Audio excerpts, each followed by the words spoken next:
Proceed. Hello.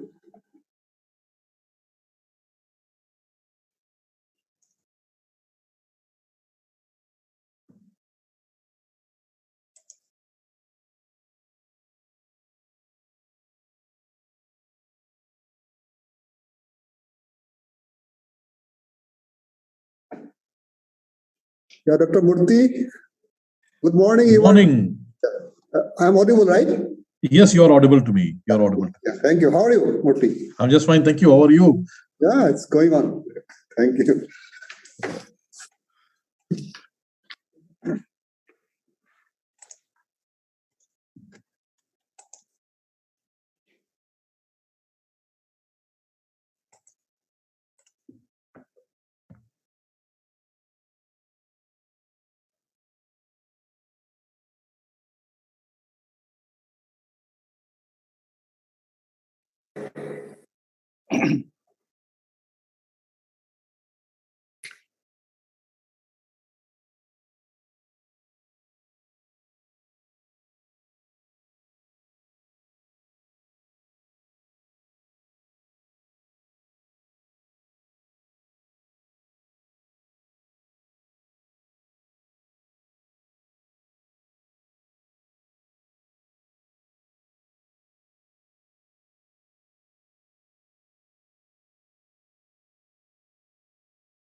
Good morning, Professor Hazarika. Good morning. Good Sir, morning. yeah, Good morning. Good morning. Good morning to all of you, and wish you all happy Shivaratri. Today is may God Shiva bless everyone. I think you are starting at 10:45. Yes. So I will be joining in the afternoon session because I'll have to go now. I've got some couple of other meetings. Yeah, will we, sir? We'd like to have you, sir. Your views and so even if it is afternoon, sir, it will be fine, sir. I'll love to because this is the things of. I think you have got ICT persons also with you, don't you? Yes, sir. So Dr. Murthy will be there. Yes, sir. Dr. Murthy is there. Okay, so it will be very good to have because new things that research internship as many of our students they go for the research internship abroad and it helps to our brain drain only. So this program when it will be coming in a national research, we can get many of our brilliant students to contribute to the industries and also to the research institutions. So only thing is that we need to get a proper framework so that we can use it. I think this deliberations will be a very good one. I look forward to. I wish that I could have been there in the whole session this morning. लेकिन मुझे तो अभी जाना है. ठीक है. Another 3-4 minutes I'll be there. If it's just at your start, I'll go.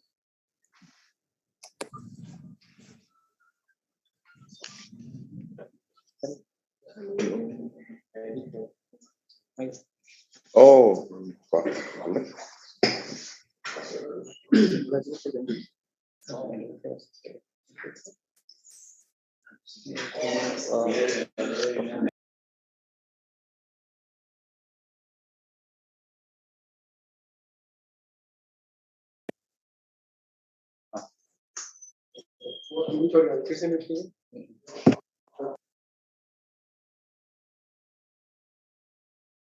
यहाँ पे सिग्नल नहीं आ रही आपको लेकिन वहाँ सबमिट हो गया. No, it's not mute.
Very good morning.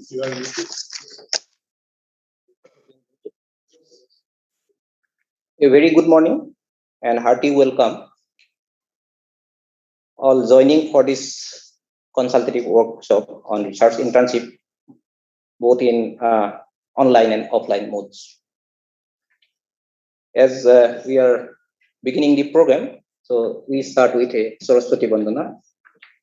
Ms. Tridisa Bodole will recite a Bandana. Stand up. Stand.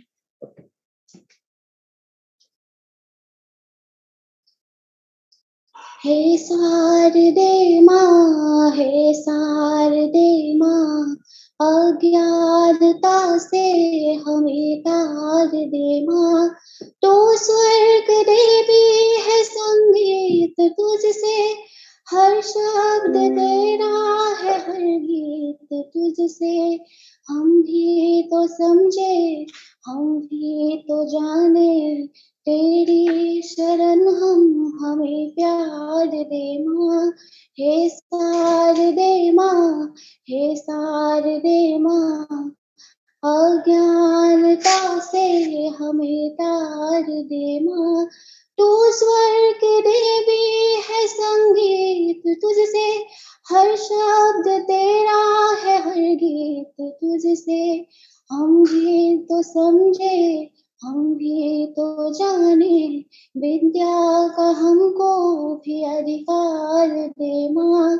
हे शारदे माँ, हे शारदे माँ, अज्ञानता से हमें तार दे माँ।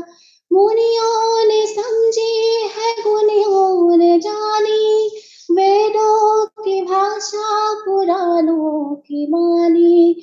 मुनियों ने समझी है, गुनियों ने जानी, वेदों की भाषा पुराणों की वाणी। हम भी तो समझे, हम भी तो जाने, विद्या का हमको भी अधिकार दे माँ। हे शारदे माँ, हे शारदे माँ, अज्ञानता से हमें तार दे माँ। हे शारदे माँ, हे शारदे माँ, अज्ञानता से हमें तार दे माँ। Thank you, Ms. Tridisa. Continuing with our theme of the workshop, the National Education Policy NEP 2020 envisages the promotion of quality research within the higher education system. Research and innovation are two important aspects to enhance quality education by the higher educational institutions. Societal challenges of our country can be addressed by having a strong and vibrant higher education ecosystem with an emphasis on research, innovation, and tools for sustainable development. This meeting is being recorded. The integration of research, innovation, and technology development is the foundation of Atmanirbhar Bharat, that is self-reliant India. A formalization of research internship at undergraduate levels is expected to play a pivotal role in catalyzing multidisciplinary, transdisciplinary, and translational research culture mandated in the NEP 2020. Existing guidelines on how to facilitate internships to students, as available from the AICTE's guidelines on internship or UGC's apprenticeship embedded degree program guidelines, perhaps needs to be relooked in view of the change in the course structure proposed in the NEP 2020, wherein the fourth year of the degree program is dedicated for orientation towards research if the degree is degree with research. Additionally, the employability-oriented internships, as has been existing in engineering and technology streams, are usually specified by competencies desired at industrial workplaces. Should there be defined levels of competencies to be acquired through research internships, how the HEIs can support the interns as a provider or as an organizer, or how an industry or a research organization can support as a provider. So these are some of the issues I think we can look into. It is our privilege that many eminent and accomplished academicians have consented to be joining this workshop, being conducted in blended mode, and present their views and suggestions on the framework for research internship. Professor A.K. Guraga, former Vice Chancellor, Tezpur University, Professor Bhavesh Chandra Goswami, Vice Chancellor, Cotton University, will be joining us physically for these interactions.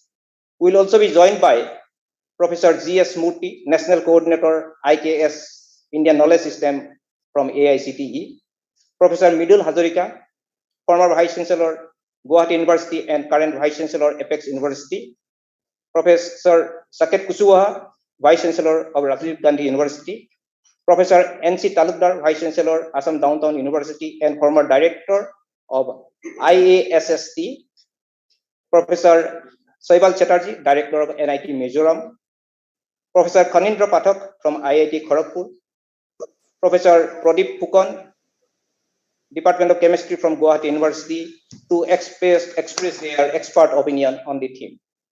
Also, we'll be joined by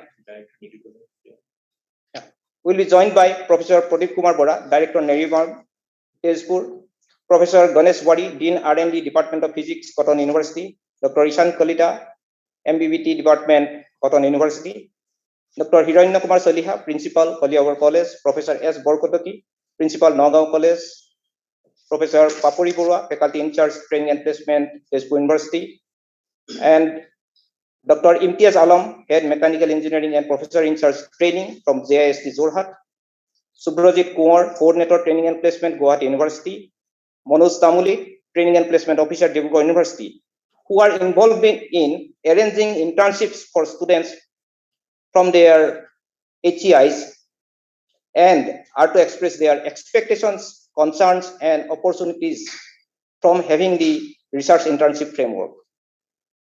We are also joined by faculty members from various departments of Tezpur University, nearby higher educational institutions and colleges from whom we will be arranging to receive feedbacks and suggestions. We are graced by our Honorable Pro Vice Chancellor, Professor Dhruva Kumar Bhattacharya, and who will be chairing this session. So now we look forward for 2 technical sessions with deliberations by experts in the field, which will be followed by discussions with views and suggestions from participants. And we hope that this will help us in formulating or proposing a draft for a structured guideline for hosting and providing interns or as a internship process. So with this, I now request our Honorable Pro Vice Chancellor, Professor Dhruva Kumar Bhattacharya, to talk about a brief genesis about the workshop and his views on this matter. Thank you, Professor Hazarika. Good morning, esteemed members present online as well as offline. I, on behalf of Tezpur University, would like to welcome you to this important workshop. Every higher education institution now busy in preparing undergraduate programs for its undergraduate programs in line with NEP 2020. And this particular issue, internship program, is a very important issue, and that will play a crucial role while I've been finalizing a 4-year program for each higher education institution. So since I've been a major emphasis or focus of NEP 2020 is also to have a multidisciplinary framework by every higher educational institution for both teaching, learning, as well as research. So, I mean, this internship program also we can expect definitely from the multidisciplinary perspective. So, after I've been completing, say, 6 semesters in the institutions, when a student joins in this program, then definitely it is expected that the students will definitely gather some additional skill, some specialized skill in solving real life problem in the society.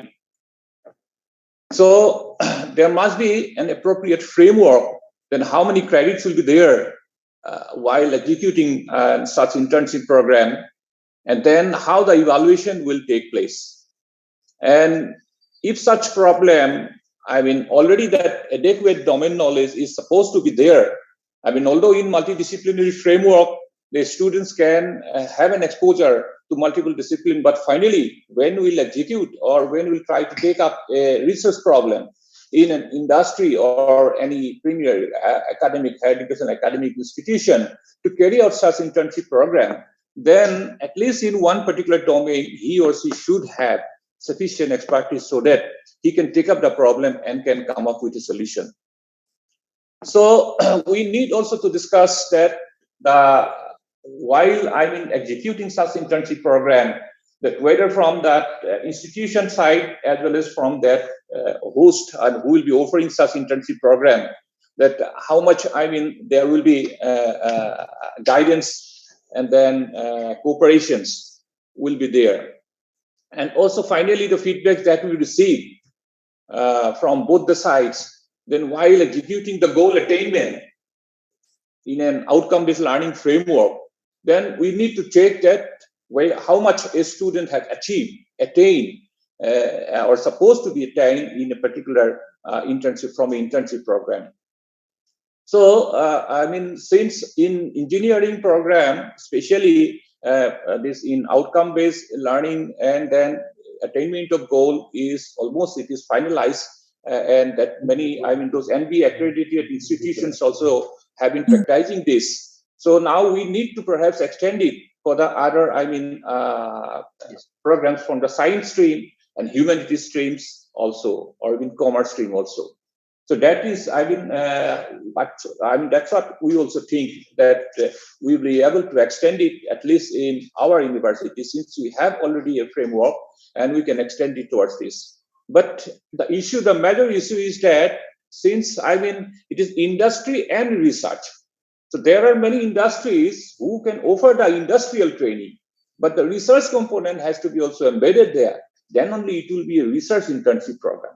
And again, as you know that especially in Northeast, we do not have too many industries. So for every students to provide a industry connect program or industry internship program, that's also a very challenging task. So we need to discuss, can you have centrally, nationally, can you have a framework so that the students from here or the student from the other side also can have an exchange and can avail such internship program, so that nobody will suffer, nobody will be handicapped, nobody will be having any difficulty of getting this.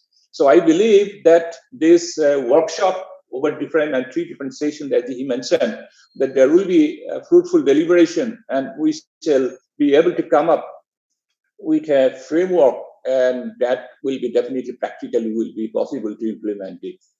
So with this, I would like to thank Professor Hazarika and his group for organizing this event, and I welcome you again to this workshop. And I request that this workshop has been now we can begin now. We just started, and we can go ahead with the rest of the programs. Thank you very much. So now, Mamani, please. Yes, thank you very much, sir, for setting the context for the workshop. Today, we are very honored to have the best of the academicians and researchers from the field here with us. At the very outset, we have Professor G.S. Murthy today. We welcome you, sir. And to give a brief introduction of Professor G.S. Murthy, he is the National Coordinator of the Indian Knowledge System Division of the Ministry of Education at AICTE. He is a professor in the discipline of Bioscience and Biomedical Engineering at IIT Indore. So before coming to IIT Indore, he was a full-time professor at Biological and Ecological Engineering Department at Oregon State University at USA. Professor Murthy's research is specifically focused on sustainable bioprocessing and engineered systems analysis. And we are really looking forward to listen to your views, sir. I request you to come in, sir. So much. Namaste, everyone. A very good morning to all of you. And it's a great pleasure to be speaking before an August audience from Northeast. Basically, again, because my connections to Northeast go far, far deeper. In fact, I'm a student of Hazarika sir, Professor M.K. Hazarika sir at NERIST, and I studied at NERIST, did my schooling in Dimapur. So very glad to be speaking before this audience, and anything that I can do to help will be great.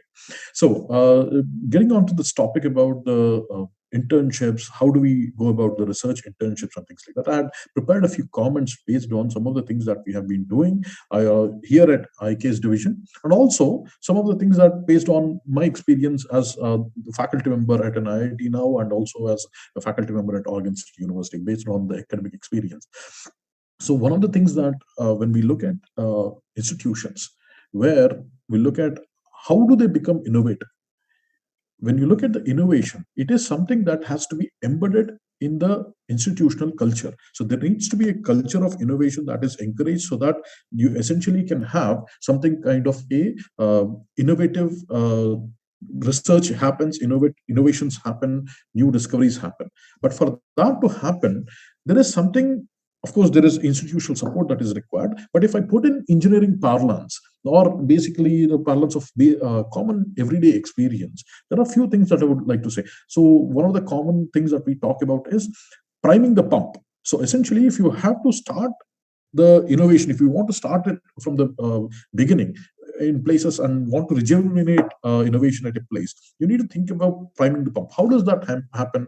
Essentially, that will happen when the institutions focus a little bit on seed funding for these innovation efforts. How will those seed funding helps? Essentially, two things. As I said earlier, that we want to have a culture of innovation, and that will happen at the faculty level, at the students level. So first thing that we need to really think about is innovate, basically make sure that the innovation, the necessity for the innovation is understood by the faculty, and then they are engaged. And once they are engaged, then this whole plan can be implemented.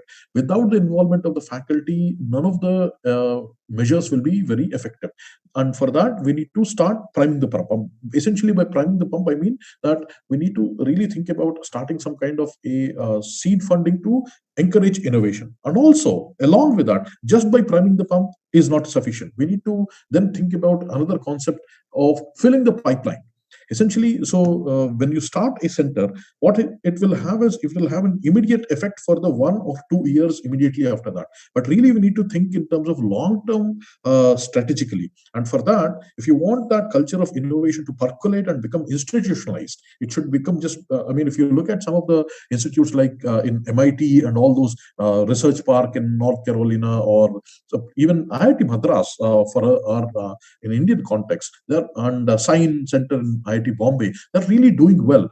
You see a lot of companies come up, but that happens because they have what we call as both the priming the pump concept and then the filling the pipeline. So what they do is they focus not just on the faculty, but also on the first year students, second year students, and all the way up to the first year students. So starting with the fourth year students to the first year students. And then students at every level should be involved in these kind of research-based projects, and that should be integrated into the curriculum. And one of the points that normally we think about is a concept of a spiral. So the idea is, in the first year, the students get involved get a little bit of exposure to the research and innovative practices that are being done. And then in the second year, they get a little bit more deeply involved. And third year, they get even more deeply involved. And the fourth year, they get into this in a full-fledged way. And during all this, basically the interactions with the industry is going to be very, very important. And for that, essentially, of course, we need the collaborations with the industry. That is going to be very important. One of the things that motivates a student, if we can think about what motivates a student to participate in an internship, what motivates a faculty to participate in an internship so that they can be the mentor, and what motivates an industry to participate in an internship. These three different motivations are very different. And what they're really looking for in each of these three, from these common internship or research-based internships, is very, very different. A small scale, let's say a small industry, MSME, maybe looking at solving one of their immediate problems. That is what they will be looking for. So if we can solve something immediately for them, that is what will be very attractive to those industries, and they will flock your place. And then what is it for the student? Student will look at it in terms of what is it that I can do so that will increase the chances of my career advancement. And also I can learn more so that I can become better and qualify some exams or things like that. So these are career opportunities is kind of the motivation for a majority of the students. I'm not talking about the few students who are motivated primarily by the need to know that knowledge thing I want to learn. That kind of people will always be minority. They will always seek the opportunity and they will get it. But it is the majority of the students we need to be worried about. And for them, the motivation is what is it that it will help in my career. So we need to really meet that. If we can show the case how this internship will really meet that goal and how it is being recognized by the industry and all those things, then it will be very attractive to the students. So they will be involved in an internship fully, wholeheartedly. And then what is it for the faculty members? What motivates for the faculty members to be a mentor or to be to be a mentor for the student in an internship, or to encourage students to participate in internships? So if let's say I'm a young faculty member who is an assistant professor waiting to basically get my, what is it that motivates me is, again, I'm not talking about the minorities here. I'm just talking about the majority of the faculty members who will be motivated by doing excellent research. They want to advance in their careers. So if we can showcase how this research internship will help them in those two goals, then you will be able to get full involvement of the faculty members as well. So essentially, the whole point of this was to show that the motivations for doing the internship will be very different for different types of stakeholders. And if we can design the internship programs in such a way that it meets the goals for all of these three or different stakeholders, then that is what essentially will be motivating factor, and it will be a very successful program. Now, I have just talked about students. I've talked about how it is for the industry. I've talked about it for the faculty. What is it for the institutions? If institution is, in any case, we always are functioning under a limited amount of resources. So whether we talk about space, funding, or manpower, everything is pretty limited in this world. And if we are operating under constraints, then we always try to optimize. And if we are going to do that, then we need to think about how is it that the institutions can be benefited by these internships. So then essentially it becomes in terms of more intangible things as we go towards the institutions. So for example, when we are talking about the primary actors who will be working together, the industries and the students and the faculty members, it has to be very tangible things. Whereas for the institutions, it becomes more and more intangible. For example, enhancement in the reputations for them, or it can be something like the increase in the NIRF rankings, for example. These are the kind of things that will be motivating for an institution to come up and go up, especially the universities. For a college, it will be again the reputational thing that if students from those colleges are going to be successful, that is essentially the reputation for that institute. So it goes into a little bit of a more intangible thing that will be demonstrated not in a year, but it will be demonstrated in 5 or 10 years. And that is why making sure that after the priming of the pump, after those initial efforts are done, there is a consistent support for long term, at least 5-10 years, so that the culture of innovation percolates is a very important thing for the long term success of any of these initiatives. And these initiatives does not need to have, once we start it, it doesn't require a huge amount of funding to keep going, because if we can motivate all the three actors that this is something that they need to be participating in, this naturally and organically happens. And in all of these three things, they need another thing that we tend to forget, but is a very, very important thing, is the need for continuous training of the teachers, industry members, and the students. So teachers and faculty members need to be trained about how to do these internships. In fact, even the industry personnel need to be sensitized about what is it that they need to be doing it. So kind of conducting these kind of half-day even sessions, information sessions before and after the workshops, internships, is going to be very, very important thing for improvement. And then what happens is nobody these initiatives are going to be dependent on the particular type of the institution that is implementing it, and it is also going to be dependent on what kind of facilities, infrastructure, faculty members, industrial environment that is there around it. All these things are going to be dependent on that. Therefore, each institution's situation will be unique. So therefore, it is very important to be involved in what we call as a continuous learning process, where there should be some kind of information sessions before the internships begin, so that all the stakeholders know what is expected of them and what they will be gaining. But also at the end of the internship, there should be another workshop where there is a kind of a feedback that is taken, so that the institutions can go back and tweak the programs in such a way that there is a continuous improvement and refinement of these programs over a few years. And if you do this 2 or 3 times, trust me, you will get a very, very easy workflow that people do recognize. And I have seen it happen. But the thing is, we cannot have only 1 year of funding or 2 year of funding. We can have initial burst of funding, but there needs to be sustained funding for basically at least 5 to 10 years. And what I mean by funding, sustained support is not simply funding support. There are 2 things. One is, of course, a little bit of a funding support. And another thing is, we need to make these things process dependent, not person dependent. Typically, what happens is there may be 1 or 2 faculty who are very interested in doing this in innovative research, innovations, and promoting that kind of internship, so that the students can basically participate.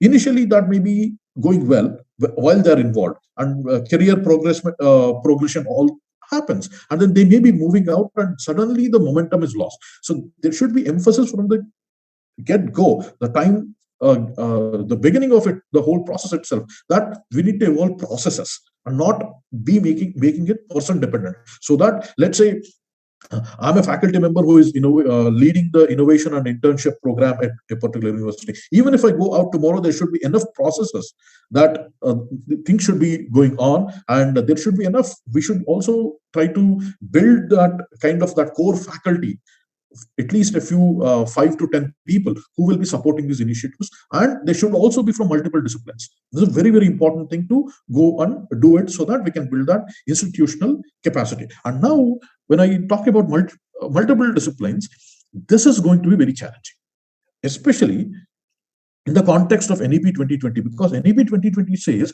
that they are envisioning that in the future years, the universities, the colleges and universities will evolve into, they're thinking of consolidation. They're thinking of consolidating these different educational institutions, so that each educational institution has at least 3,000 people, 3,000 students in them, from multiple disciplines, and they are also including humanities, social sciences, and all those aspects as well, in addition to the hard sciences and engineering. So when you have that kind of a thing, and which is again, it's going to be very challenging given the kind of academic institutions and the environment that we have right now. So it is easier said than done, but it's a very important thing to do. And the requirements, then why I'm saying that it is going to be challenging for a multidisciplinary thing is because the kind of motivations for a industry folks, the different stakeholders that you'll have in an engineering discipline are going to be very different from the kind of motivations that you'll have for a humanities discipline. For example, if you have somebody from industry, a MSME kind of thing, from who is designing some kind of, let's say, agricultural machinery or some kind of mechanical contraptions, let's say, they're kind of building that. Their thing will be, I want to solve this problem. Or if they're involved in some kind of electronic this thing, they want to solve a particular technical problem. But then let's say you go into a student from journalism. They will not be interested in solving that thing. They are going to be looking at development of some skills, rather than solving a particular problem. So their motivations will be much more vague, and in terms of this, motivations will be not very specific, but then the specifications of those motivations will appear very vague, because they will be more qualitative rather than quantitative. So that is why the strength, there is going to be inherent strength in having a multidisciplinary team that will nurture the culture of innovations, and then especially looking at the internships. And then also with this, because you will have diverse student cohorts in future with the implementation of NEP 2020 and all, there is going to be these challenges where we'll have to address these things not as a monolithic body, but as multiple units. And also show them the value of cross-disciplinary and interdisciplinary interactions. You'll be surprised to know that a lot of the, I mean, you'll not be surprised to know, you know that based on your interactions with the students, that many of our engineering students, for example, are good painters. They are good, they may be interested in art. Some of them may be interested in writing articles and being a journalism student. Similarly, there may be students in journalism who may be interested in this hard sciences, or somebody who want to do the science beats, for example. So they want to understand more about science, or there is a need to develop such kind of interdisciplinary, cross-disciplinary skill sets in the students, and then show them that this is going to be very important. So if you can motivate them, this is going to be a very important thing for their careers. There is no doubt that they will be involved. And it is in that context that I would like to talk about a little bit about the experience that we had at the IKS division. As you know, this Bharati Jnana Parampara is a division of the Ministry of Education. We are functioning from the AICT. And it is something that, as you know, Bharati Jnana Parampara is essentially the knowledge tradition, systematized knowledge tradition of India. And that includes a lot of different, as diverse as anything. Essentially, we define it as knowledge that was created and acquired by Indians in the subcontinent over several millennia. And that means anything under the sun essentially is included in the Bharati Jnana Parampara, as long as it is created and acquired by Indians in India. So it will include the Pingala's Chanda Shastra, talking about the meters and poetry. It includes the Aryabhatta's astronomy models. It includes the metallurgy technologies from a tribe in Chhattisgarh. It will include the sustainable agricultural practice of farmers in Nagaland. It will also include the fishing net technologies of fishermen from Lakshadweep. So it will include all kinds of these things. And the puppet shows from Budni, from Madhya Pradesh, let's say. So it's a very diverse thing. So then we thought about the same concepts of priming the pump and filling the pipeline concept. So when we looked at the whole Indian knowledge systems in the country, one of the things that we first did was we wanted to know who our stakeholders were. And so what we did was, as IKS division, me and my team members, we went across the country. For about a month or so, we traveled, and my Northeast trip is still pending, so we'll do that very soon as well. So third wave stopped us, but we are going to resume that in April.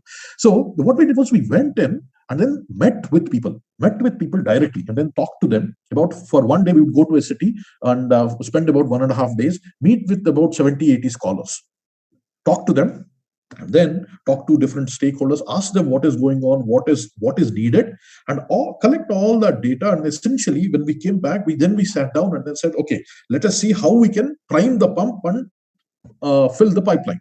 So then we basically thought about institutional center. So we need to jumpstart the institutional mechanisms. For that, we went ahead and then just announced a program. We are reviewing the proposals now for establishment of IKS centers, Indian Knowledge System Centers, which focus on 3 pillars. One, the first pillar was on the research, innovative research, interdisciplinary research. Second was on education and mentoring. So this is where the internships come in. And then the third one was dissemination. So we are asking each of these centers to focus on whatever, there are 20 areas that are given. We are asking them to focus on some of them, and then 2 to 4, so that they specialize and they don't talk about generalization thing, because that is a danger whenever you talk about diverse topics. When you have something as diverse as Indian knowledge systems, you always have to ensure that there is some focus, because otherwise what will happen is the energy is going to be dissipated. So that is, again, another thing that we were thinking. Therefore, for the IKS center, we said, you focus on 2 to 4 areas. Whichever 4 areas you want, you can focus. You can choose them. So essentially, what that will happen is it will encourage a culture of excellence. And that is very important for the success, because nobody is going to come to a mediocre place where the quality is not good. Everybody, even a smallest MSME person, will try to come to a place where there is excellence. And that is going to be we have to always win on the basis of quality, not on the price. So that is a marketing thing that is always taught in business. So we wanted them to focus on the quality. So choosing 2 to 4 areas. And we were supporting them with some manpower, and then asking them to do some internships, education, outreach, all those things. So that is that priming the pump concept, which was only for 2 years. But then we also had something for the individual researchers, where we are talking about basically the research proposals. Again, very focused areas for the researchers. Now comes the filling the pipeline concept. How do we fill the pipeline? Essentially, we need to have a cohort of students who, after they graduate in 3-4 years, they will be basically familiar with the whole Indian knowledge systems. And then they will be able to do high quality research in the Indian knowledge systems. So what do we do for that? So remember I said we went to all these different places and we met about 500 experts also throughout the country. Then we requested them that, can you please mentor a student for 2 months? We'll take care of all the paperwork. We'll send them to you. We'll fund them. We'll send them to you. All we are requesting you to do is mentor them, get some work done, quality work done based on your needs. So we identified different mentors. We asked them for applications. They sent their applications, and then we scrutinized some of them, and then we registered them on our website. Now we announced the internship program. Once we announced the internship program, the interns were asked to go to the website and then look at the basically the areas that they are interested in and apply with a 250-word abstract. Then what we did was we took that 250-word abstract and then we sent it to the mentor. We said, this is a student here who is interested in doing this. The 250-word abstract may not be very polished, but you take a look at it and then see if there is some promise. So then based on that, again, we limited the number of interns to a particular mentor to only 5.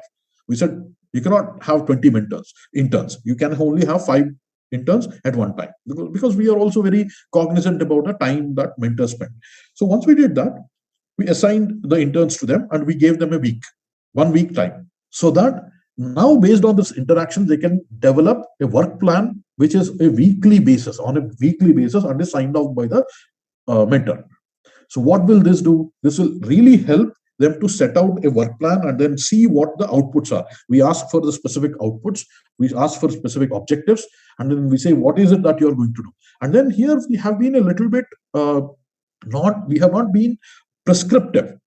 We have been descriptive, but not prescriptive. We have not said, I want exactly these things. But we said, we leave it to the mentors to develop a research plan, a work plan, based on whatever their needs are. And why was this going to be useful? Because we are dealing with a very broad area of IKS, and some of the proposals that we received are some people are looking at some of the developing rustless iron technology, basically trying to replicate that rustless iron technology. There is another internship on studying the relationship between the Indian psychology and the yoga. And then there is another study looking at music therapy. There is another study looking at the Natya Shastra. There is another study looking at OCR, optical character recognition, and then trying to develop these cool things where apps where you can point it to a inscription in a temple or some historical place, and you can get what that means. So it's it's very diverse in terms of what they're doing.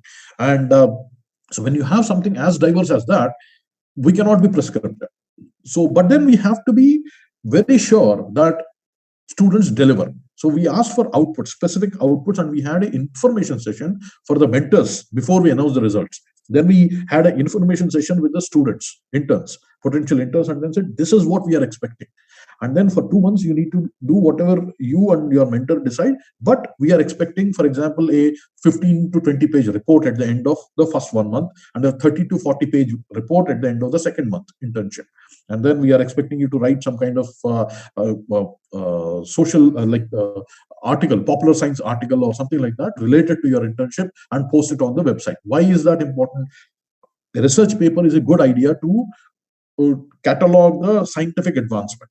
But then if you want to popularize and bring that culture of innovation and internships, then you need to make sure that it reaches a target audience. And my target audience is not going to read research papers. My target audience of students is going to read more of the social media posts. Therefore, we asked all the students to write at least one article at the end of their internships, which they happily agreed to. And some people were like, I'm doing this thing on I think it was Kathak or some Kathak, I think. Kathak, yeah. So they were doing some dance, they were doing some new techniques, this thing. So they said, we'll only have a video of that. So, fine, please do that.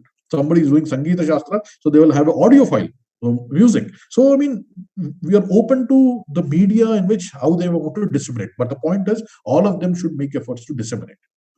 They have to do good research with strong work plans, and then also making sure that they have outputs which they will disseminate. So this whole concept of doing research, trying to communicate, then making sure that it is done in a time-bound manner, and also then trying to take it to the stakeholders and also disseminating it to the general public is a very important concept that we are training them without saying that. So this whole 2-month internship is what we are trying to do. And then the way that we are ensuring that these deliverables are met is that we are essentially asking for a progress report in the first 1 month, which needs to be signed off by the mentor. And then we reserve the right to stop the internship if the progress is not satisfactory. So this gives a basically carrot and stick. So there is a carrot that there is a fellowship every month that we pay, but then there is a stick that if they don't deliver, their fellowship can be taken away after the first 1 month. So that is how we are trying to ensure that the deliverables are being done. And then also we are trying to come up with incentives for performance and also disincentives for non-performance. So for example, if let's say a student intern doesn't do anything for 2 months, then what we are going to do is we are not going to accept their application for next round. So that is kind of the disincentive for them to not work. But then if somebody is going to work, it is not in this round, but in the next round, what we are doing is we are going to extend that internship if they want for others 4 months or 6 months, or depending on the kind of work and the mentor feedback that we get. And they will be getting it evaluated by an external peer review and all that. So this is kind of the incentives for performance and non-performance, for disincentives for non-performance for the students. And what is it for the mentors? We are trying to recognize them. A lot of the times, I mean, our budget is very limited at the IKS division. So what we are trying to do is, we can't give financial incentives to the faculty members. That is not kind of possible, at least with the current budget. So what we are trying to do is we are trying to give them the recognition. We will recognize them as mentors, honor them with the certificates that we will give, and then we are planning on inviting at least some of them to New Delhi when we have the annual symposium workshop as mentors. So that is a public recognition that we are trying to give. So that meets that kind of this thing. It kind of creates a motivating factor for the faculty members as well. And again, this was the first time that we did it, and we rolled out in like a flat 2 months timeline, this entire program, because we started essentially in joined the division in October, and we essentially got a green signal in beginning of December. So by January end, we had to do this, and right now we are having about 410 interns working in all parts of the country, and they're working in all areas. And you'll be soon hearing them on All India Radio, and also the mentors, again, you'll also be hearing them on AIR and all those things based on their work and all that. But then again, no process is perfect. I mean, so there were things that we wished we did a little bit better. One of the things was about the work plans. So one of the challenges there that we had was that this whole internship was, we were a lot more focused on the interns for capacity building there, that filling the pipeline concept, rather than looking at the mentors and their needs. So one of the things that we are going to think about in the future, so that we can motivate the mentors and also provide them the manpower. Essentially, the way that we are basically putting this is that the mentors will get high quality manpower in terms of good interns who will work for them.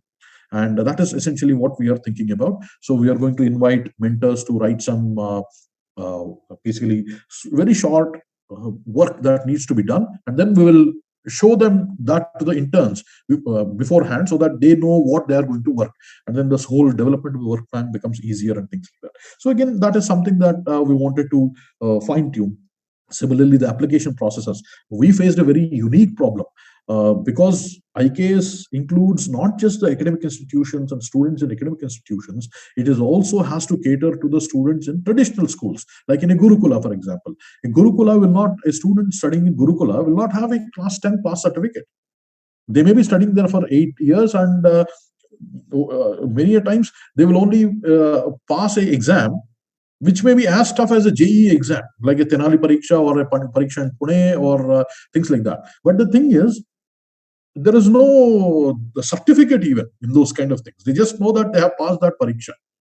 And that created a challenge for us. So that is something that we are trying to innovate as to how we can ensure that there is a minimum eligibility criteria. What we had done was basically we had done a very basic scrutiny, and then we had gone to the mentors and then asked them to look at this more carefully.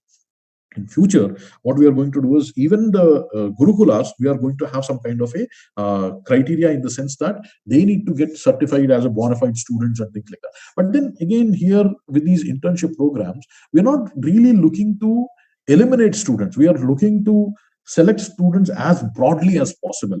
So for us, we are not placing too much emphasis on the eligibility criteria, because we look at this as an opportunity for the students to learn. And this may be because if one of the dangers of, let's say, putting a cutoff, let's say I put a cutoff of CGPA of 8 out of 10, then what happens is there may be brilliant student who has got a GPA of 6.5 or something. He or she may not be interested in all the subjects. He may be like Srinivasa Ramanujan, very interested in math, but failing in English. How do we encourage such students? That is where we may want to be a little bit more broad and a little bit relaxing, and keeping the selection criteria to the minimum, letting the students and focus more on providing students more opportunities so that they can shine and become better in what they are interested in. Because if we can match what the student is interested in with the opportunity and the motivation to progress in career, that will be the wonderful thing. And these are all the things that we were thinking about how to go forward.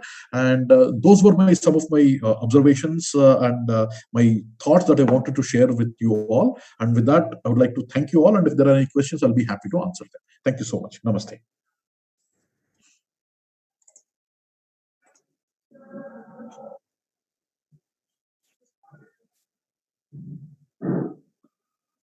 Yeah. With your questions should be take. Yes, thank you, Professor Murthy. We are actually very much thankful for your deliberations, and we are having questions. Whatever comes, actually, we'll direct to you either online or offline. So now we'll be proceeding. Definitely. Yeah. So it is so nice. Sir. Thank you so much, sir. This was really great, and I look forward to interacting with you all more. Thank you, sir. I would just like to one point just to clarify that seed money that you have mentioned about the seed money, then since it is across the discipline, I mean, all students, I mean, whoever joining in the research internship programs, yes, sir. Okay, if you provide, then in the budget itself, we have to keep the provision for that. Yes, what we did is I did a innovative experiment at IIT Indore. I'm also heading the Center for Scientific Indian Knowledge Systems at IIT Indore. And we had an annual budget of 2 lakhs. Okay. Which is not very much. If I want to give this as a faculty project to a faculty member, it is never going to work. What we did there was, I said, we will invite research proposals for about 4 months from students. And it is open to students, undergrad students, PhD students, master's students, and faculty members. It was an open process, which was basically open to everybody in the institute. It was an internal competition, and the maximum fund was 25,000 rupees. And you'll be surprised that we got a tremendous amount of interest from a lot of masters and PhD students, and also some undergrad students as well. And then initially there were only, I think, 11 applications for 4 projects. Then it increased to 16. And then I had to send it out to external reviewers. It was reviewed by external reviewers who were not told whether it was a student applying or whether it was a faculty applying. And I'm very happy to say that we were able to fund 8 projects. We got 25,000 into 8 is 2 lakhs. And they're across disciplines. All kinds of innovative areas are coming up, and we are recognizing them in the institute. And this is going to be the grant that they can write in their CVs. And this is 25,000 is not a big amount of money. And we are saying that they have to have a co-PI as a faculty member if they are a student, especially for the PhD students and the master students. This is a great thing because it will enhance their career. Because they can write that they have been a PI, not a co-PI, a PI on a project, a competitive project. And it's a 25,000, that doesn't matter, but really it's a competitive project and they're doing something and we have deliverables, we are holding them to be irresponsible in every sense. So this is something that we have done as an experiment, which is very successful at IIT Indore. And did you mention the outcomes or deliverables? What will be the after? Yeah, we said that it has to be relevant for the CISC's mission, which was doing interdisciplinary research there. And CISC's mission was pretty broad, that there were a lot of areas there. But the thing was, because it was going to go to the reviewers, they wouldn't look at the proposals, right? It was self-selecting that way. And then if you see that there are many proposals that are being funded in a particular department, other HODs get into the competition. And then it's a healthy competition. And students get into competition. Yeah. Thank you. Yeah, thank you.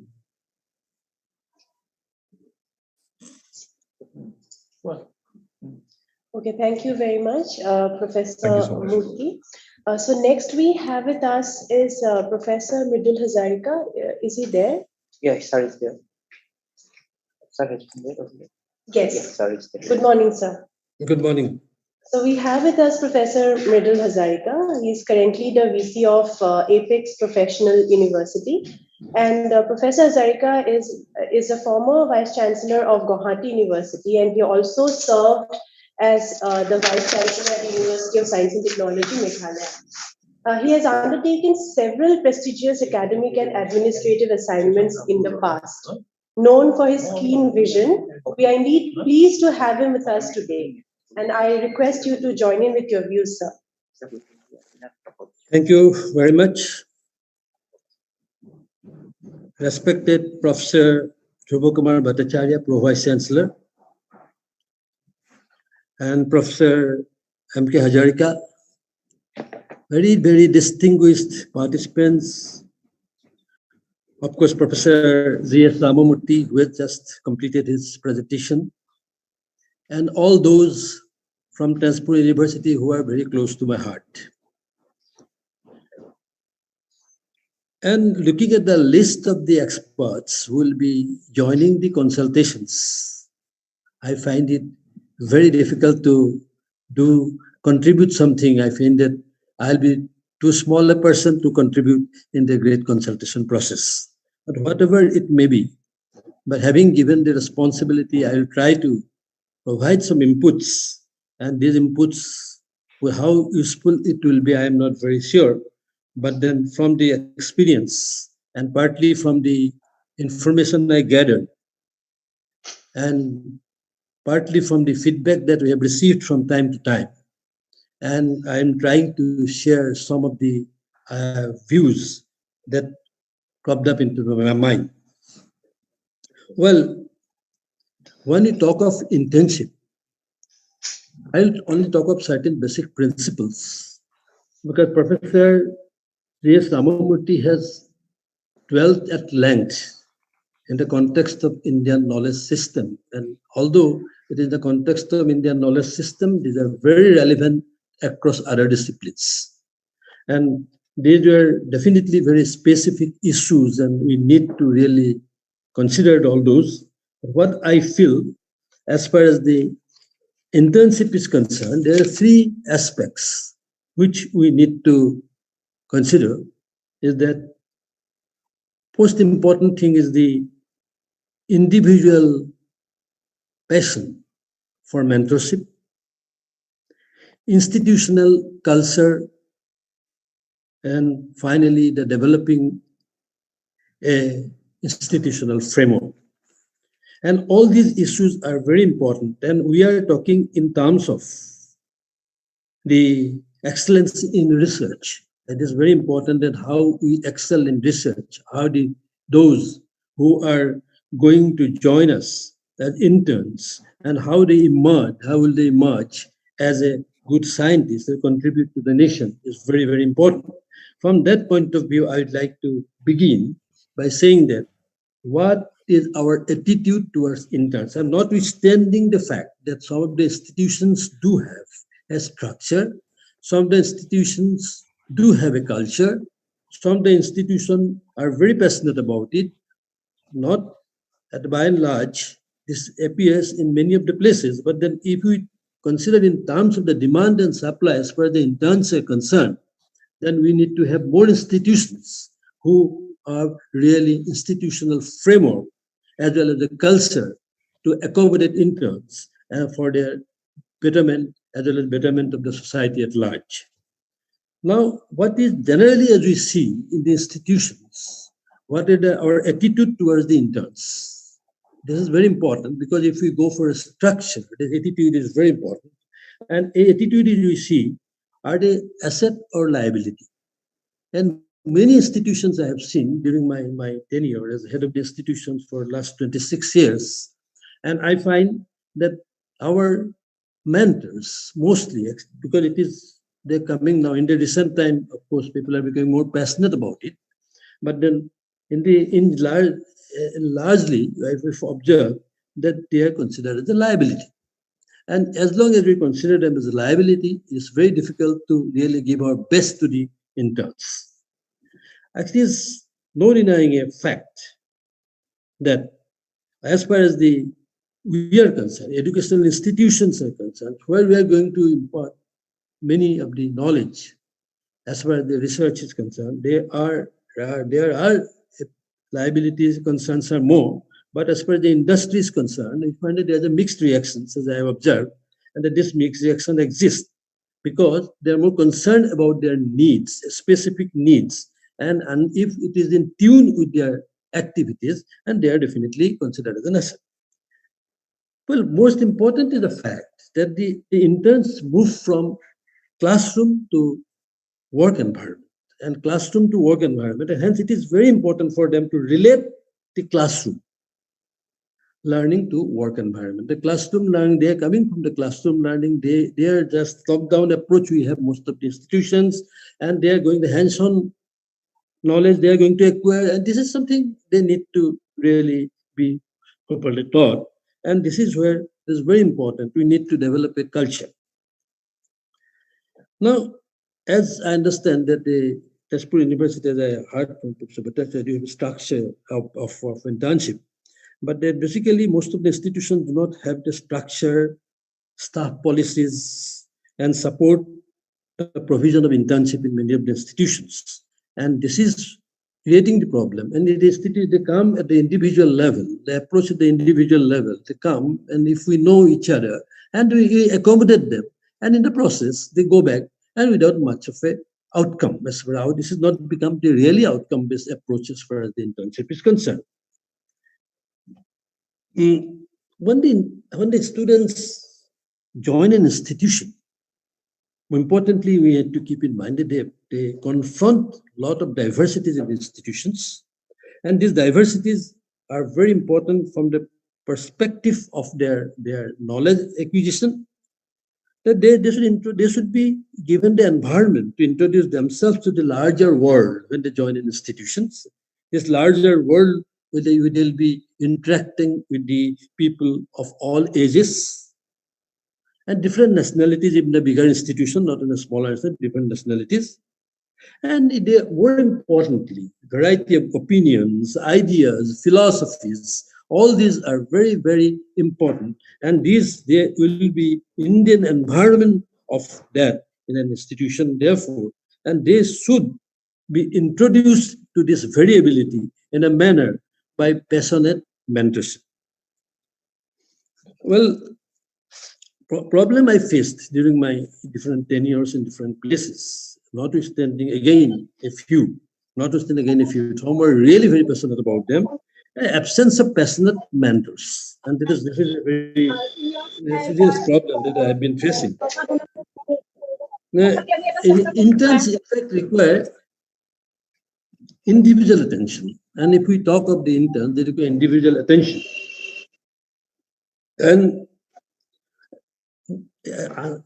another very important aspect is that many of them do not know where their interest lies. And they're not very sure of that. And their interests are really diffuse interests they have. And we need to, how the diffused component is converged to a point, and their interest is focused. And that is very important while being mentors, when they come from classroom to the work environment. And this is very important. This is the place where they can focus their interest. And that is where we need to have a structure in which we need to have a program through which we can ensure that they can develop their interest and focus their interest in. The journey, if we see the journey of the interns, this begin with a lot of uncertainty and confusion having come from the classroom, and they need to identify their ability to focus, and they need to identify that this is very important. This is a journey from confusion, journey from uncertainty to identifying their ability to focus, and this is a long journey, and we need to understand that this is, nothing should be taken for granted as far as the students are concerned. They're very young mind, and nothing can be taken for granted, and we need to take everything as seriously as we should do for other bigger projects and programs and issues. And I think that's the way we can really put them into the track of acquiring things which are important for excellence in research and other activities that's going to come. How to make them aware of the increasing level of competence, and as their time progresses, the increasing level of competence, learning challenges, and these are very, very important, and they need to understand them. And unless they understand the increasing level of competence as the time progresses, they will not be really understanding anything as they go out of the program. Some of the very important points which I feel and which I gathered from other sources as well, which could be of use while considering our program or structure for the internship. Well, number one is the tasks and objectives that we, as Professor Ramamurthy also has explained in a different way in all these aspects. But tasks and objectives should be clearly defined, and there should be a planned way, and that should be to proceed. Further, to make them responsible, it is very important that we need to make them responsible, and whatever tasks we give them, a lot of tasks we give, it is very important for them that these tasks should challenge them continuously. And these tasks should challenge them continuously. Only then they can really confront the challenges and acquire and go forward. And we should make them a feeling they are the part of the team. Wherever they are working, they are the part of the team. And that feeling should come. They're coming to an institution from a classroom, and there they should feel a part of the team as if they are working in a bigger environment, larger environment, where they can feel themselves to be achieving something, being in the midst of the learned people. And Professor Ramamurthy has also mentioned it is very important need to recognize, reward, and recognize them and reward them when they perform well. And this is a very important part. And the reward can be decided by the institution depending on the different resources. But one thing very important that Professor Ramamurthy has also mentioned, that this is the entire structure of internship that we are going to develop will depend on the resource of a particular institution. And this resource will decide the pattern of structure and how the structure will fit into the different situations. But basically, one thing we should keep in mind: what do you want the interns to achieve? This is very important. What they want. I feel after they come from that environment to the institutional level for work environment, they should develop the self-confidence, improving the self-confidence, and that is very important. Improving skills in research and communication, and as research and communication is at the on-job. This is the on-job approach: research and communication, communication in groups, interpersonal communications. All this environment needs to be created where they can have all this as well. This is a part of the excellence in research. well, not only they will have to do a lab work, they will also have to do how they express, how they focus, how they really communicate as far as the work is concerned. Now, another very important thing, as I feel, is what is the important improving the critical thinking process. How they come from an institution, as I say, top-down approach, the routine approach. The institution is very important. The critical thinking process, the problem solving, and that should be specifically provided to them as per the interns. And personalized learning, giving it to the relevance and meaning. This is very important. That whatever they do, giving it the relevance and the meaning. And putting learning into the context, this is very important.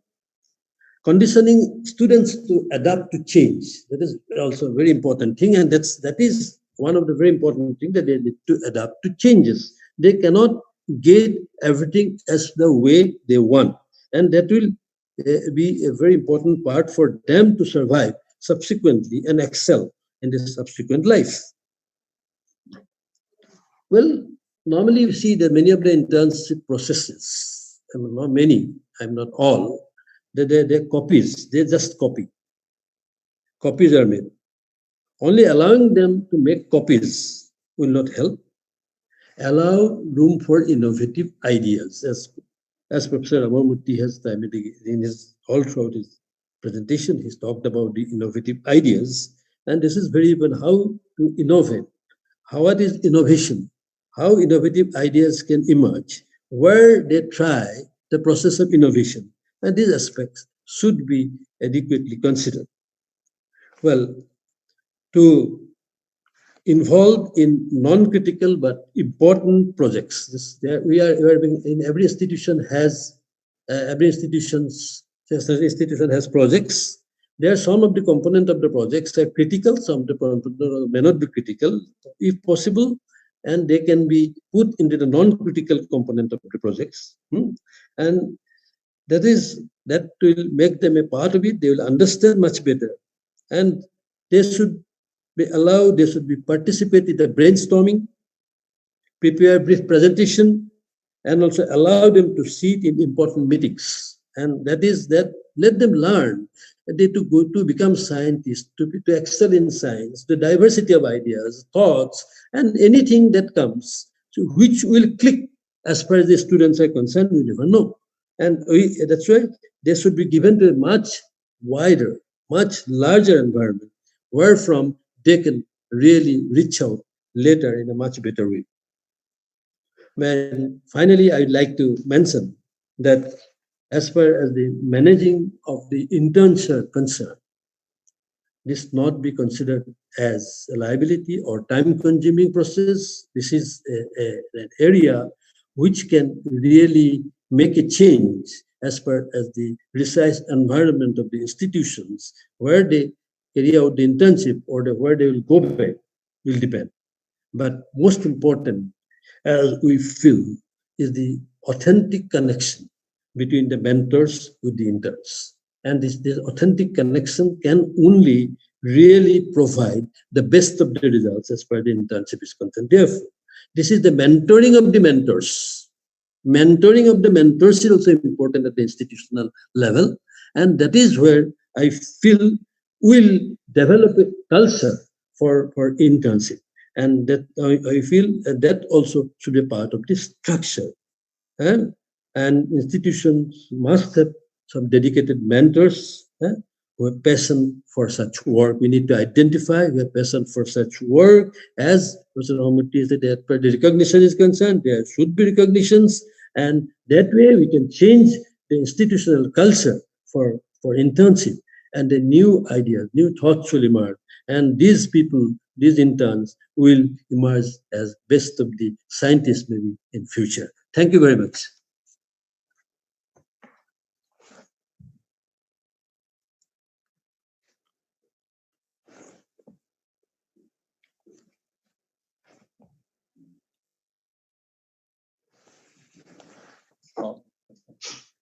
Thank you very much, Professor Hazarika.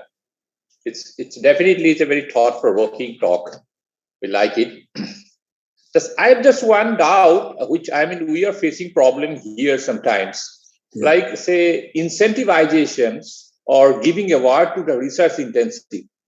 Should it be a local policy, or I mean, can you think about some national framework there? Well, I think it's a very important, very pertinent question they have raised. But it should start as a local policy now, and it will evolve over a period of time. As we mature, it will evolve. Definitely at the national level, a policy which will come later will act much better. But before it happens, we should start at the local level. Okay, thank you.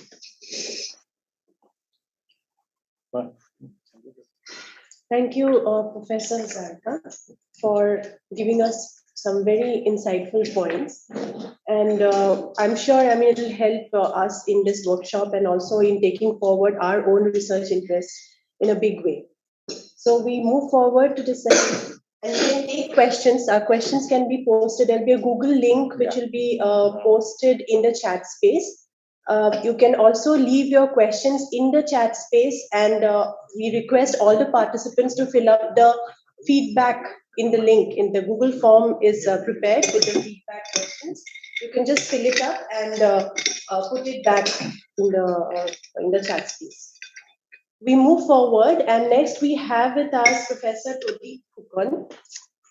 He's an eminent professor of chemistry in Guwahati University. He has published widely in the field of organic synthesis, catalysis, computational organic chemistry. He's a member of several distinguished professional bodies, and we are very pleased to have you with us today, sir. And we look forward to hearing your views on the subject. Over to you, sir. So, good morning, everyone. Professor Kumar, Professor Hazarika, and Professor Murthy, and Professor M.K. Hazarika, and esteemed colleagues from Tezpur University. First of all, I am very much thankful to you for giving me an opportunity to express my views in this subject and making me a part of your process. So, at present, whatever Professor Murthy spoke, or maybe we are speaking, and you should, I think, in my opinion, we should not look this particular aspect in terms of like IITs or higher educational institutions of India, like HEIs, or even Tezpur University, or many central universities. Actually, if you look at the different type of institutions in India, and we have different kind of infrastructures. So like we can have IITs, like central institutes like IITs and HEIs, then CSI institutes, so many CSI institutes, and then central universities. Those have very good infrastructure. Then next is the state universities, maybe state-funded very old universities like Guwahati universities.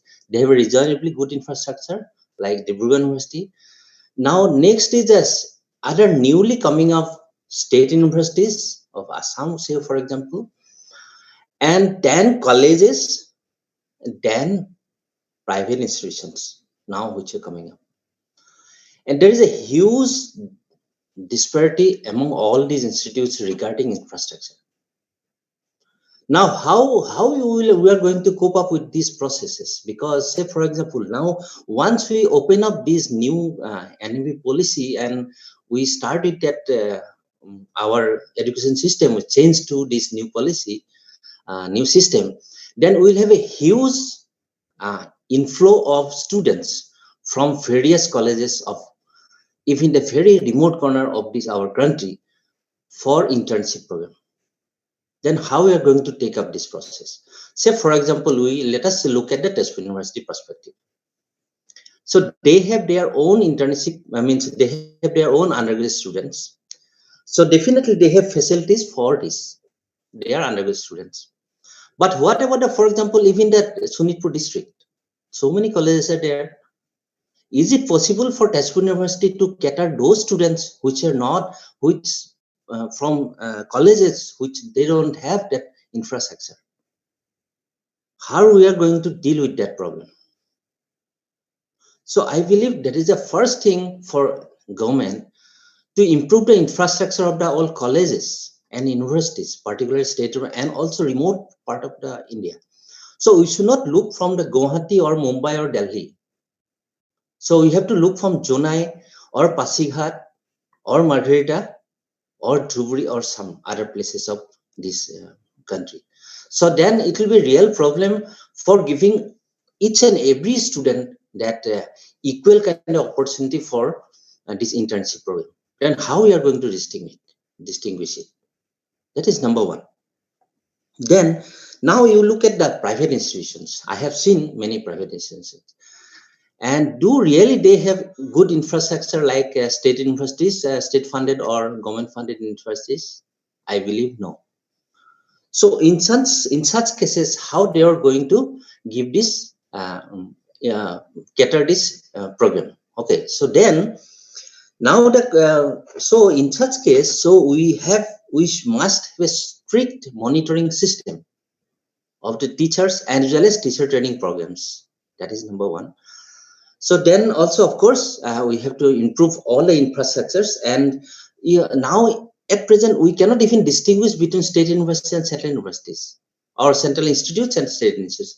We do not have the same infrastructure. So I think we need to change the infrastructure, develop the infrastructure of the state funded as well as other institutes. So that is a point. And now another, so actually maybe we may not like this. So question is the honesty of the system.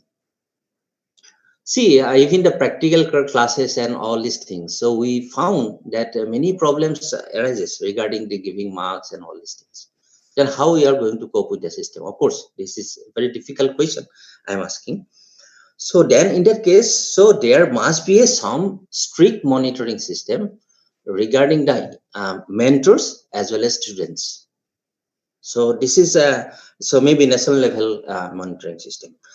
And another important issue now I would like to point out, say I think that NEP is whatever the motives or whatever the aims and all scopes, all are a little bit inclined towards US system or European systems. That is obviously, I think we know. And do you have a model systems like exactly what they were following? I think we do not have.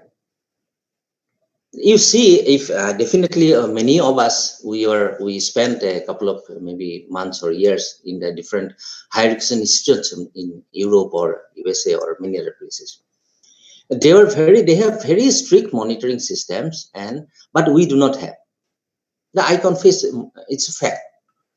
Then how are we going to deal with that? So that in that case, definitely we must have some kind of model systems. We must develop like Europe's and USA, so that entire system of our country should run. So this is very important. So we must have a model system. How we are going to have it. Then secondly, that now let us talk about other part like higher education institutions and institutes, then private companies. Like so say for example, just now Professor Murthy told about IIT Indores, maybe 2 lakhs. Now giving 2 lakhs will not be sufficient for catering entire generation of this our country. So that means we are very much selective towards some students and we are not giving opportunity to other systems. So in such case, definitely there's significant development of infrastructure, then establishing a model system so that we can bring honesty to the system. Say, for example, you talk about this like private institutes. So they don't have that infrastructure, but still they were giving science subject, this BSc, MSc, whatever. See how things are going.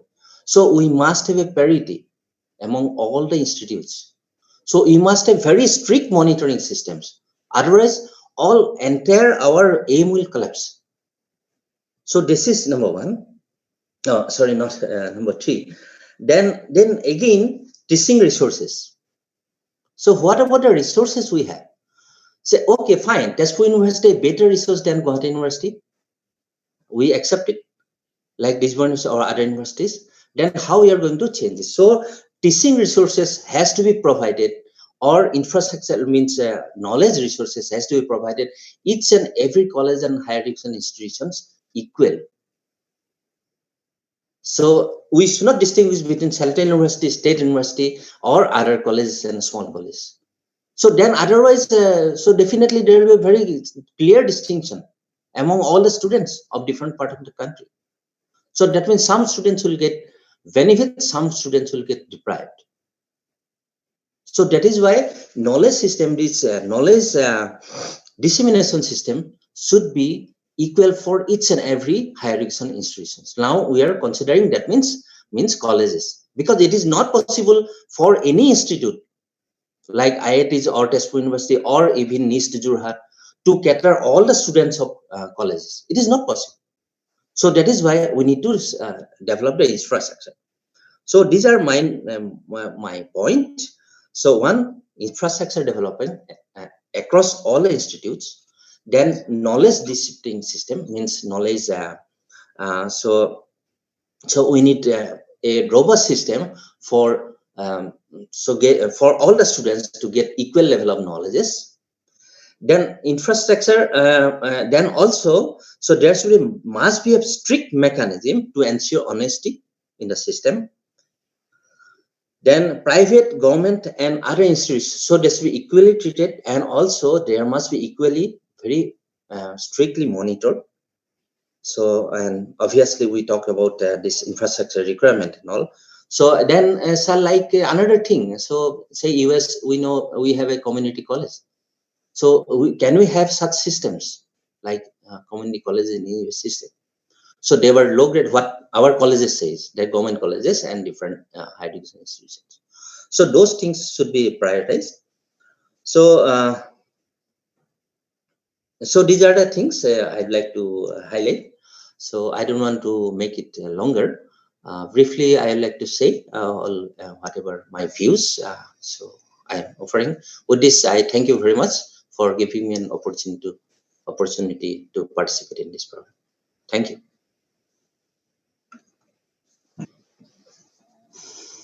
Thank you, Professor Kumar. Actually, it is really very vital points you have pointed out. Of course, to take it forward, let us just means we have been having some research internship programs by, let us say, ISC, means Indian Academy of Sciences and all. So let us say, if you think of, okay, means actually that problems you have highlighted is really valid, but beyond that also, let us say a framework, if that is already working, so can it be thought upon that, okay, that this model can be expanded to beyond science or even maybe humanities and other subjects? Yes, it is. Thank you very much for this question. Actually, that is a very nice thing that to be initiated. But the question is, you see, when we talk about this academy, these fellowships, how many students get? Really? So this is important. Means that is what. So now see, and all the students, they don't do you in Tezpur University, do you get any student from outside Assam any for academy internship? I believe no. Okay, maybe one or two. Okay, maybe one or two. Okay, now then we need number of fellowship or number of opportunities should be more. Then also see, students will go to Tezpur, not to Guwahati University or not to Dearborn University. That means, but now we have a huge influx of students. So in that case, how to cater all the students means at least a 50% of the student. So in that case, we have to increase the infrastructure. All the means at least some we can have a standard of having higher education institutions so that we can have more and more students. Otherwise, it will be very restricted to very limited number of students only.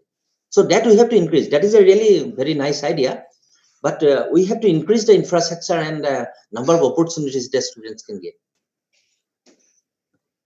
Yeah, thank you, sir. So we'll be actually again we are collecting if any questions are there. So we are thankful for your valuable time and your ideas you have shared with us.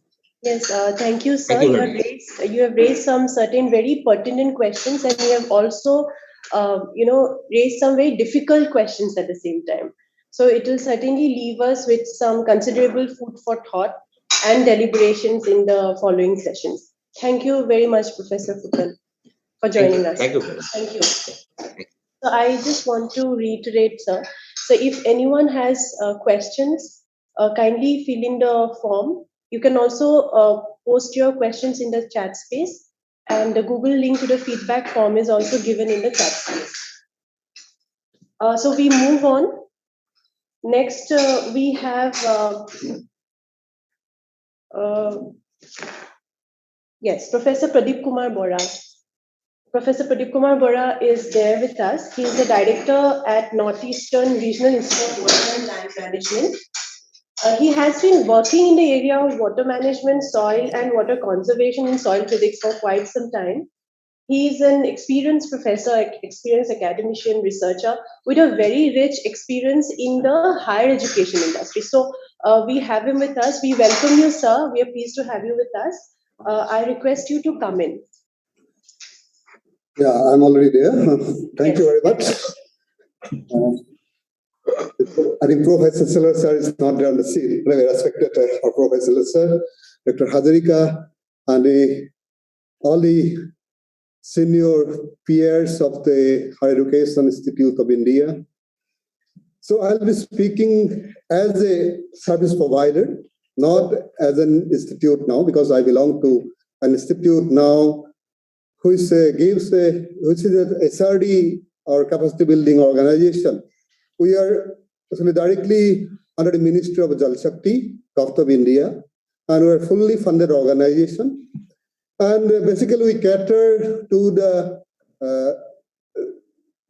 professionals of water resources, irrigation, agriculture of different state governments. And more specifically, we work in the northeastern region, including Sikkim, and we have recently extended our support to Jharkhand as well as the West Bengal also.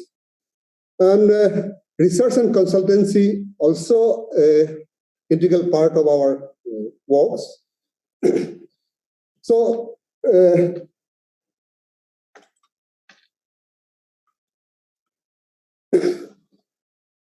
we also provide training and other supports to different farming communities, producer companies, water user association, and other NGO. And last few years, we are constantly giving internship programs to the students of undergraduate programs of BTechs, particularly civil and agricultural engineering, as well as the undergraduate chemistry, botany students, postgraduate students are coming to us for short-term internship program. For research coordination, NERIAL has already got MOUs with institutes like Tezpur University, Central Agricultural University, Assam Agricultural University, Tata Institute of Social Science, Guwahati Center, Northeastern Space Application Center, and a few more, and also around 15 undergraduate colleges who regularly send their students for internship program in our institute. And last 3 years, we have got also MTech program, which is affiliate to Assam Science and Technology University and already approved and accredited by AICTE. And as I have already told you that we have continuously providing internship program to BTech students, and it's a 1-month tailor-made program. We are concentrating on then how whatever they learn in the classroom, and we just want to give them the practical aspect of whatever they learn in the classroom. And then they basically soil, water, and management and conservation things are being taught during that 1-month internship program to BTech students. So far, we have catered JNKV Jabalpur, Madhya Pradesh, Central Agricultural University Imphal, NIT Silchar, Assam University Silchar, Tezpur University, Assam Agricultural University Jorhat, Royal Global University, Guwahati University, CIT Kokrajhar, Assam Engineering College, Jorhat Engineering College, Nagaland University, and few more. So these are the main institutes that we are providing, apart from the colleges that I already mentioned. And then this UG or master degree internship program for the colleges, generally we try to provide 4 months program. It's a tailor-made where we try to give them a hands-on training of laboratory experience, as well as we also train them how to solve the field problems. And then some of the programs we found so excellent that the BSc student or MSc student who completed the research or that internship program, they could publish papers in journal like Journal of Hydrology, Separation Science and Technology, Current Science, International Journal of Nanoscience, Chemosphere, etc. So these are all peer-reviewed international journals. So we could motivate the students coming from the small colleges like Lakhimpur Girls College or Kakajan College. Those students could even complete their research orientation in our institute and they could publish good papers. And they go out from the institute with a very positive mindset and then good hands-on training in the laboratory protocols and other things. So recently, 3 students from Tezpur University in Mascom is also associated with us. They have come for 6 months internship program. We are now engaged them in PRA techniques, that is participated role appraisal techniques, science communication and extension processes, technology dissemination, and then content development for also handling mass media. All these things we are being engaged now, and I hope that this Mascom student also will be going happier from our institute by learning the all necessary skill that they require for their future endeavor.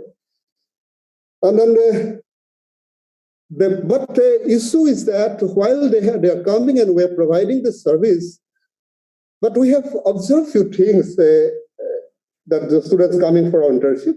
BTech students are, of course, is fine because it is a program, 1-month training program, already tailor-made, and it has been going on since my days. It's almost 30 years of my graduation. So last 30 years, I have been observing that this kind of program is going on with engineering colleges. But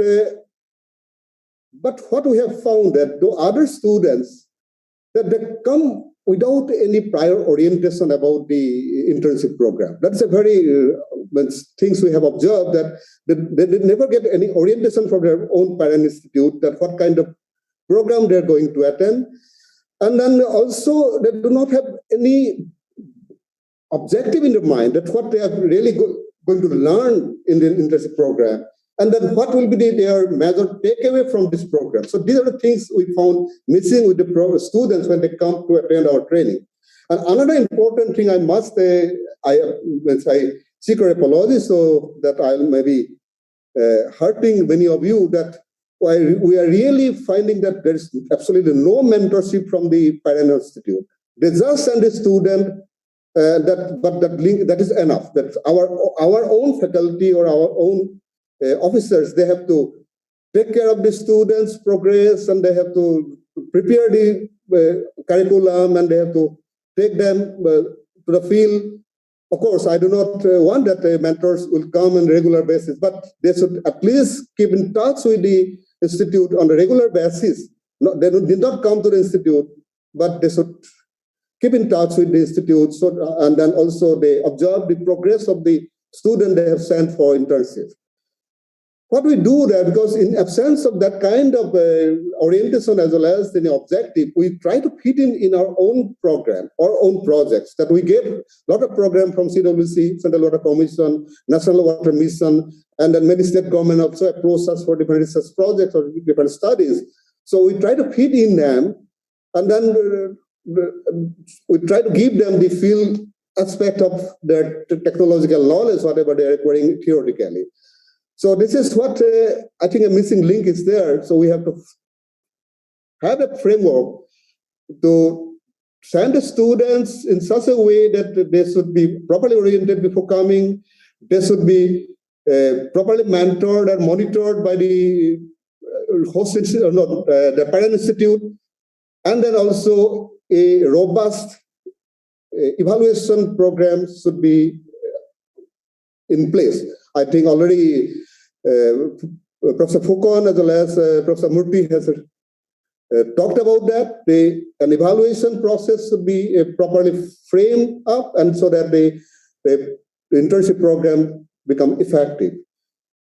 But even after that, we found that the students goes out of the institute after attending the 3 months or 4 months internship program, even 6 months internship program, with a positive frame of mind, with a matured research aptitude, and a zeal and a passion to work in the field further.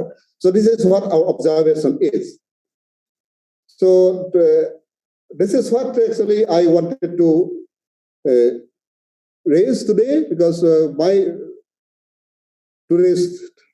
objective of this discussion is that as an institute who provides the internship programs to the students, so we face a few problems, no doubt, but we are trying to serve at the best of our capability. And then, well, we have got a good infrastructure, and we are also going to expand it. Very soon, we have our new laboratories and all other infrastructures.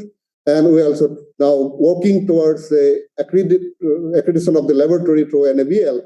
And then our ministry also promising us that this Northeastern Regional Institute of Water and Land Management should be made as a referral laboratory for Jal Jeevan Mission work, as well as it should be a good laboratory for entire Northeastern region to cater this other associated institute as well as the society at large. So thank you very much for giving me the opportunity.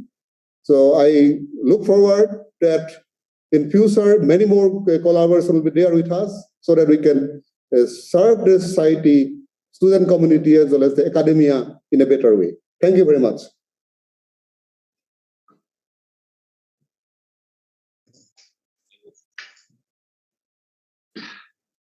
Thank you, sir.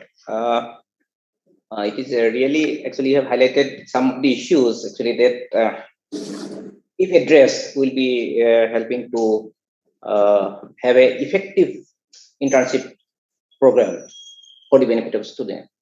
So now, let us say, if we are a higher educational institutions, we are going to require to play dual role. Means we are the facilitator as well as we are the arranger for our own students.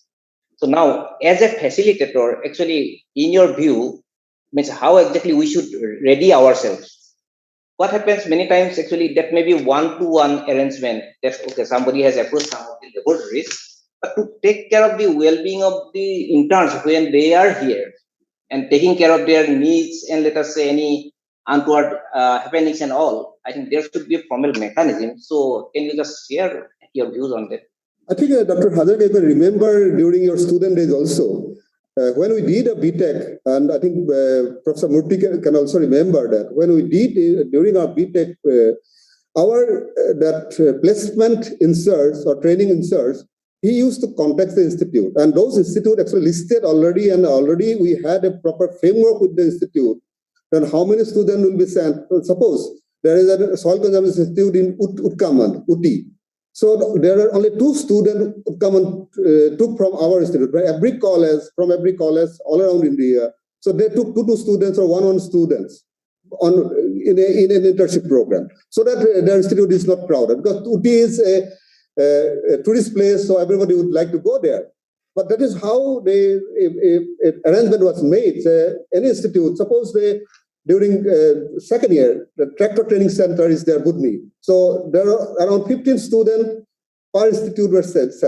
So that is how perhaps every higher education institute of North India around the country, they can enlist or make a list of all the service providers, including industry institute like us, even the NIH, National Institute of Hydrology, is another institute. So those who are in hydrology works and water works, they can also send a student there. And there are even the NIRDs, there is a good institute where the social science student can go and do the internship. So I think we can bring those institutes into our fold and have certain arrangement. Suppose today, Tezpur University is sending 3 the mass comm students to our institute. Tomorrow, maybe other institutes would like to send, but we may not have the capacity to absorb all 20, 30 students in mass comm program, because we will not have the ongoing program to accommodate them. So that is how perhaps we can have some framework that in one hand, the stakeholders the service provider. We can have both the lists together, and then perhaps prepare a framework for every season or every academic year. We can send 50 students from each institute. So that is how we can have a broad-based arrangement. Maybe we can sign MOUs among all the universities, how to go about that. Because for every internship program, again, we have got some financial liabilities. Because we'll be charging from the student maybe 1,000 rupees or 2,000 rupees for a particular period. But against the student, again, we have to spend certain things. Like for student of chemistry, we have to spend chemicals or use chemicals for a program. So this is, we are not charging from the student. Only meager amount we charge. So that is how we have to have some kind of arrangement so that both parties will be benefited.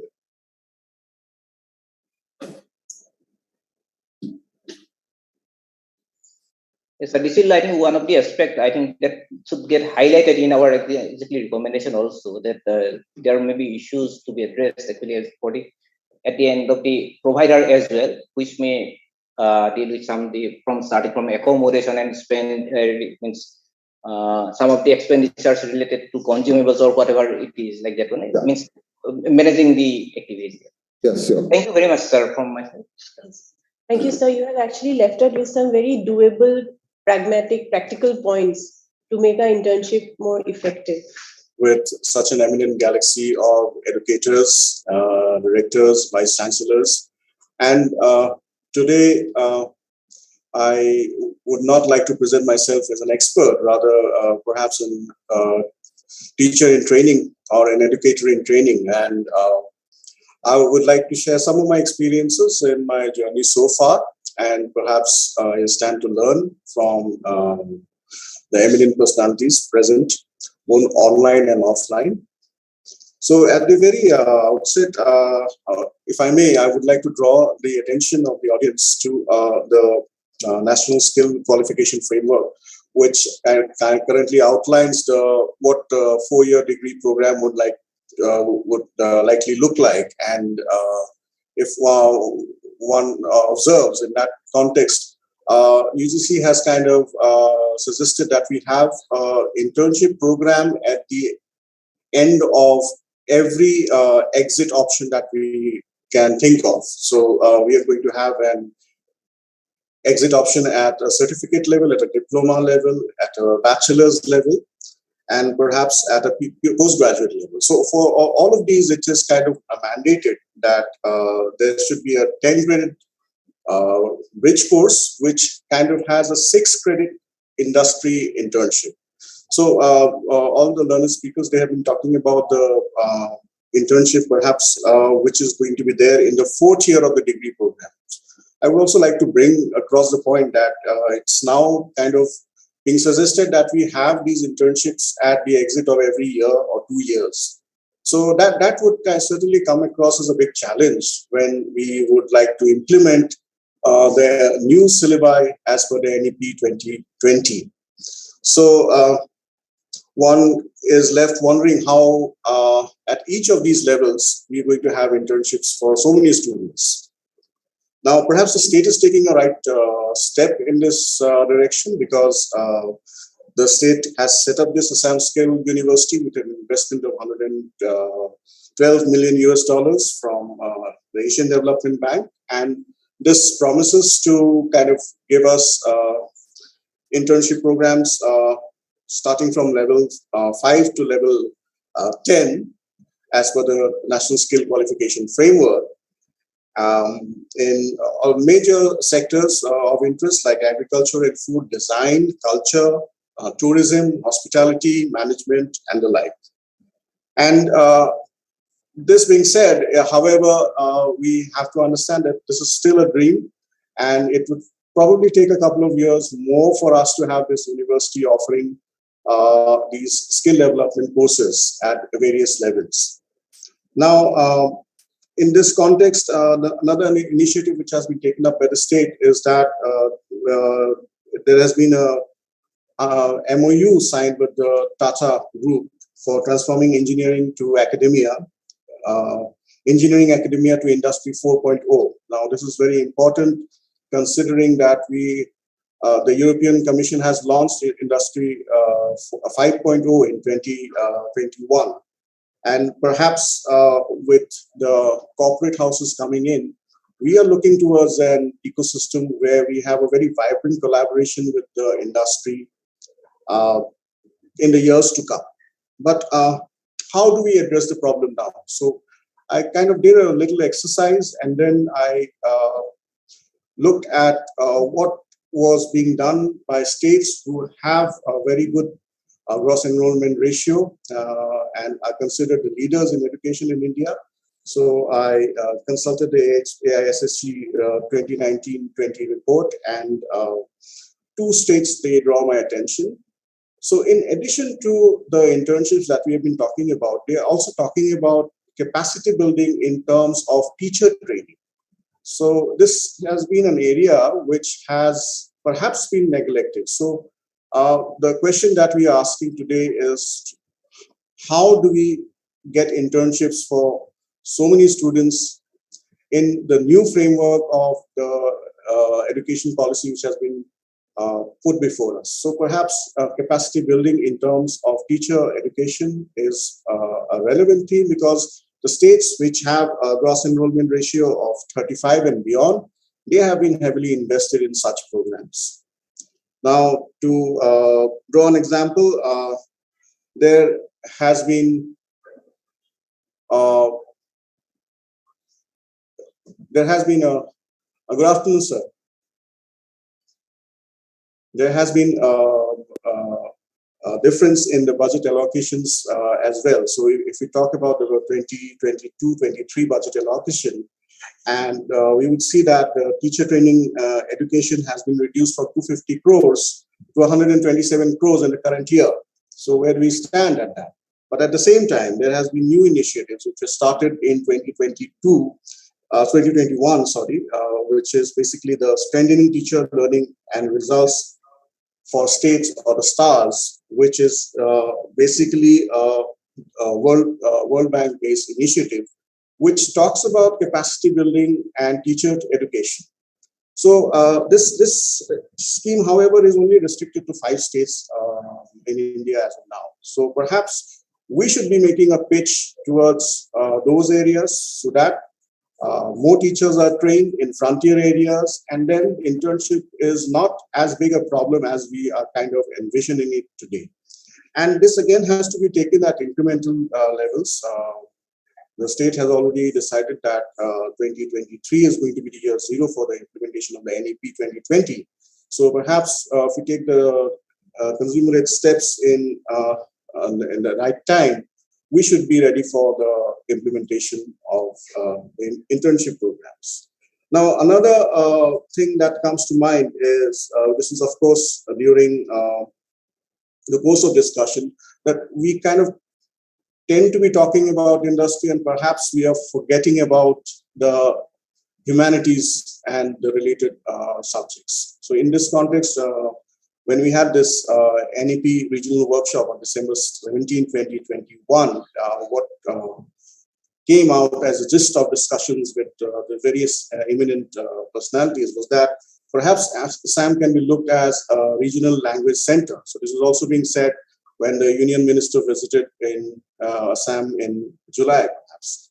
So, so when we're talking about internships, are we kind of limiting ourselves to think that it's only towards industry-centric jobs, or are we trying to break the silos and develop a concept which is truly multidisciplinary, and then transcend borders and talk about the internships of all programs?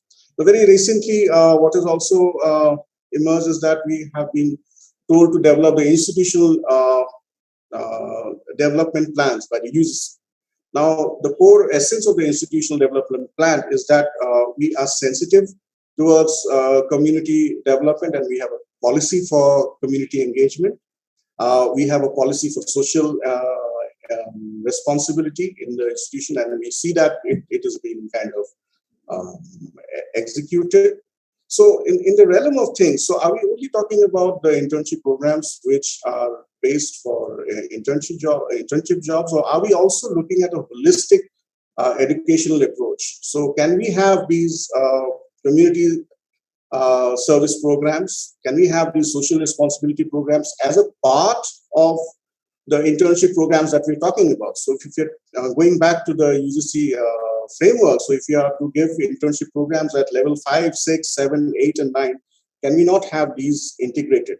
And Professor Hazarika is going to agree with us. We had a very vibrant discussion on in the NEP regional workshop 717. And then one of the points which came up was that so far as the digital outreach is concerned, UGC had previously restricted the registration of institutions to the Academic Bank of Credits only if they had an accreditation. And during the course of the workshop, something very interesting happened. And then it was kind of communicated to the UGC that if we want digital education to truly come to its potential, it has an allocation of 421 crores this budget, then we must remove these barriers. We must not stop the institutions from registering to the Academic Bank of Credits. And in January 14, UGC had amended its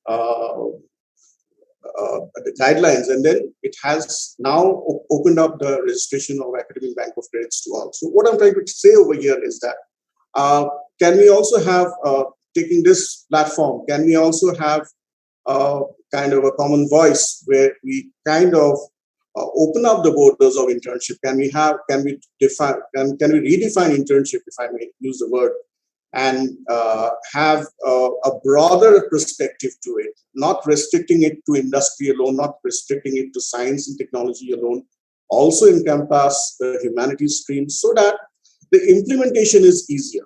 So we have kind of developed a model for the implementation of the NEP 2020 four-year degree program in our university, Patna University, where I'm currently working in, and this has been communicated to the government for consideration. So there we have kind of tried to break the silos and have a truly interdisciplinary approach so that it is more of a value-oriented education rather than an industry-specific education that we are kind of talking about right now. So this is my humble submission, and it is up for consideration. And I stand to learn from the learned viewers and listeners. Thank you.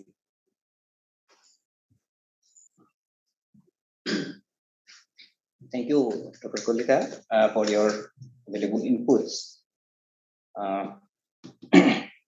Actually, I think, as you have mentioned, that actually it is that it should not remain within a silo, that approach for internship. And one example, of course, at the beginning, whatever was suggested for Indian knowledge system, I think that kind of model, what do you think that will be applicable for even all kinds of humanities and social sciences subjects as well, and maybe even non-laboratory based research?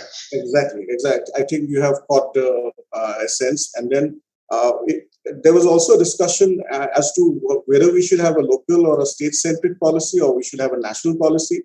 I think we are competing for funds. If we talk brass tacks, we're competing for funds over here. So I think it's better to have a state-centric policy where we don't talk about Tezpur University and Patna University and Guraga University as separate entities, rather as a pool of resources, and then we see that how can we contribute to the overall upliftment of the education in the state. So if we have kind of a holistic system where we build upon our strengths and then we cross disciplines and we collaborate, perhaps that is going to be an easier model for us to draw central funds and then evolve our infrastructure from what we have right now.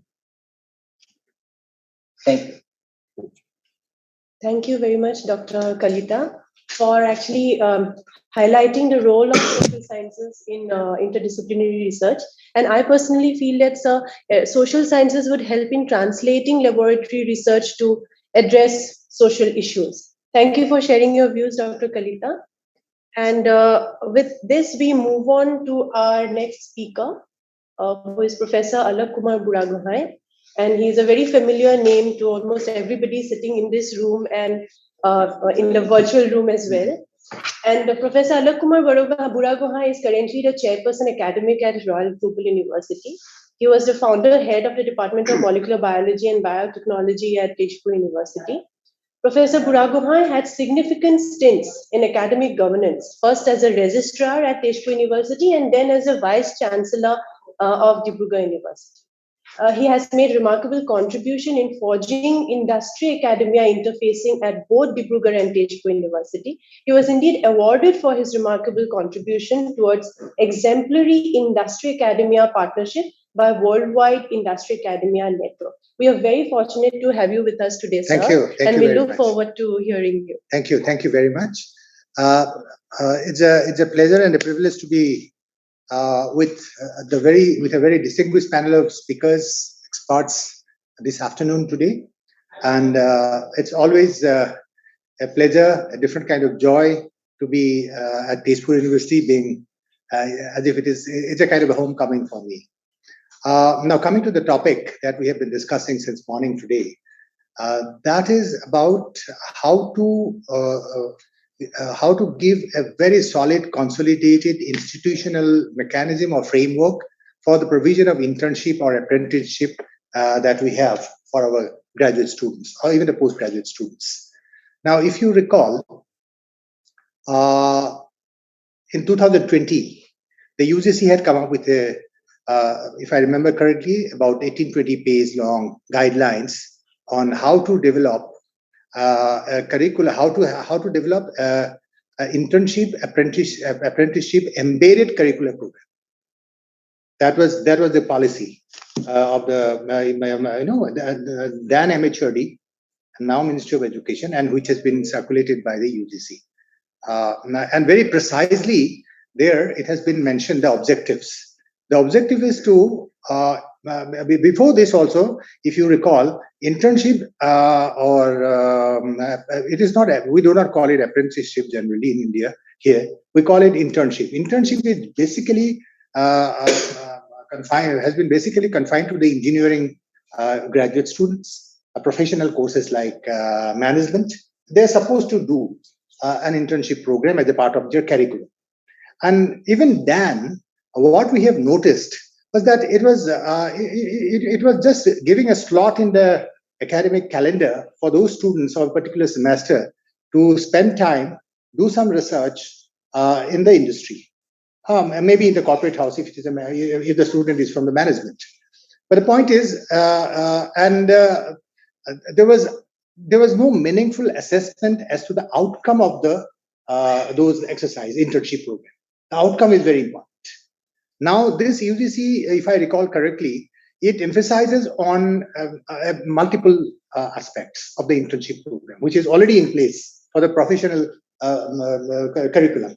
This guideline specifically mentions about internship, apprenticeship being extended to non-technical graduates.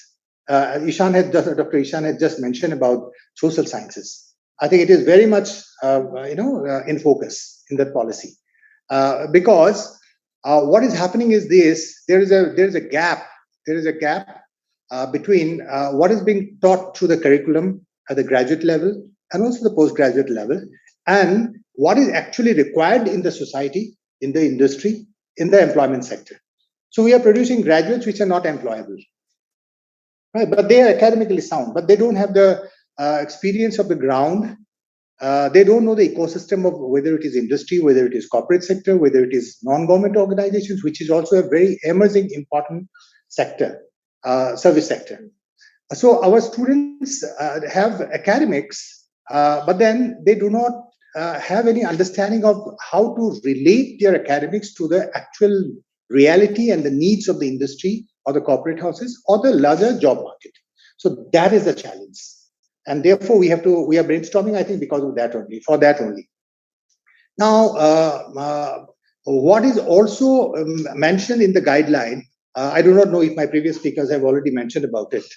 And I apologize for big repetitions if somebody has already mentioned that. No. See, it is mentioned that the very policy that I am referring to of the UGC calls for developing internship / apprenticeship embedded curriculum. So whatever a student is supposed to do as a research project or internship project or as an apprentice in any sector, whether it is industry, whether it is corporate, whether it is non-government organization, social service sector, whatever, there has to be defined credit-based curricular structure so that everything becomes accountable and everything is target-oriented, objective-based, and hence, eventually on completion of those courses, a student can be, an intern can be assessed about the outcome, right? And there are different pedagogic tools these days for assessing the outcomes. So we'll have to employ them also. So it is like, internship is nothing but is an extension of the classroom teaching learning program to the real world classroom activities. So that is the only difference. And students get to learn and feel and internalize the ecosystem of the real world systems, like if it is an industry, right? And I would say even faculty should be given exposure to the industries and other corporate houses, because we as teachers, we are grooming our students through our pedagogy, classroom teaching learning program, for the industries, for the corporate sectors and all that. But if we ourselves do not know or realize completely how the ecosystem there works, then I think our teaching will be not as effective. So therefore, it is very important that together with the students, if not together, I think there has to be a provision for faculty internship as well, and preferably before joining the profession as an assistant professor. I think this is the only profession where simply walk in after fulfilling the eligibility and qualifications, NET, PhD, and all that. No other profession. If you're a doctor, you have to do some kind of internships in the medical college for 2-3 years. If you're a lawyer, you have to serve as a junior. If you're a chartered accountant, anywhere and everywhere except for teaching. We just switch sides from this side to the other side on completion, on fulfillment of our academic qualifications. And what is our job? Our job is to prepare the students for the employment sector, the service sector, be it industry, be it the corporate sector, financial sectors, and emerging sectors, as I said, the service sectors, very many domains on environment, on social service, on gender issues. You have seen, we are witnessing very powerful and very important non-government organizations are coming up. And in fact, the PPP mode is going to be the vogue now. That will be the order of the day. Government cannot cater to everything. So private partners have to come in, non-government organizations have to come in. So our teachers have to have an understanding as to what are the ecosystems in these domains from their respective fields. So for example, you are teaching chemistry, right? How much do we know as a chemist? How does an upstream or a downstream industry in the oil sector functions? Or for that matter, the tea technology or a food processing technology functions. We know the curricular subject matters, the basic concepts and all that. But knowing the subjects, the concepts is one thing, and relating and applying it to the ecosystem from their context, from their priorities and requirements, perspectives, that is another thing. So I think this calls for a very integrated teacher-student together involved approach for internship programs. I won't call apprenticeship for the teachers, but internship is a must for us as well. This can be a resolution, if you want, a recommendation from this meeting. And the other thing is social science sector is the focus, because there we produce a lot of graduates in humanities and social sciences, and not very many employment options are there. But then it is also the responsibility of the government to see that certain industrial sectors are also promoted in different parts of the country, so that there is a sink. We are the source. There has to be sink to put in the students. And now here we are gathering together how to prepare the students, getting some kind of a transformation from being in the source to being in the sink. But if there is no sink enough, then I think the whole exercise will be meaningless. So it is also important. For example, in Assam, there is tremendous possibility of developing tourism industry, textile industry, many other industries for cultural tourism, adventure tourism. And if these sectors are transformed into what we call as industrial level, industrial levels, then our boys and girls can go. I am now serving at the last leg of my innings in universities, having served here lifetime, Guraga University, and now I'm in a private university. And then what we are doing, if I may say that, especially we are focusing on science and engineering is fine. They are doing their internship as usual, but we are developing curriculum. But I remember last week only, we have almost formalized inking MOUs with Memorandum of Understanding for student internship with the state archives, right? The state museum, right? And there, the student will go from history, from social science, and they will be given some specific subject-related, credit-based, exercise to do for 6 months, minimum 6 months, or 3 months to 6 months. And at the end, there is a coordinator at the other end, that is in the archive or whatever I mentioned just now, and at the university end. And the coordinators will be in direct coordination with each other as to the progress, the learning process, learning progress, and at the end, the learning outcome of the interns. And whatever credit they are awarded on completion of the internship, it will be factored into their CGPA or SGPA, whatever it is. Right. So I think this is what is required in the, if I remember again correctly, this UGC policy also calls for educational institutions department-wise, subject-wise, getting into memorandum of understanding or agreement with these sectors with very clearly defined terms and references. As I mentioned, that there has to be a curriculum, there has to be credits, there has to be a coordinator at both the ends. And the students just cannot be let go, and you go to Oil India, you go to ONGC, you go to the industry and do a project. And at the end of the project, they generally come back with a beautifully printed project report. They submit, they get the marks, and that's the end of the story. But it has to be made more functional, more effective, and more outcome oriented. I think this is all that is required. And as I said, it is not only the onus of the university to send the students through very structured dovetail kind of mechanism with industries or other collaborators, other sectors, but on the other side has to be also equally geared up. Now, accordingly, the Apprentice Act of the country has been also amended to cater to this. If you recall, the Apprentice Act has been amended, and it is mandatory for any industrial organization or corporate sectors having a minimum of more than, I think, 20-25 employees. They are bound to take. They cannot deny. They cannot refuse students from taking the benefit of internship in their organization. It has become a statutory requirement. The Apprenticeship Act has been modified, amended to dovetail with the internship program of the universities and other higher education institutions. So everything is falling in place now.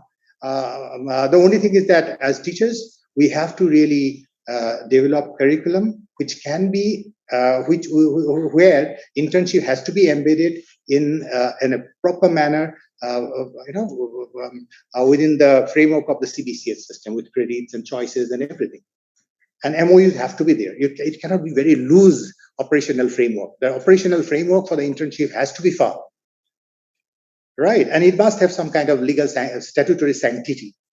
An MOU has got some kind of sanctity, legal sanctity. No one can say no, once you sign. So therefore, I think this is what is required. And so especially our focus should be on social science. It is challenging. For example, language. Where will you send? Culture, where will you send? Right. But even if we send after that way, so we must have this kind of windows for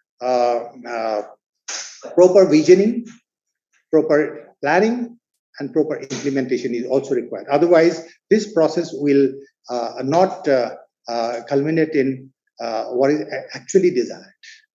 So these are my humble opinions. I think quite a few things we have discussed. I think if I give a very quick recap on what I see, that it has to be curriculum. The internship program has to be embedded in the CBCS system with credits and all that. Then participating NGOs, participating industries, participating corporate sectors have to have some kind of understanding legally with the institutions through very well-defined memorandum of agreement and understanding. And secondly, there has to be accountability fixed on coordinators at both the ends, right? So that the outcome, progress and outcome is ensured. They have to come up with something tangible, quantifiable, measurable outcomes, and the credit of which will be reflected in their ultimate results. And then I say that there has to be a provision, even if it is beyond the realm of this, beyond the scope of this discussion. I think for the teacher also, it is very, very important that teachers at the early stage of their career must have some kind of internship in industries, in corporate houses, in social sector, service sectors, so on and so forth. Otherwise, we as teachers not having even for once stepped into an industry, we are preparing our students to the industry. So that is something, that is a big gap to my mind. So that can be done. And of course, industry academia linkages can be forced through other academics. If possible, it can be made mandatory or optional for faculty members who wish to join institutions also to have an internship or some other kind of industry secondment. After they have joined the institute? After as well as before they If they have some experience before, then that should be given. That should be given a priority. And even after they have joined, periodically, instead of refresher course or orientation courses, industry secondment can be considered, should be considered. That's a good point.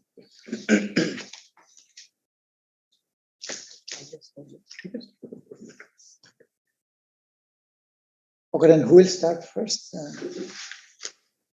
Professor Pathak or myself?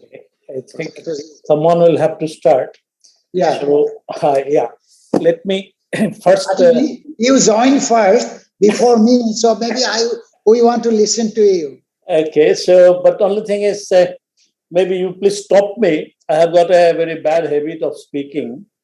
And then if I start talking something non-relevant, please stop me at any time. Okay. And then I feel that we'll be having a talk with a discussion mode so that in between we can interrupt, and that is also possible. So you can interrupt me at any time, you can ask questions. So yes, sir. Will it be okay, sir? It will be fine if it is, let us say, around for 15 minutes to begin with. Okay, that is if you give me a 15 minute, I will at that 13 minutes, you just give me a warning so that I can. It's all right. It's all right. We are not that serious. No. First, coming into the what is our AICT friend is also here, or I think it was his login was active. However, let me start confirm his login is there. But maybe because they have been having. Dr. Murthy, are you there, or I think so? Now let first try. I'm trying to understand the mandate or the things. What is our objectives? We want to that is place our new education policy into actions, because our new education policy, it says some of the very basic guideline, but it is a policy, and we need to get an action plan from that policy. It wants that we should go interdisciplinary skill. We should go for that, supporting to the other Make in India, and then emerging as a knowledge-based society, so that we will be serving the globe from our expertise in multidisciplinary, interdisciplinary, and transdisciplinary expertise. Now, here, when we talk about this internship, that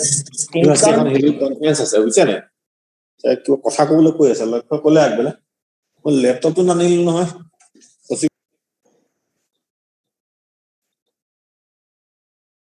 unmuted, sir. Yes, sir. Yes. So, as I was telling that we are talking about one sector that is on internship.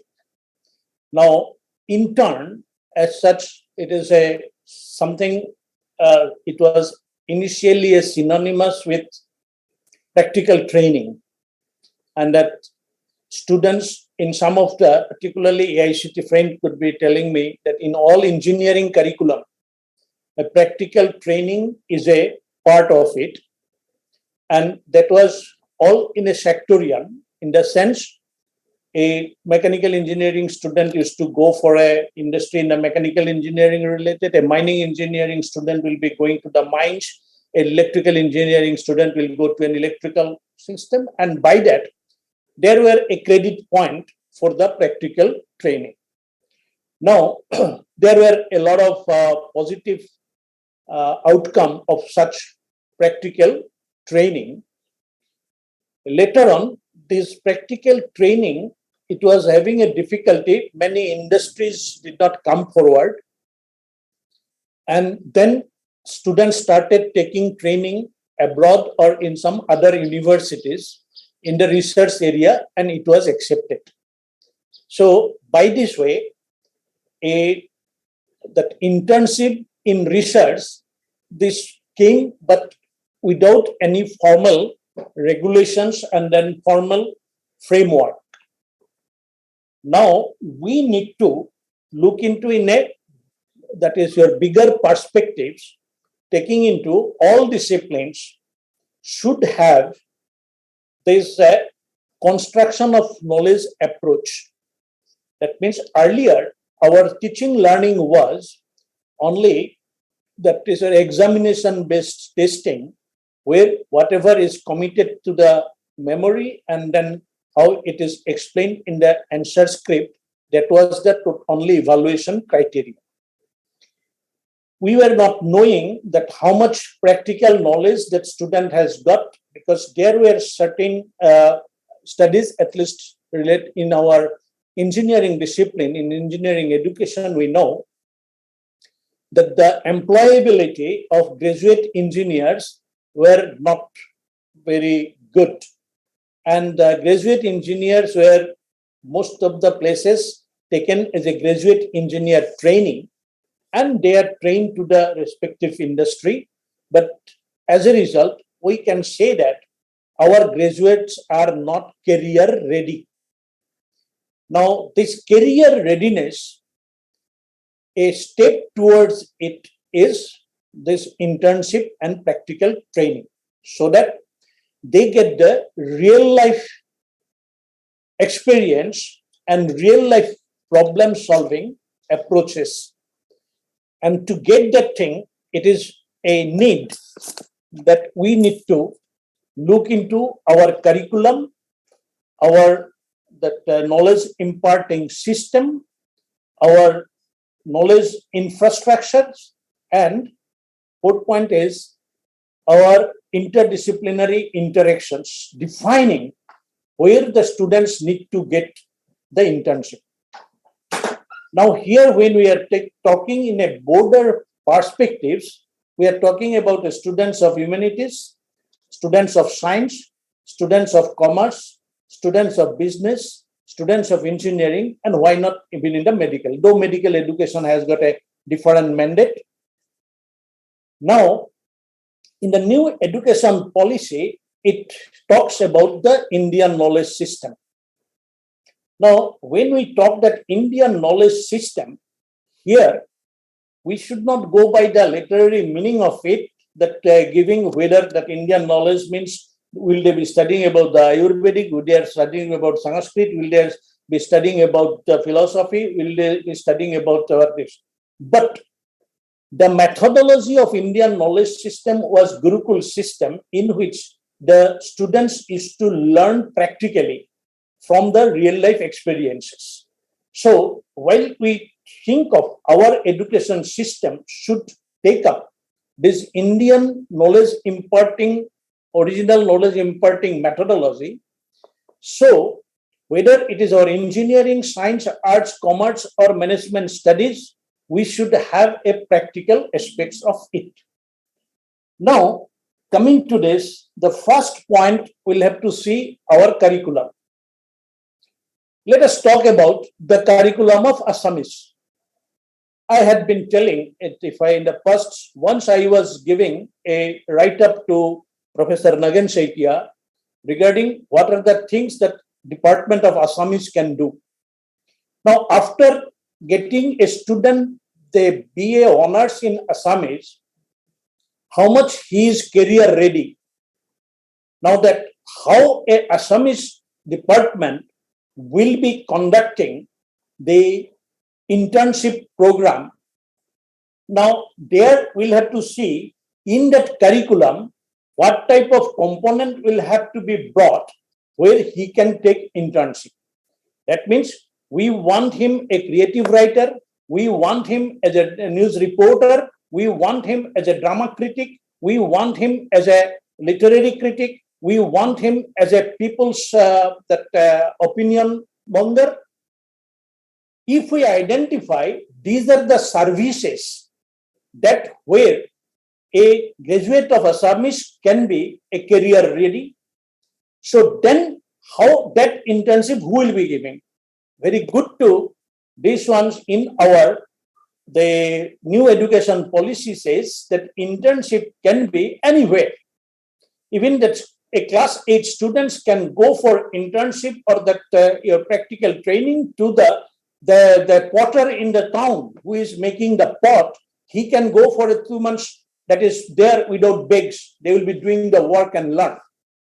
Similarly, if the students of Assamese, they can take even say, we can say we have one famous director.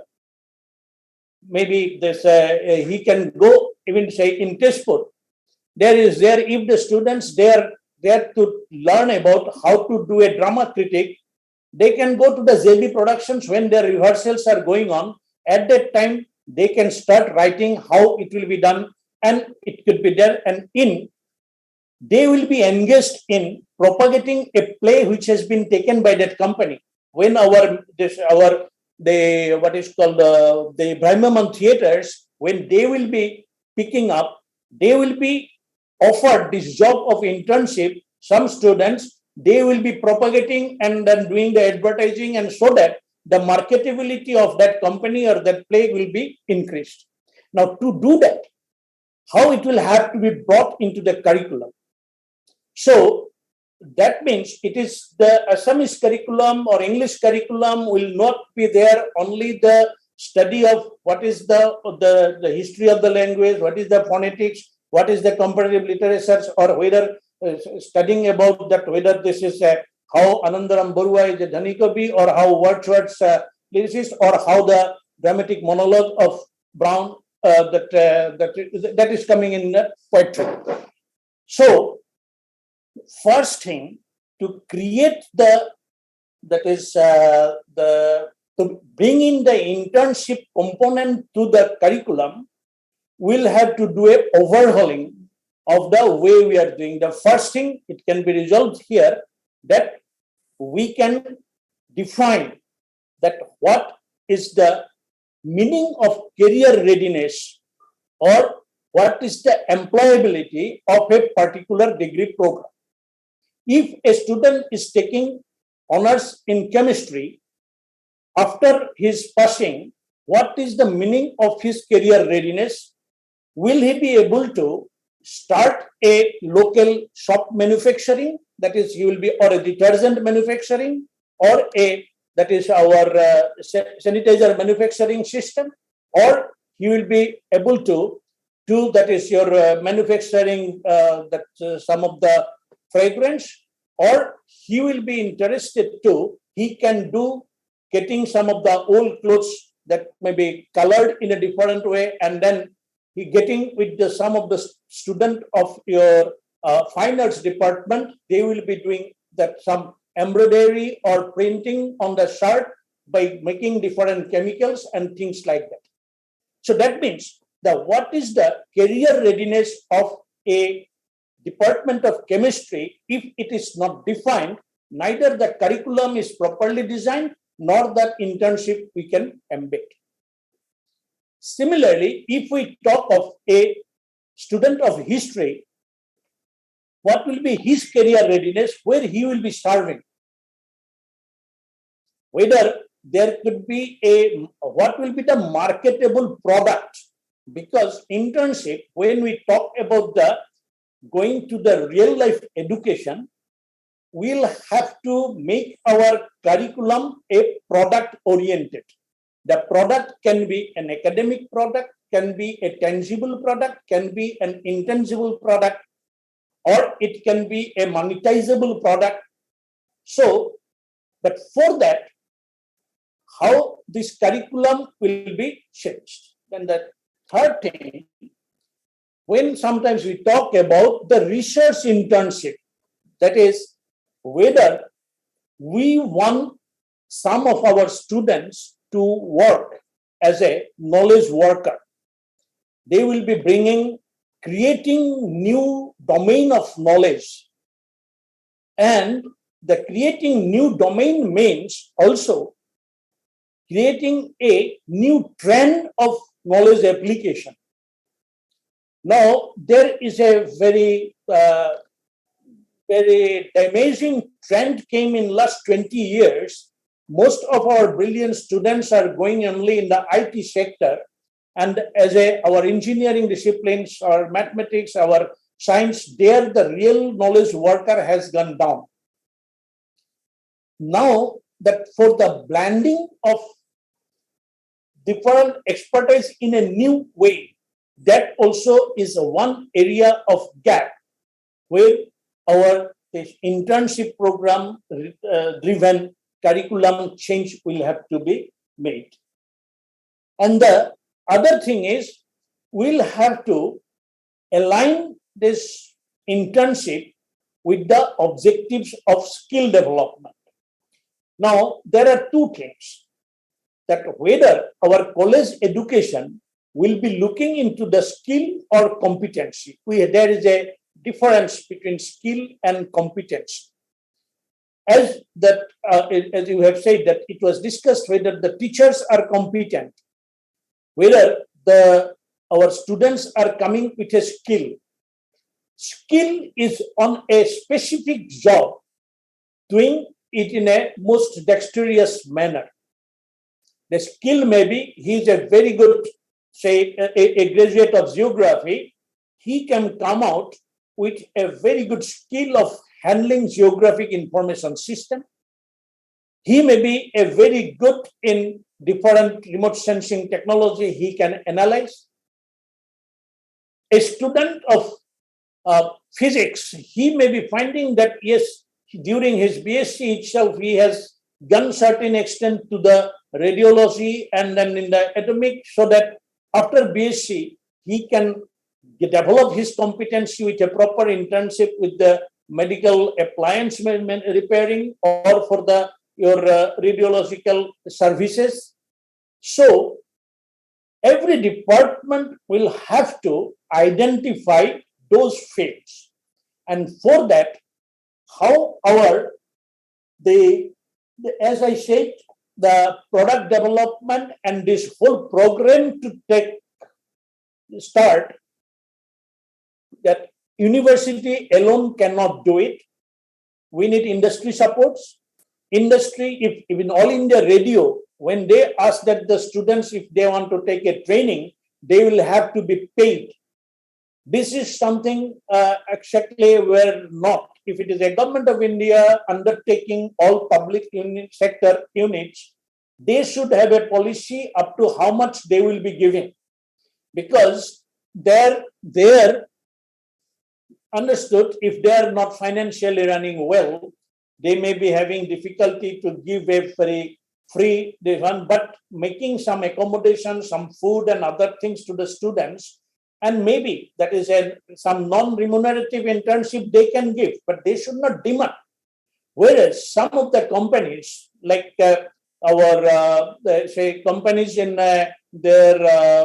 Imami, when in North Guwahati, Imami company, when they are making this Boroplus and all these things over there, a chemistry student, a chemical engineering student, even as a sociology student, they can keep that Imami can keep an internship of a sociology student to find out that which age group will be using what type of cosmetics. And that survey will be done in 3 months and the report will be given. And for that 5,000 rupees to that student will be given by Imami. That type of proposals to different manufacturers, different companies that universities, departments will have to be developing. So for that, the teacher of sociology, he will have to have that much knowledge that which industry, which research organizations, where their student to go. But thing is that the teachers there, they need to be given that exposure. So it may be possible that the whole state Ministry of Education, they should develop a high level that who has got the overall outlook of the things, that type of people should be there, some vice chancellors and all, they should give these directives that these people, a group of teachers to the all local and then some of the things that in the country, they will go for a guided tour to visit different industries, different firms. Now there comes after the internship, what type of product development may come. So for example, if they go to visit the godowns of our the Food Corporation of India, if you go to the Food Corporation of India, this gunny bags, then a lot of coolies taking over the things. There you may find there are a lot of pilferage of rice and things like that is happening. Their staking is not there in a proper order, how it will be there. So if a computer science students go there, they can find out that how the inventory should be managed over there. If a mechanical engineering student go, he will be able to tell that how instead of having staking and like that in the bags, we can have a silo. That if that silo is constructed, how much exactly steel and rolling mill will be giving, how much business will be coming to the rolling mill and the construction contractors, and there how many new jobs will be created. This can be studied, and there we can ask that our students will be going with these studies for your things. You will have to pay this much internship. Then it will be ultimately giving services to your organization. And to do that type of program creation, we need to get some of the experienced people from different parts of the country, if not from the world, and the education department of the state should have this group of monitoring, giving the guideline to the teachers how internship program can be created. And for that, every universities, every department, the vice chancellor should give directives to every department to define at least 20 to 25 internship program objectives and methodology and do what they can do. And how that internship will be assessed will be another things, that assessment. And then how these will be put into a teaching learning management system of the university.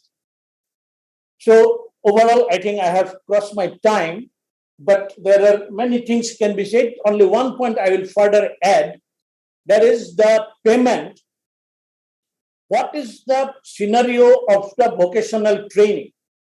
That the Board of Vocational Training in India, I think for the all diploma engineering students, they get and there's some stipend over there, and that system is there. If government of we are thinking that we need to bring this internship to survive and flourish, a funding system similar to the vocational training allowances should be given. But one thing is there, we have got millions of students, and these millions of students to be funded, there will have to be a proper planning.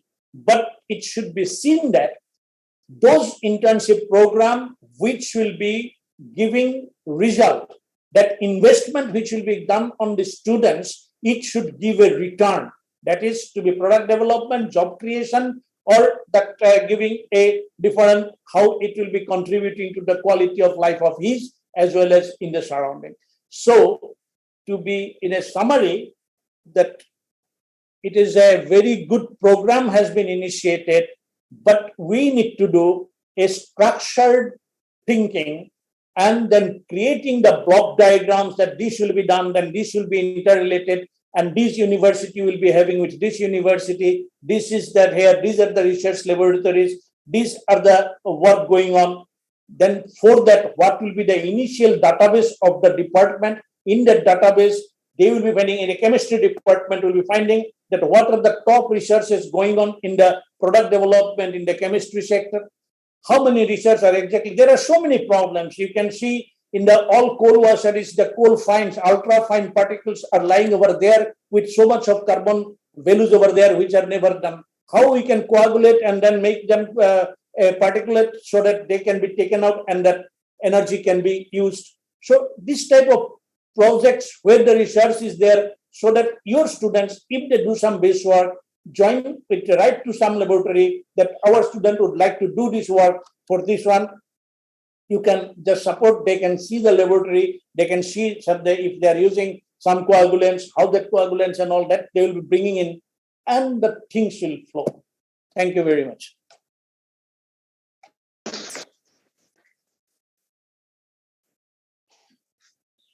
I think you have done it very nicely. Many of the points you have you have spent some amount of time, and then finally you have discussed with all of us. Very good points. I think maybe our all members also probably will look into that. Yeah. So maybe then we can now hear from Chatterjee. Professor Chatterjee, are you here? Yes, it's there. Good afternoon. Yeah, maybe I think, maybe we can have some discussion with you from here from Tezpur University. Thank you, sir. Thank you very much. It's an honor and privilege so that I am over here amongst all the dignitaries, among all the learned people. We have just heard Professor Pathak. He has dealt in a variety of region, variety of zone. I would be sticking to the engineering part only, because I am from NIT Mizoram, and my past experience is also at NERIST, where we have looked into the internship rather of the engineering students. So if you could allow me, I would be dealing with the engineering students only. Will that be okay for you, sir? Yes, it will be okay, but for even if you just say something on the general course also, probably that also will be useful. Yes, within my discussions, certainly all these things are going to come, because today in an era of multidisciplinary work, even today, if you go into any kind of research, any kind of work, you cannot say that this is particularly belonging to mechanical engineering, because there are so many areas. So even as Professor Pathak has said, that a particular whatever product we are talking about, there are various angles by which we would be dealing with that. So all these angles would be dealt with various disciplines. So we cannot avoid, and we cannot say that we would be dealing with a particular one.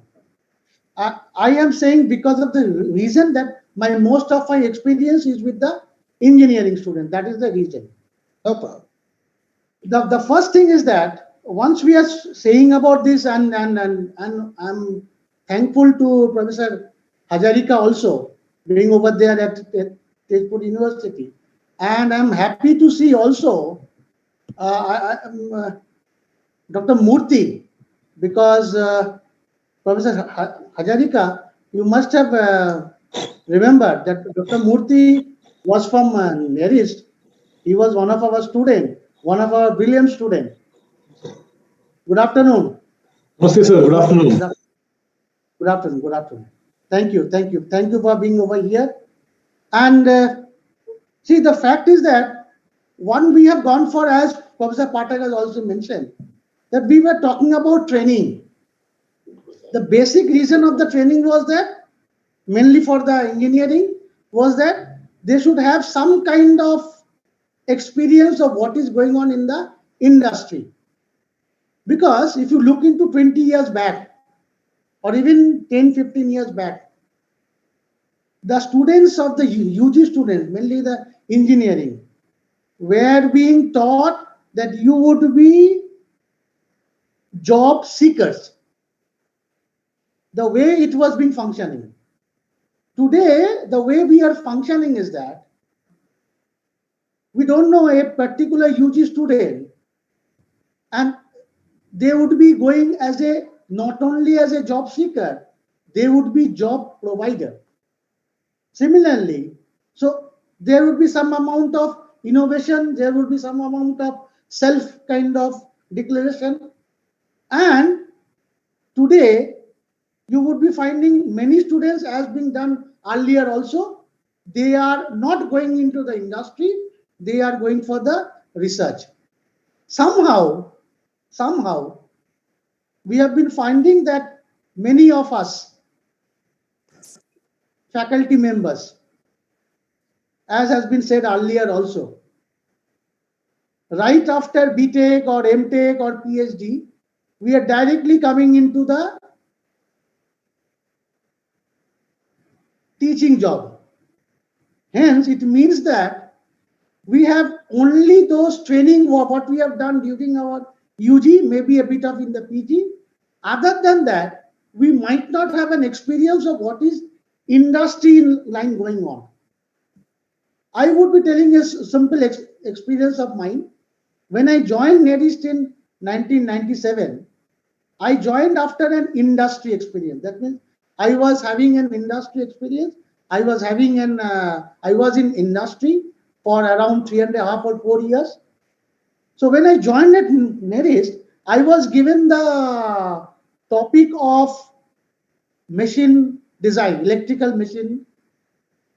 Now, once we had done, what we found actually is that the students in a particular class of transformer, the way they are being taught in the class from the book, it is theoretically more or less correct, but it is not exactly followed what is done in the practical one. So once it is being done in the practical way, what I found is that my practical experiences as doing job over there was of much help, not only to me but also to my students. So that during that class, around 20 years back, even students of now, they are now grown-up students basically. So even they said about those who have gone into that particular type of industry, some of them are job providers, they also speak about that the experience of that one has helped them a lot. Because now they were knowing in the class itself what is being followed in the industry. And hence, what you need to know also for it. As if not only you are a UG or a BTech holder, you are somewhat closer to what is being asked in the industry. So somewhat you are industry ready. But today, when we are talking about internship, our internship should not be only for those industries where there would be job seekers. It should be also that when there would be a job providers, that means innovation companies. That means in some kind of, also there would be researchers, so kind of research institutes. Now, once we are doing this, we have understood some of the problems what we have faced. Nowadays, you must have already heard of that Internships Alla, so which AICT is giving a lot of help as far as internship is concerned. Dr. Murthy is also knowing about it. He has been doing a lot about it. But once we have been finding that the students who are interested to go to the Internships Alla, many cases are there where they are being charged to the tune of in the range of around 8 to 12,000. And as far as NIT Mizoram is concerned, even in NEDIST also we have been finding that around 70 to 80% of the students are socially and economically backward. So when this kind of students are being faced with that kind of fees, that become a deterrent for the students. So if something can be done, though through the Internshala, AICT has given a large options for the students, but there are many options where the good, I would say, internship is requiring some money to be paid to that company. So if this thing can be taken up, I think that would be very much improvement for all of us as far as internship is concerned. And as has been mentioned by somebody, maybe Professor Pathak also, that we, the faculty members, are directly coming into, in most of the cases, I would say in my institute, now NIT Mizoram, even in my earlier institutes, 80 to 90% of the faculty members are directly coming from their UG or PG or PhD degree, directly coming into the one. So many of them are not having enough knowledge that what is going on at this point of time in the industry, in which line, in which area industry is going. So if this can be thought about, that some kind of way where the industry experience would be helpful for seeking even the job of a faculty member, that would be providing that kind of impetus to the faculty members also, future faculty members also, so that they also are eager to not only have their degrees, but also have a learning with the industry. That is not only going to help them, but is going to help the students whom they are going to train. Thank you. Thank you very much. Thank you. Very well said. Can I comment on Mr. Project Chatterjee has brought some very important and valid point. They say the teachers, this need to be shaped. I think it's the Murthy is there. He can take up in AICT that how that could be formulated. But the issue of Internshala, that exactly whether AICT is supporting a commercialization of the internship process, or it is because there in the Internshala, it is mentioned, it is a free, and there is also a fees and things like that. Now, what is exactly the status of the, or what are the exactly in which way this body, which is a, I think, non-profit making some organizations, if Mr. Murthy can give some idea about that, how this Internshala has been exactly brought up, and then how exactly the overall, because our biggest problem is the number, that is our industrialization, and then our organizations and companies, and many of them, and particularly after COVID, there are many short farms and all, they are not in a very supportive, self-supportive. In this case, now how exactly the Internshala is doing, whether it is creating a separate virtual platform for virtual internship and training also, or if it is a direct training over there, what are their status, and ultimately how it is governed. That is it directly having any proper guideline from AICT or UGC or our Ministry of Education, or it is a totally private venture that to commercialization of this particular area. And of course, I'm pro commercialization, because commercializations give a responsibility assignment as well, but this needs to be regulated. If Murthy sir can give some idea on this, because I do not know much. No, sir, Professor Pathakji. I mean, as far as I know, the Internshala is a separate thing, not connected with the AICT's internships anyway. And I have put in the chat box the actual portal that the AICT runs, which is again used to connect different basically interns who are seeking internships and different companies. And Dr. Buddha Chandrasekhar here at AICT, he runs that program. And based on my conversations with him, he told me that they have about 69 lakh students throughout the country registered on that platform. And then every year they give out, they're basically like a matchmaker kind of a thing. So they don't really conduct the internships for themselves. They just make sure that the applicants and the persons who are having the interns, opportunities meet. About 9,000 or so of students are finding internships every year on that. And it's all the big companies like Google, Microsoft, all those people go there. And whereas I have used the Internshala for recruiting some of my students in a different context. So we were looking for some project associates, and then we found that Internshala is actually a great place to find a lot more diverse students and all that. But as far as I know, that is a private concern and it is not really associated with any government-driven initiatives. For AICTE, they have their own portal that they are, for which the link I have provided in the chat box, and that has got a broad base of things. And I think that is one that they are trying to consolidate and then increase it to a few more crores of students and all that. And for the IKS internships I was talking about in the morning, we have used the same AICTE portal, not the Internshala. But I have used Internshala to recruit a research fellow for my project. Yeah, so that is clear. As Professor Chatterjee was telling, that sometimes that the facilitator, as I understand, Internshala certificates is not, they cannot give a certificate of internship.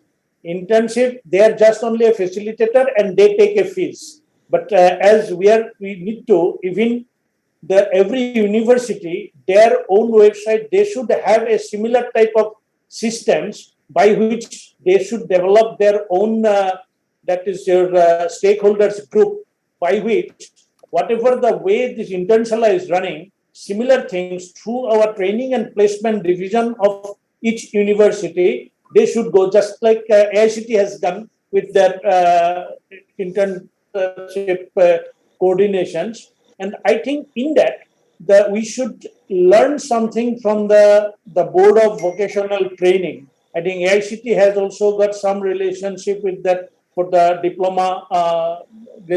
diploma engineers. That type of system, if we can bring it in the university level, this internship program may be useful. Thank you. Thank you, sir. Actually, what I'd like to add, I think this in the morning, what Professor Murthy was explaining, actually there is a portal where the registration is being done for for their the division for IKS. And what actually I think the suggestion what Professor Pathak is saying is, if it can be done at the HEIs also, who are actually ready to offer internship, I think that will be a really good internship. That is fine. I have a small comment to make on that. One of the things that we faced, we actually did exactly what Professor Pathak was suggesting, that we had listed for the project. I'm just recounting my experience here. So we wanted somebody to work on some machine learning project that we had in my group. So when we advertised it on our IIT Indore website, the kind of applications that we got we were not very happy with it. But then on the other hand, when we went to Internshala, the reach of these platforms is massive. So the ability to attract good quality interns is going to be massive when you go to these kind of centralized portals. So it may be a case of how do you want to really leverage that? So maybe it could be, for example, that Tezpur University wants to offer 50 internships in some area. But then if you just post it on the website of Tezpur University, a student from Rajasthan or somebody from rural Maharashtra may not be able to look at it. Whereas if it is an AICT kind of a portal, which is a centralized one and it's run well, they may be able to identify those things and they can connect. So there are some advantages to that kind of big centralized portal in terms of the reach. That is my only comment there. Thank you.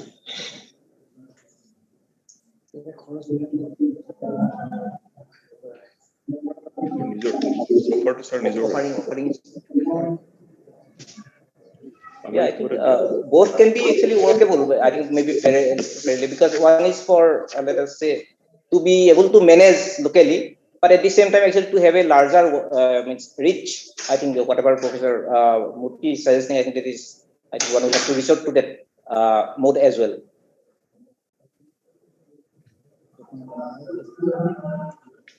So, thank you, Professor Chatterjee, actually for bringing up this quite point actually, which is of interest for actually all of us, and how to exactly formulate the policy to facilitate the students.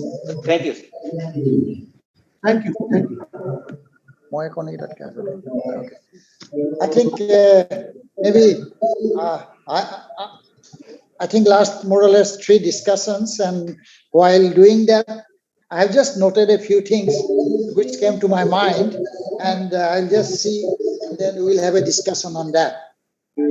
First thing, I think everybody can hear me. Yeah. So first thing, my outlook will be more importance will be given to the 4-year undergraduate course BSc, and then it may be the similar type may be applicable in the case of engineering, I don't know, but my priority will be the general science and BA, MA, mainly BA and then BSc like that. So one point which came in discussion that please don't mind, and nobody should mind, that normally suppose if we take a teacher, if we give them training on refresher course, on orientation course, if we send them for some to some industry for some experience, I think that sort of the activity probably will not be very much useful. So rather, I think like this. Suppose in my university, from one particular say zoology department, one particular student wants to do one in one biotechnology institute. He want to do an internship.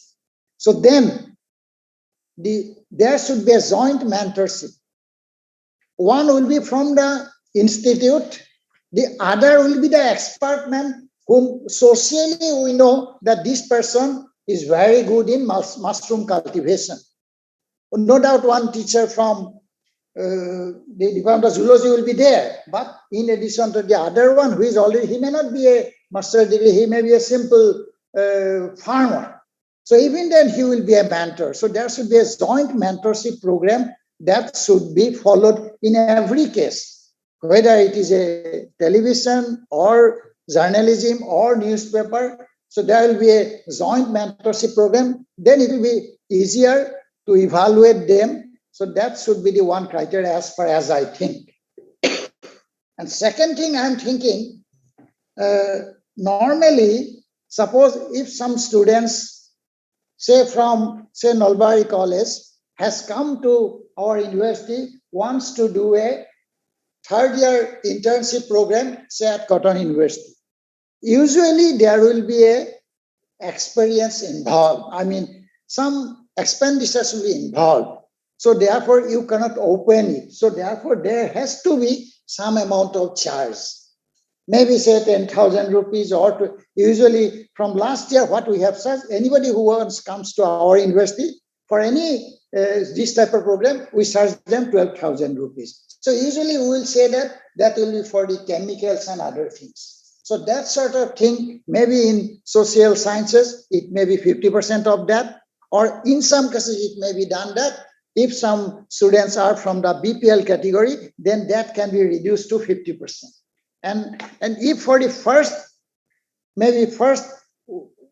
few years, if that is subsidized by some project, I don't know, we haven't got the university, we haven't got, if some sort of subsidy, if it is given, I think then the students also, once it rolls, maybe after 2 years, we don't have to give that. But initial things will have to be like that. So that is my one thinking. And another thinking, normally even suppose many NGOs, those also can be involved very nicely. Pathak also have said that anything suppose on the, they can go to any newspaper, they can go to any industry.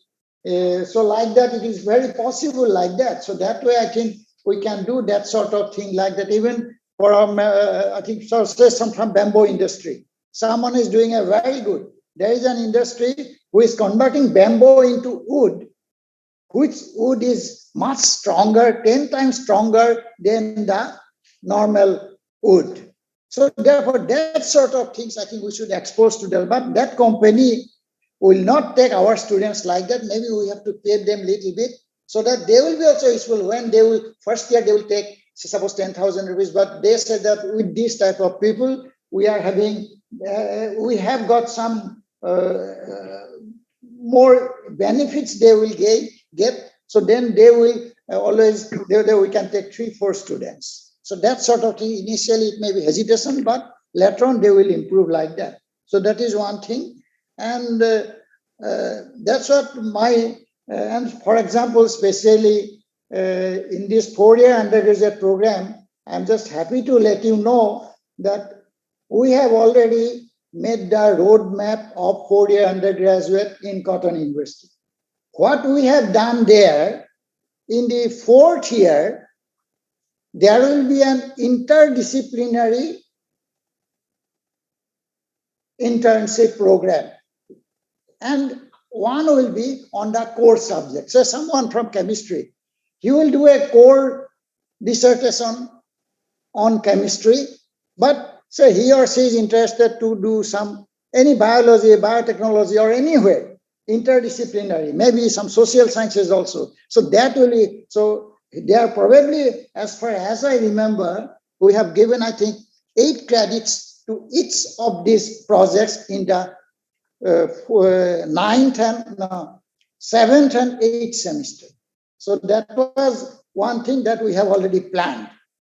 I don't know what the, say the other university will do, and the Delhi University is also doing. But Delhi University has already planned for this 4-year undergraduate program. So therefore, so this is the situation. So that's what I think. And I think probably training to RC, refresher course type of training, as far as I think from my experience in the last few decades, I think that will not be any useful. Rather, you take a joint mentor, that will be more useful. So, and then as somebody, I think as from NIT Mizoram, he has said that maybe I think this opening of an internship cell in the website, there we can put different items, the students from anywhere. Because for engineering, it is good that you need a training. For other things, we don't know. Suppose one student who is suppose a chemistry boy, so he or she may go to anywhere. So therefore, they can be, we want to train them at some of the very good institutes of Northeast. Suppose somebody will be in Jorhat, somebody may be in ISST, somebody may be in IIT Guwahati, somebody might even come to Tezpur University, somebody might go to the Cotton University. So like that, this sort of thing, I think we have to do in the 4th year of the 4-year undergraduate program. And those who will say, no, I simply need the BSc degree or BA degree, okay, they will finish at 3rd year. And I think if we continue this, I think this is the very nice part of this. So many students will not be interested to go to postgraduate. They will finish their 3rd year, and then 4th year, they will do something. So that is one thing. And also maybe we can plan for those interdisciplinary, for the coursework that they will do research work in the 4th year, I think for that purpose, some of their basic courses, they will already complete in their, say, 1st to 6th semester already when they will be teaching in the normal classes. And again, as many of the courses, I think that we can do it in online also. So even on the SWAYAM and NPTEL also, there are many courses like that. We can select that. That way, I think we'll be able to manage. And that is what I just, at this moment, This just came to my mind, and maybe later on again I will discuss when I'm in course of time. Professor Chatterjee. Hajarika, Professor Yes, Hajarika, Yes, sir. can I Yes, sir. come in, please? Sir, you have given a very interesting kind of idea. But sir, once now we are having an outcome-based education. Once we are having an outcome-based education, while you are proposing this, have you thought about that what would be the probable outcome or what would be the probable change in the outcome? That is why you are thinking about in this line. Because once you are thinking about the outcome also, then only there would be that after 3 years, how much of that has been achieved by this particular courses, by this 4 years or whatever, the last year, whatever you are trying to plan, then only you would be able to get that what is achievable, what has been achieved, or what is more to achieve. So have you done or have you thought about this kind of thing? That any outcome you are thinking about, what can be the outcome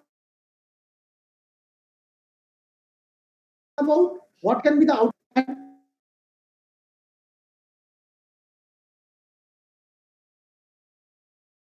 in the last year, what is that extra outcome they are going to get, which is going to benefit them? That point, actually, what actually has been under NEP 2020, and under it, actually, what has been arranged is that after first year, one can go out with certificate. After second year, one can go out with diploma. After third year, one can go out with degree. And the fourth year is either a degree as a multidisciplinary or honors or research. So then, of course, probably what sir has said may have to relook is that basically in the fourth year also, as per this draft of NHEQF, there it is said that actually 40 credits will have to be covered in a year. So probably that credit coverage will have to, I think, they will be taken care probably. But this, as far as outcome is concerned, the degree requirement is completed in the third year itself. But one goes for specialization in terms of research or even special skill development, then that fourth year is required. I think, of course, I think that may not be in general. I am not aware whether at national level that outcome specific for the fourth year is spelled out.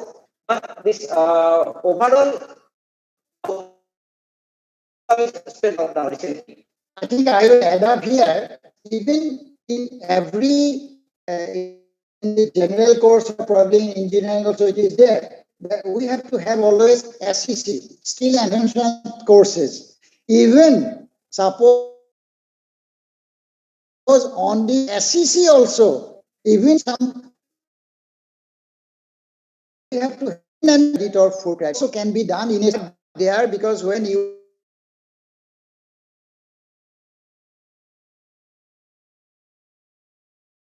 do or for credit, this for credit will not be very, time spent will not be less. Say 2 credit will be 32 hours in a semester. So 4 credit will be 64 hours in a semester. So therefore that also under SEC, those sort of things will also come. And then normally I think the outcome is that they will be trained in a particular way. Whatever they would like on the interdisciplinary, because the main one idea, especially of the NEP aim, that the students should not go in a specific stream. They should be always interdisciplinary. That's why this interdisciplinary, I mean, one research dissertation has been planned in many of the universities. And probably that also will be, I think, interdisciplinary research dissertation means actually that is an internship also. That can be done either at the university or at any industry or any other university or anywhere, wherever it will be possible for the part of the money from the institution concerned. I think, am I clear, Chatterjee? Sir, I think I'm able to understand. but your ideas has given up more questions. Can I, sir? Can I come in? Yes, yes, Can I yes, come in? yes. It is open, yeah. Sir, the fact is that once you are saying it is a multi-exit, what you have said, or what Professor Hazarika has said, that after 1 year certificate, after second year, something like this. See, sir, the reason why I am saying this, NAP is a policy. We have to implement it. Correct. Now, once the implementation is coming on, for the last 20 years, I have seen this multi-entry, multi-exit at NERIST. I have seen that, sir, myself. As far as multi-exit is concerned, at NERIST, we have a multi-exit right from the beginning. That means they are able to come out of that particular one after having a certificate degree. But sir, I can assure you, if you go into the data of that, not even 10% of the students, not even 10% of the students has really come out that they want to be a certificate holder. They have come out because they are unable to move up, number one. Number two, even there are some who has come out without having this certificate. That means they are neither there nor over here. That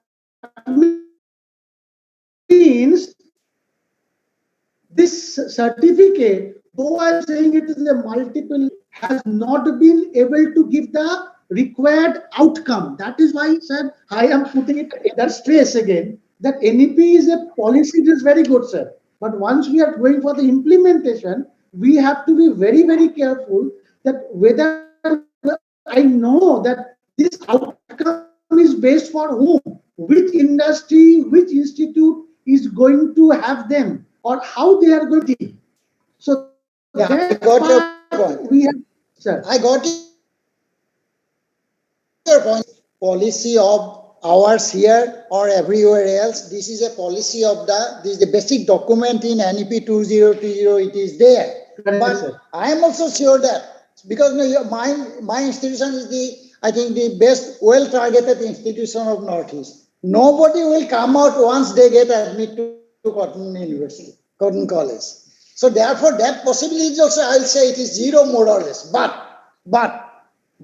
there are many colleges, probably even in the engineering also, which doesn't have the very good facility of research.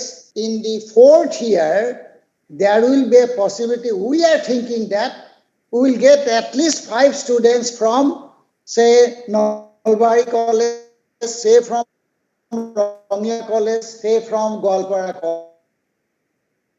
Also will get a few people like that. So therefore, only the students transfer case will be only possible only in the 4th year of these undergraduate courses. So that is also our original thinking. But even if theoretically it is there, but in practically, it may happen in some cases somebody failed, somebody got married to some other institutes or other province state. So they will go there and they will take admission there. But normally it will not happen.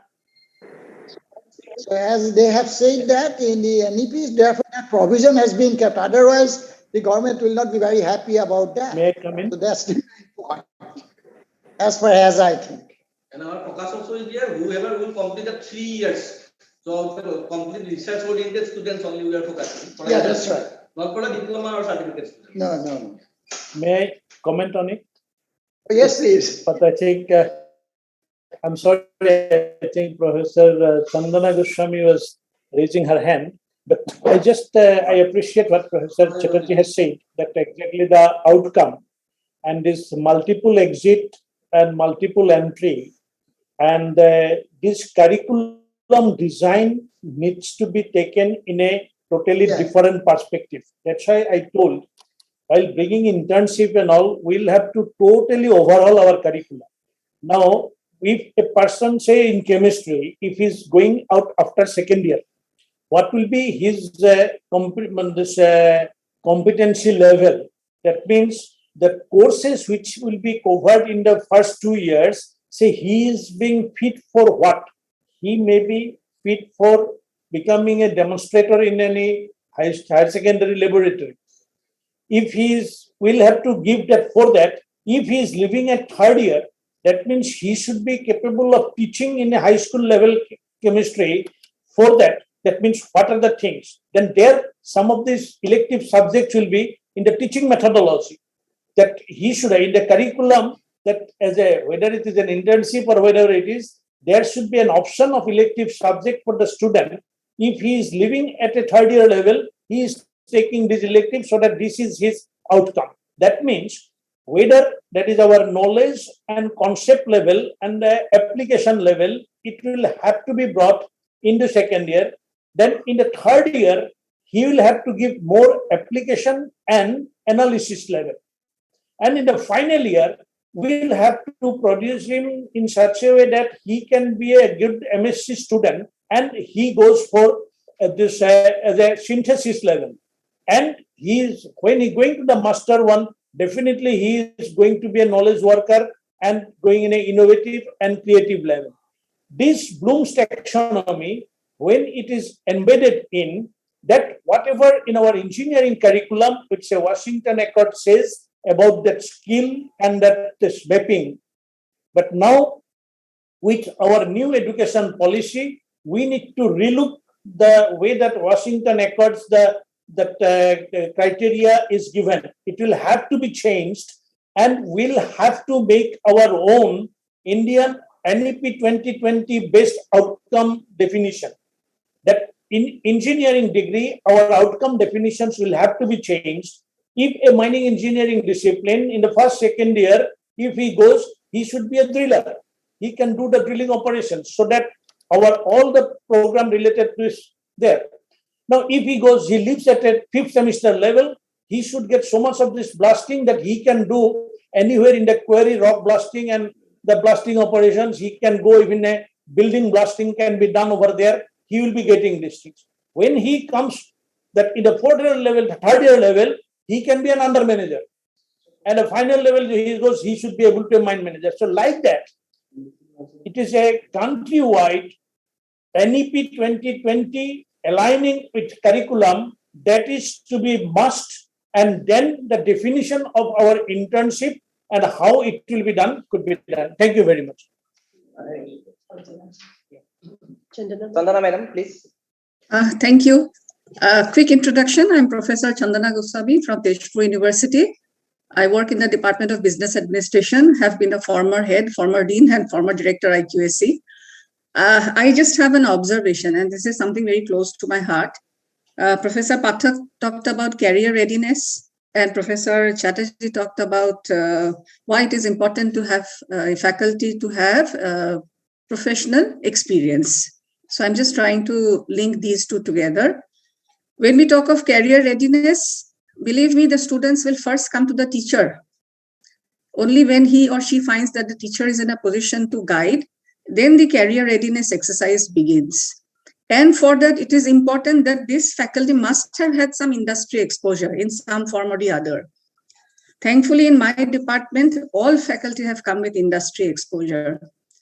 And today, we are getting what we measure. Any interview for an assistant professor, what do we ask for? We ask for a PhD, we ask for publications. So which means that whoever has done an MBA or MTech or whatever and wants to come into academics will never go into industry. 5 years to complete a PhD. Along with that, make sure you have your necessary publications. So 30 years is over. And even after that PhD, there is no guarantee that you will actually get a decent teaching job. Decent, I'm using the word. If after MTech or MBA, you go and do your 2 years industry exposure, 27 years have gone, then come back and add another 5 years, you are 32 or 33, and you are yet to begin your career. My personal observation is that maybe we should not stick to this, PhD as a compulsory thing at the time of recruitment. Instead, for professional courses, let us give due weightage to industry experience. But that is not in my hands or our hands to change. I'm just voicing it loud here so that if there's somebody who can take care of this, that would be great. Thank you. That is what I wanted to share. That's why nowadays this professor of practice is coming. That professor of practice, that is exactly, this is the damage done to the engineering disciplines by the then when Mr. Arjun Singh was the education minister. At that time, this came, and then the faculty promotions were based on this PhD degree, and that has damaged the whole engineering education, because we need the teaching engineering a practical people. And I think for that now in IIT also we talk of this practicing professor, that is professor from practice should join in the teaching. And I think all university should take up this as a policy, and AICT should give a framework on this particularly, that how I think Dr. Murthy is there, he may take this matter into AICT, because AICT and MOE, they should take a call on this, that for engineering teaching this. And also that those who are there, who have joined by this last 20 years, whoever have joined in the teaching faculty without having this industrial experience, that a criteria should be there that from assistant professor to become associate professor, minimum 1 year of practical experiences should be there, that maybe in 4 terms going to the industry or 5 terms, that depends on that the university can think of. Such type of directive is very much necessary. I fully agree with Professor Goswami. Sir, most universities and colleges don't even like to give study leave for doing PhD. I'm not sure how much they will give for the faculty to go and work in an industry. So I mean, before they join, if they can actually encourage for this, have to be a policy. This will have to be a policy, yes. And then it will be done. That is exactly, if it is, that is, they will have to be, when he is taken an assistant professor without industrial experience, he will be given that it is a mandatory as a duty of the university to give it, and it will be the assistant professor's right to get the leave for enhancing his qualification, because otherwise he will not become associate professor. Thank you. Thank you, madam. Now I think we can go to.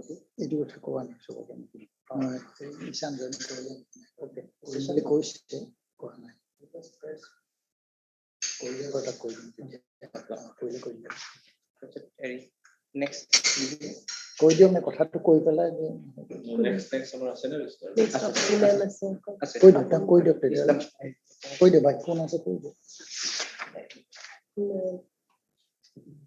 Dr. Imtiaz Alam, head mechanical engineering and professor in charge from JIST Zurhat.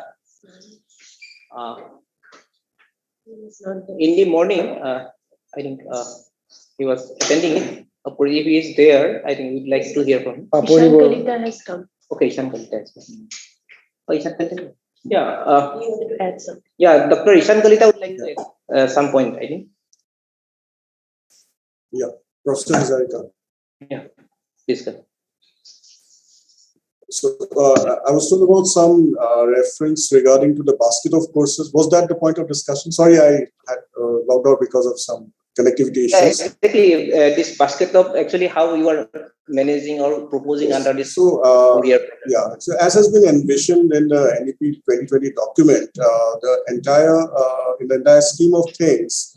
So there has been an emphasis on different aspects so far as skills are concerned. So if we use the word skill in a broader sense of the term, so we are talking about social skills, we are talking about communication skills, we are also talking about skills which enable us to be close to the Indian knowledge system.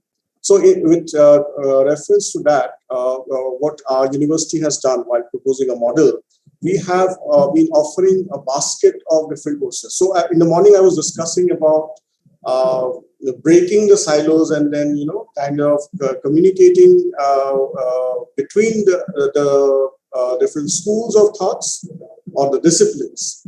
So as has been said by Honorable Vice Chancellor, sir, so we have these basket of courses. So if we talk about skill, so skill enhancement courses, it's going to transcend across the different schools. So we'll have people from humanities, social sciences, people from physical and chemical sciences, earth sciences, offering interdisciplinary courses at a basic level. So this is not a very new concept. We have this concept in place in the American universities and also in the ICERs. So I have been associated with Tezpur. I was working there for the last 14 years. So we developed the integrated program based on such initiatives. So what we have done at Cotton University is that we are offering basket of courses. So this can be co-taught and co-opted by several departments at one time. So it kind of truly demonstrates the interdisciplinarity more. So similarly, when we talk about the Indian traditional knowledge, so we have inculcated courses because the NEP strongly advocates that we take special cognizance of the local cultures, we take special cognizance of the local traditions and make people aware of such things. So these courses again will be adopted, will be offered by the concerned humanities departments, but they will cater to the normal or the students from other disciplines. So this is kind of an exposure which will bridge the gaps between the social sciences and the conventional technology schools. So this will also give a platform for students from technology to kind of enable or kind of take forward the research ideas or implement technology in classical disciplines like history, or maybe we can think about implementation of this in measuring the impact of the social development programs that we've adopted. So that with that idea, we have created these different baskets of courses, and these will be as per the requirements of the different levels of education. So when we're transcending from the undergraduate to the when we're transcending from the certificate to a diploma to a degree course. So somebody was asking what would be the likely syllabi for a student who is just at the brink of an exit with a certificate course. So definitely for him or her, communication skills and the language skills and some amount of proficiency in terms of the chosen discipline is going to be helpful. So these are the kind of designs that we have adopted while proposing the model of the 4-year degree program. Thank you. Thank you. I think Professor Papuri Borua. Yes. Professor Papuri Borua, Dean School of Management from Tezpur University, and also the faculty in charge training and placement. So if Madam can join. Good afternoon. I hope I'm audible. Yes, Madam. Yeah.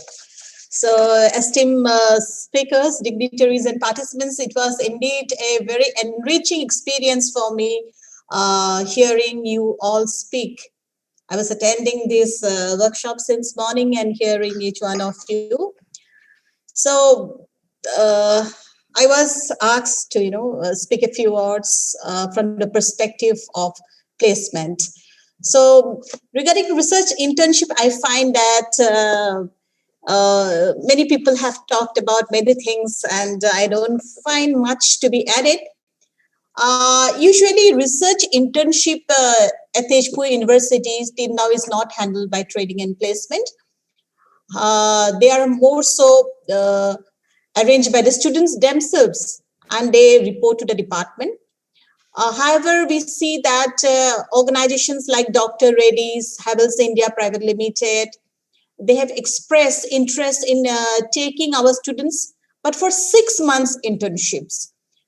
And however, due to the need of attending the regular classes and labs, so department could allow the students to go for 1 to 2 month internships only, and that too during breaks, academic breaks. I find there's a need for this. There's a demand for the MBBT students, chemistry students, and physics. So for these research internships that are offered by the different organizations. And right now, there is a difficulty in allowing them to go for the 6 months internships also, because there is no provision of this in the curriculum. And I think a very broad view in this regard has to be taken up also, and it has to be permitted by the university, the regulating bodies, etc. And for the MTech students like other universities, especially from electronics, computer science, we find that they are undergoing some sort of research internships in organizations like CDEC, then Indian Institute of Remote Sensing, etc. We find that also students from MCA the last semester. Then now good thing is about BTech also, 6 semester students, they go for around 45 days internships, and some of these are research oriented, and there is a good demand coming up for the topics like machine learning, artificial intelligence, and robotics. And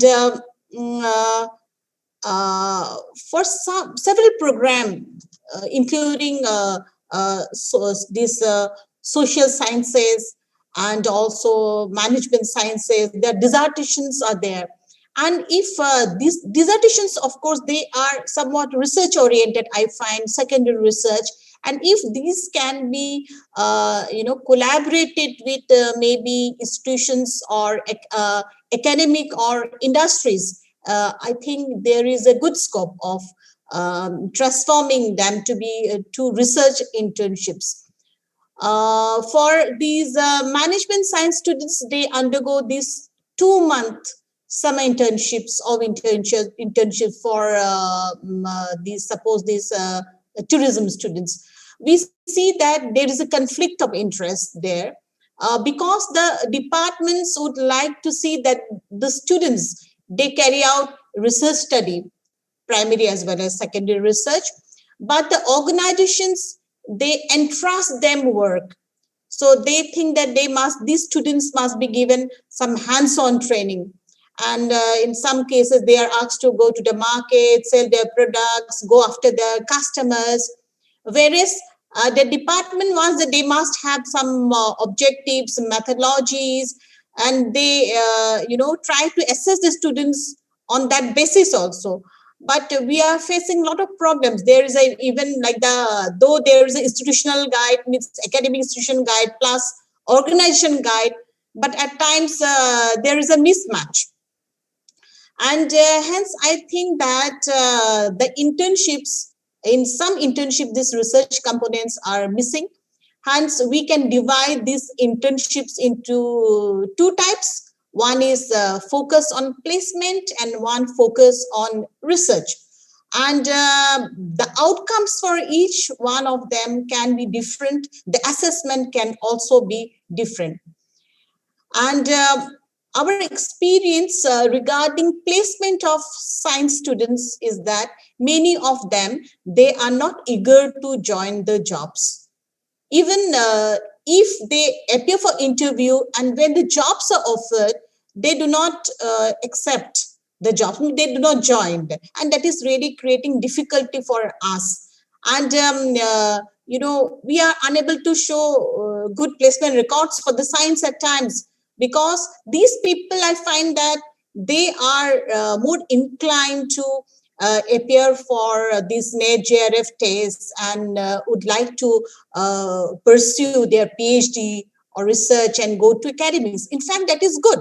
But the thing is that I think there is a need to segregate students who want job placement and the other group who would like to go for research. Because I find that a lot of effort of training and placement related to these students go waste when they do not, appear for those interviews or they do not take up jobs. I think in that way we can better groom them, and I think research internships can be one good way of doing so. So I do not have much to add in this regard. With this, I would like to conclude. Thank you.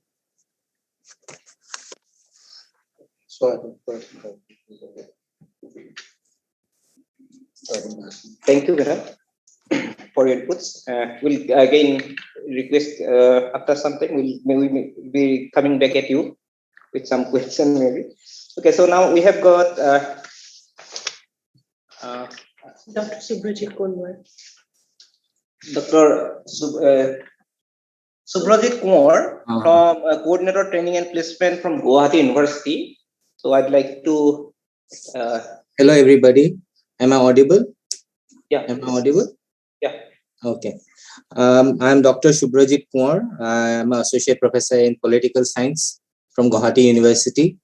I'm also the coordinator of the pre-examination training center, which is looking into training programs and placements. Actually, I don't know where to begin.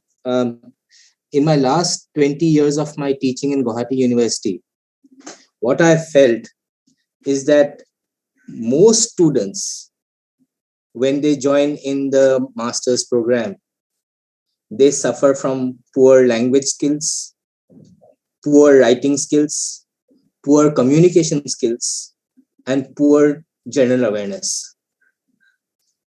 And as a result, because of their foundation is weak, they are not very confident in their work.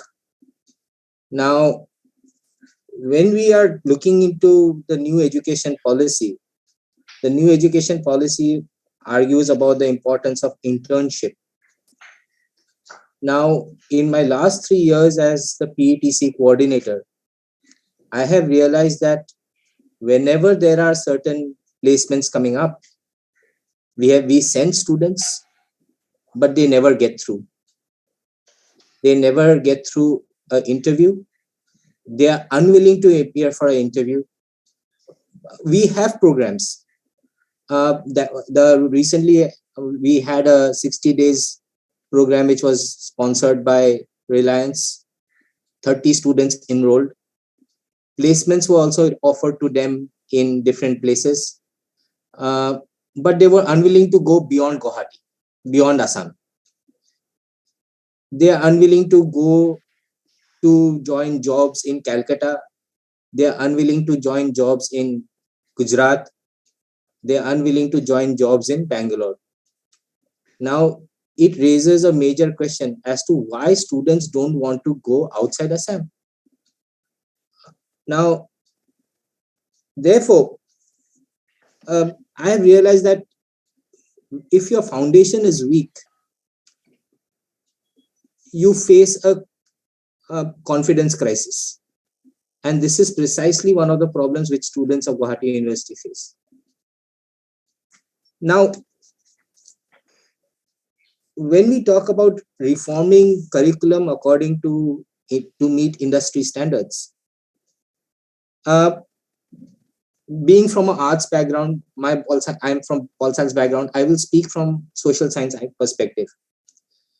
Now, as it is, the social sciences have lots of problems in, social science students have lots of problems in getting absorbed. There are no industries which are offering any kind of internship as such.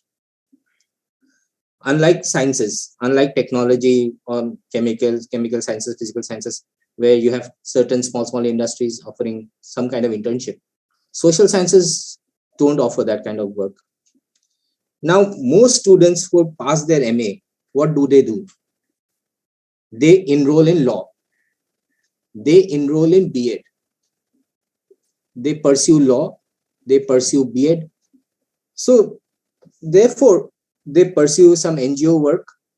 So, my idea of internship is that in their master's first semester or second semester, at least 2 months of their 2 months of their work can be engaged in some kind of NGO activity, in teaching schools, in getting enrolled in some newspaper work, in joining some web portal.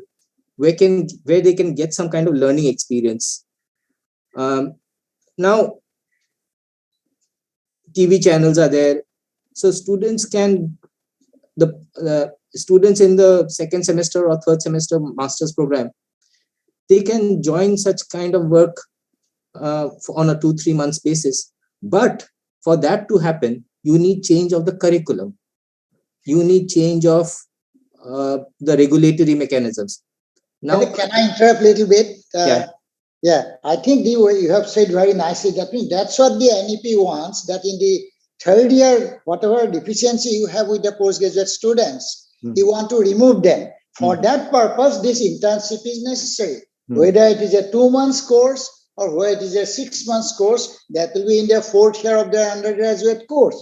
And even that may be, if it is a 2-credit course, even that may be within, say, first to third year also. So if the undergraduate students will be trained like that, I'm sure the students will be much smarter, and ultimately they will do better when they will come to the postgraduate level at the university. So that's how you support that. There should be an internship, whether it's a short-term period of 2 months or whether it's a short period of 6 months with full dissertation or internship anywhere. At that, I think the institution, undergraduate college or undergraduate institution, they have to decide depending on the possibility, availability, also depending on the interest of the student concerned, and also say connection of the faculties of that institution elsewhere.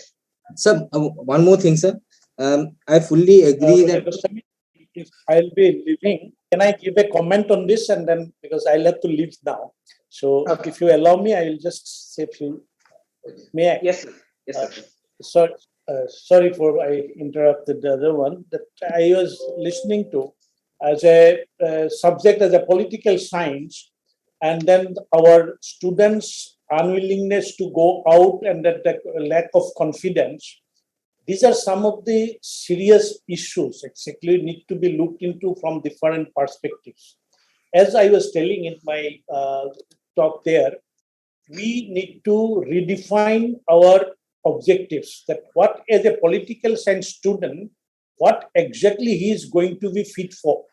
Second thing is our research internship, as Madam also said very nicely, that research purposes where it is. That is, we need to get in our curriculum activity-based learning unless and until we bring activity-based learning and activity-based curriculum. And we do not bring in this as our teaching practice inventory as a part of our teaching learning management. This dilemma will always remain. Now, as a political science, what we look for, it is not only just for studying Machiavelli or the definition of democracy or comparative study of the governments.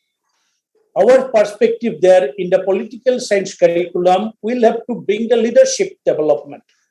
That is exactly when a political science department should be able to give a leadership training to a mathematics teacher. But for that, the political science student, how they will be inculcated that leadership? What are the requirements? That is, as the articulation. That means he will have to be a good elocutionist sometimes. That exactly that student, their learning process in the first year and second year, how those activities are there, that he will be giving a public speaking, how exactly extramural activities are there in the political science curriculum. That internship for research, that is exactly the political science will have to, because they are basically need to contribute to the policy making. Then how much policy research is there in the political science curriculum? That is, in the political science curriculum, that education policy will have to be as a policy analyst. Now, for the policy analysis methodology, has it been included in the political science curriculum where it is there? But they are just only comparing, and then many a time, some political science becomes a political history as a telling about them and just reproducing whatever it is there. No creativity, no innovations, nothing come. So, of course, I may be wrong because I have got only a, what is there, I can say, I have a bird's eye view. I have not got in the deep. But I feel if there is a lack of confidence or if they are not willing to go outside, we'll have to look into in our curriculum, define, as Professor Chatterjee said, the outcome, that means where our targeting, and then at which level, at every semester level, what type of, whether he is getting leadership quality, whether he is giving a public grievance management quality, or whether he is giving a little one of these ones, your interrelating, the political science, it will have to study that how the that is social psychology and the mass of this movements, how they are related. That type of internship will be there. A political science students may have to take internship with a psychology department or the social psychologist. A political science student may have to take an internship with the some of the critical writer. That is how they are doing. They may look into that type of internship. It is come, but where those research are going on in the university level, what are the exactly PhD produced in political science? Just like that, exactly we need to make an inventory of the doctoral theses, that what type of research is there. So if in a Guraga University, these are the area where the research activities are going on, they can take internship of a student from Abhayapuri College or Nalbari College can go there as an internship to help the research of the political science department. He will come there as an internship. But for that, is the political science department, those research area, are they able to get funding from the Department of our social research? If such as research, funded research are there, whether they will be paying, say that 6 months, they will do the data collection, they will do the analysis, they will do the reporting work, they will join as an internship, and this 6 months, this much money will be paid to him. Or they will be that department wants that we will be giving a research proposal in this area. So I need to get the best work to be done. So he can bring some brilliant students of different colleges that they may select 3-4 boys will be working on this problem so that they can give a research proposal. In that way, the dynamism will be coming, that exactly dynamics of R&D activities and this internship supporting over there.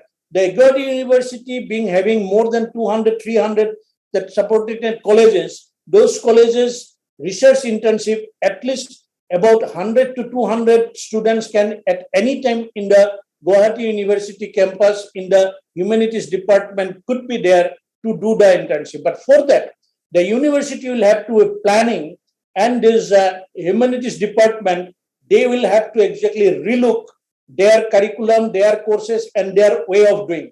And there is a time for discarding some of our old thoughts, and we'll have to incorporate some new thoughts. So, sorry, I think I have taken a lot of time. Actually, sir, if I can just tell another 5 minutes maximum. Sir, actually, the problem is the emphasis we give to attendance. That students have to have 80% attendance to appear in the exam. So obviously, that thing that it has to become more flexible. The curriculum has to be made more flexible. Say, when you do it in a Moodle or type of things, that no need of having the contact. Contact has got no meaning now. It is exactly the teachers will have to practice in such a way that their activity should give the contact. If he is doing something work, it's collecting data. So that attendance, the department can decide that attendance will be given in what form. So for that, there has to be some uniform kind of rule or something which has to come from the state government. And secondly, sir, the question again is that,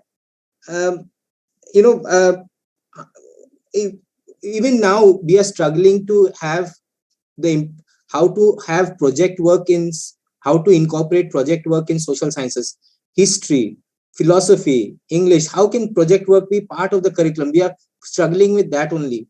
So internship is a different level altogether. So even the inclusion of project work as part of the basic curriculum in the 3rd or 4th semester, even that we are struggling. So you can well imagine the problems. Every professors contribute, say, about 500 rupees from every month's salary for 1 year of all the political science departments, and that fund, let them give that national level competition for giving the research topic in political science that they can be bringing fund. So exactly there are ways by which it can be done. It is not that, as our Surya Kumar Bhuya, I think that was our old gentleman, he was telling any topic can be a research topic and funding can be coming. So like that, even the business which that our Kumura, even business which Kumura can be a political science topic for research. And in that, the funding can be coming from the Ministry of Commerce. So it is a matter of how exactly we put it. And that's why the faculty, they need to be trained because they do not have the interdisciplinary and the contemporary business information. Because of them, they sometimes struggle. And if you go to Delhi, it's a JNU and all, you see their political science, they're doing so many research.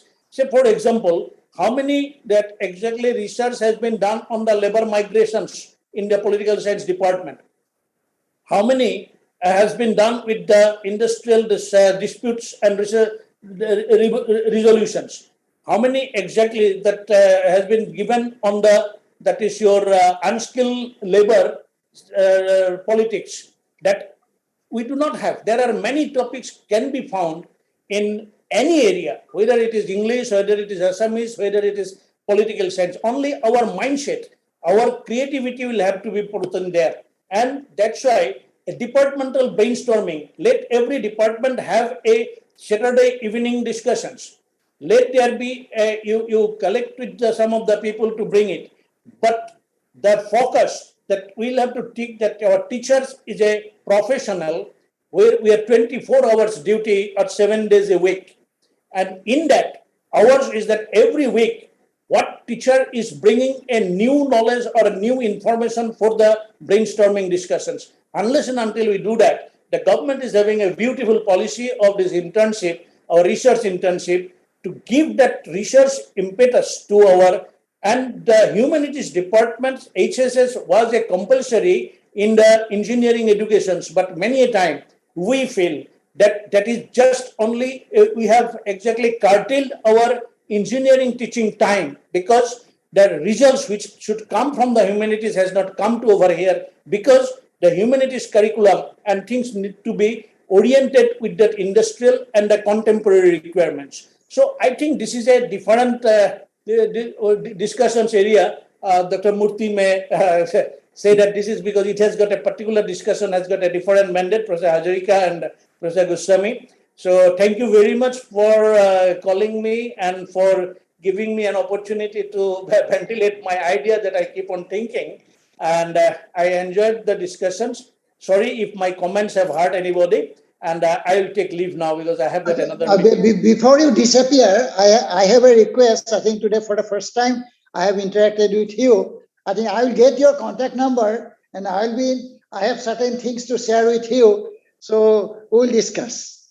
Okay, thank you very much because your previous Vice Chancellor, I used to go to Cotton College. I'm alma mater, my Cotton College is my college. So when it became university, with your earlier VC, I had been staying in that places. I had given number of even teachers training I gave at our Penman Auditorium, our Union Hall.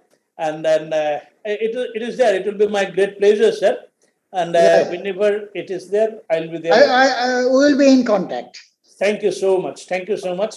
And I thank all the other dignitaries, that's our erudite speakers and dignitaries of Northeast. It's my great pleasure to, I don't stay there in Assam or this Northeast is to my heart. And then I'm always there, whether it is in Mizoram or Kohima or Meghalaya or Arunachal.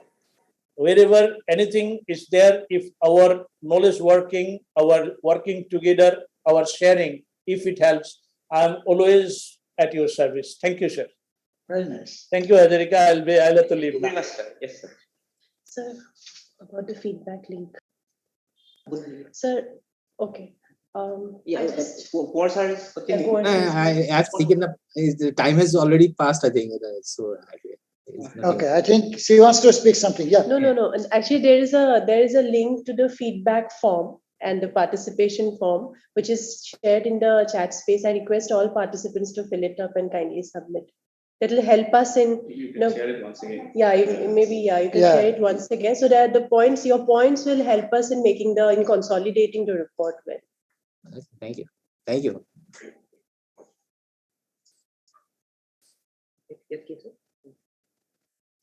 I agree. Just sharing that. Chat box of video.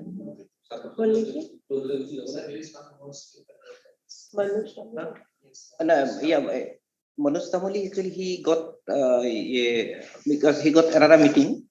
Okay, but I think our worry. Ganesh worry. Yeah, you please see. Ganesh worry, is he there? Probably don't know.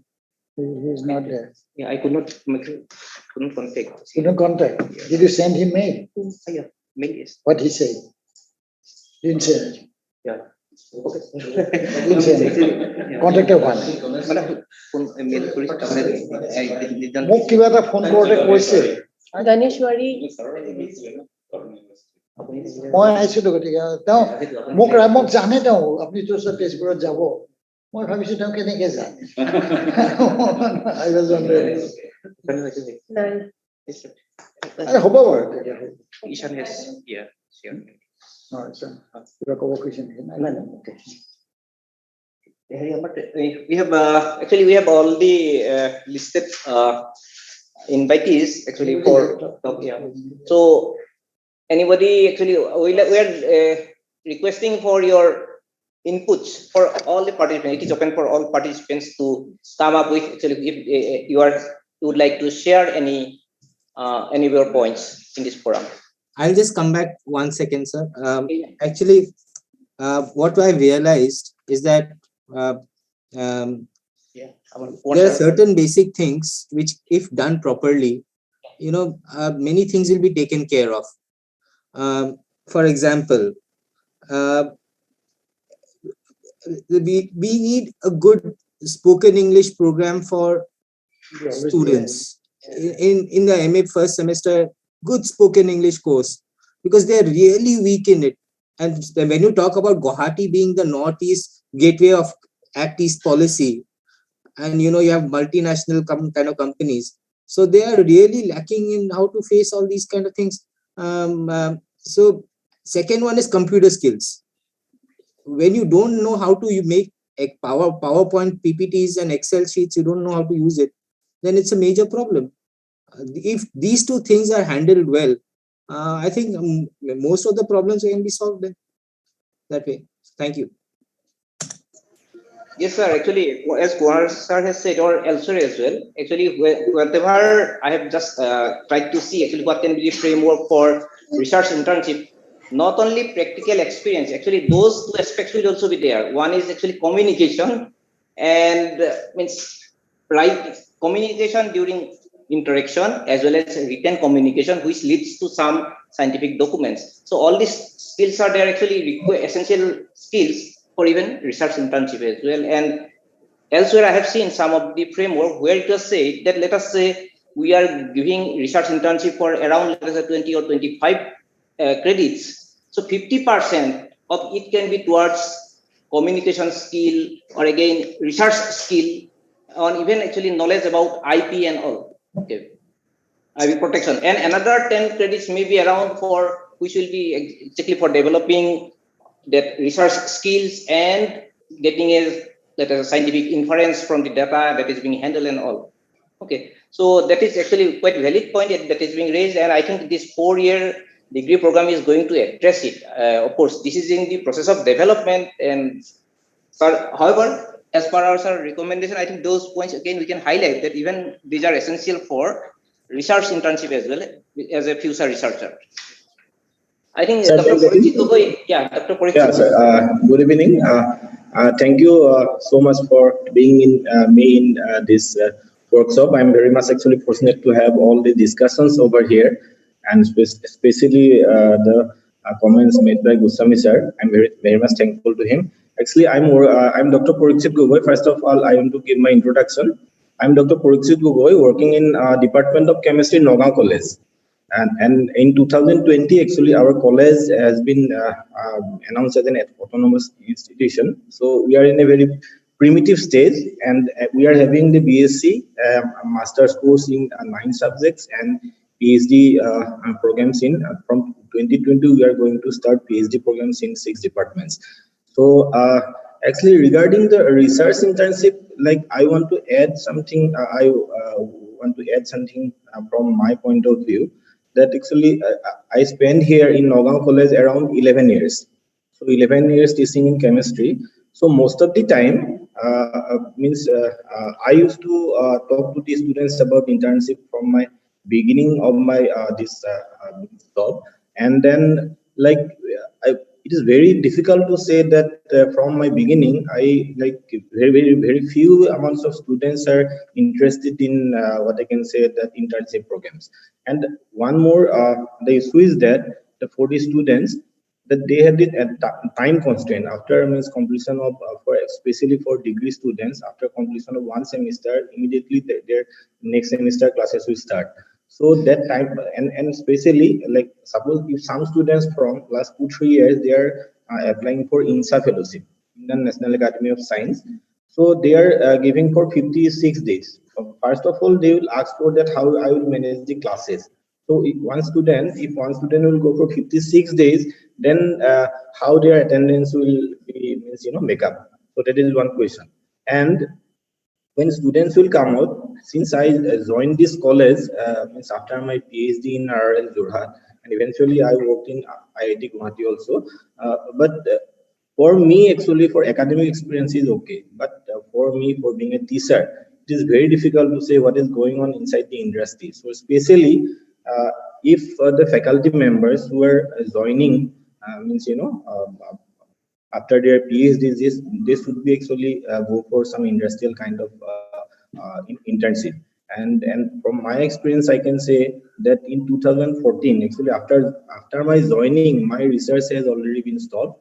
But after in 2014, I did one internship in IICT Hyderabad as a INSA Summer Research Fellow. So after that, I have started my research again. So it is actually very much helpful for the teachers too. And one more thing that if I can say that from the chemistry point of view, chemistry students or zoology students or botany students, they are sometimes they are asking us for the internship, but for humanities and social sciences, the students are very few, very less. And even for that, actually, we are doing some kind of awareness program that what is the benefits of that have after having internship. So actually, for student awareness, actually we should make some programs so that students should be aware that the benefits of the internship. And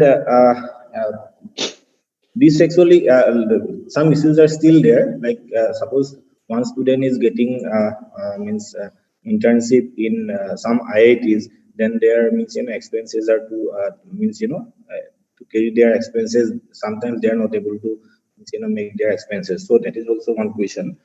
So for that, actually, we need to have some awareness program. That is my one request, that if some regulatory bodies make some decisions that we need to have some interns. I think once that in the syllabus and curriculum that yes, will yes, be nicely, right. So that awareness will be done either by the university or by the institute concerned. Yes, sir, yes, and sir, yes, even though you have said that only chemistry, no, and chemistry yes, can go to one of the courses, maybe or interdisciplinary research or internship, maybe on horticulture also. yes, sir, Because yes, that way you have to go for everything. yes, So sir, that's why this, I think that way if we try and when you send your syllabus, and you incorporate your own ideas. yes, sir, So yes, that way I think as an university, as an institute, you will be able to do that. And one thing you have said that you don't have enough time because you are so tight in their courses and all. Yes, sir. Yes, sir. But Yes, sir. this year, because this is a 4-year one, so you keep some gap for this type of things, and certainly they will have enough time to do that. And those who will be interested, they will do it. Otherwise, that BSc at 3rd year, they will go away and do something, or they will go for a 2-year postgraduate somewhere else. But those who want that, they will do this 4th year, and that will be basically on internship, whether it is in one institution or 2 institutions, or a similar institution, a rather even indifferent institution also will be all right. So that's what probably should be that's the aim of today's meeting, that why internship is necessary, in what way it can be implemented. Probably this was the main thing of today's thing. They have to give certain guidelines so that ultimately the UGC or someone, they will take out some ordinance, and based on ordinance, you have to prepare your syllabus and do the curriculum. If I am not wrong, I think that's probably the idea. Yes, our main figure is becoming that we are still believing the 3+2 system, 3 years degree, Yeah, 3+2 that's master right. degree. That's right. So, but we have to shift to a 4+1 model. Yeah. Where we will get some extra space for this one. That's so right. that we will need some time to adapt to that one. Yeah, initially, whenever you, I think, especially in many places, especially whenever you want to change, there will be a lot of difficulties. People will say this will be difficult, this is not possible, this is impossible, these are impractical. So that sort of things always will come. But that thing will come after. Suppose if you start at 2023, that will come at 2026. We don't have to worry now. By next 3 years, the whole world will be changed. So therefore, you will be able to do that. Nobody should be worried about that. That's what I think my personal thinking is. And we'll be able to analyze whether the new system will be correct or not at 2032. Yeah. That's a long way. Yeah.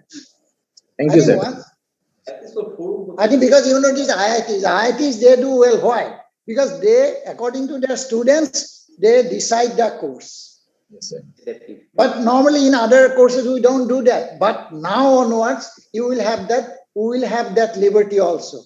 So if we don't have that teacher, that particular subject will be taught on online courses, on MOOC courses, some courses, because we don't have that expertise on NMR. I don't have. So I'll take course on there. Rest, whatever I have, I will do it. So that sort of, I think, positive attitude we will have to have. Yes. Thank you, sir. Anyway, I think over to you. Yes, sir. Any more person? Anybody would like to come in with their views? Professor Hazarika, I think so. A lot of clarity on research internship should be there. It has to be laid down, and there should not be any confusion between just internship and research internships. So I have seen that some people are talking about internships, normal internship, industry orientation, and which makes a student fit for the industry, but it is definitely somewhat different from research internship, which is quite deeper, and it may not be mandatory for all. Means we can identify the research acumen of students, because to start with, so that they can be groomed up properly. And yes, all of us would agree that our students need to be enhanced on their skills, but we should again segregate between the different kinds of skills, like research skills, research communication, which is related to research, may be somewhat different from the normal communications, which is needed for the particular student for a job. So one might be behavioral, or personality developments. So we need some kind of clarity regarding all these matters. That's what I would like to. Yes, sir. Thank you. Yes, in this point, I can add something that we have actually in Guraga University courses in our college also. We have designed skill enhancement courses. They are like pesticide chemistry or spoken aerobics or spoken tutorial or something yoga and life and tour package management. Some kind of courses already we have designed actually. Undergraduate courses, so that will help in another way to get into the practical field of students in their respective core subjects. Okay, thank you. And I think any Dr. more? Hazarika, may I come in, please? Yes, sir. Yes, sir. Yeah, I have been listening to both the session. Of course, I was busy in the second half a bit. The morning we have talked about the research internship, as Papuri Bora Madam was telling. So I think morning hours main concentration was the research internship. Later on, somehow it had diverted to industry internship also. Yeah. But also one thing I just wanted to highlight that all the private universities that we know about, and particularly that Tata Institute of Social Science, all these social science students, they go for internship. It is not that we have to tell them that do internship, it will be beneficial for you. You will find that every student that do two to three internships in their entire program, particularly content development, content writing, etc. Or suppose nowadays a lot of podcast companies are there. They also recruit them for 1 month or 15 days or 2 months basis. So like that, internship programs are being done by all the students. But what is our now idea is that it should be brought under the institutional framework so that a proper, the institute itself will guide the student and also interact with the industry or the research institute, and then formally send a student for internship program. Now it is particularly I know about Tata Institute of Social Science because my daughter is studying there. They do themselves. They contact the companies, they contact the institute, and they do internship program by themselves. But what we need to do now, we have to have a framework under national education policy so that the institute itself will contact the industry and the research institute and send the student. As I told in the morning that every institute has a limited capacity. For our example, for our institute, we have 40-seater hostel where we can keep maximum 40 students, not more than that. So that is why, suppose a particular institute asks for 50 students or 60 students at a time, we cannot accommodate. So that is how the institute has to know each other's capacity and each other's requirement, and that is how I think the things will be proper for us. Thank you very much. Yes, sir. That is actually one of the concern in general. Actually, there should be synergy between all these three. Actually, so who is requiring or requesting internship, and what is the internship capacity that is available around us. And of course, actually, there should be an efficient arrangement for actually mapping it. Like actually, that is what actually in the morning that example was shown for this IKS system, whatever Professor Murthy was saying. Of course, they have done it for a smaller unit, but I think that is workable. Of course, IT people will be knowing that actually that is workable even for larger system as well. So where actually the interested people will be applying or requesting, making a request, and there will be a mechanism to actually map it into those providers. And of course, certainly those providers will be specifying the limit that, okay, these are the seats available with us. Another one is, okay, during this period only, or another is, okay, these are the specializations or field where actually we can accommodate. So that mapping will be possible. And I think, sir, whatever you have pointed out, I think that only thing is that we'll have to keep the interest of all these three players, as well as actually to ensure that actually they function smoothly so that the whole internship process becomes smooth. Actually, another thing, Dr. Hazarika, I wanted to mention about Dr. Murthy told about his Indoor IIT experience of 2 lakhs rupees fund they are providing. But that kind of fund, I think most of the universities and most of the AICT organizations are there already. It is maybe for the faculty or maybe for some other program, they're keeping those funds. It is now institute has to decide how much fund they will keep separately for the students' innovation as well as student internship program.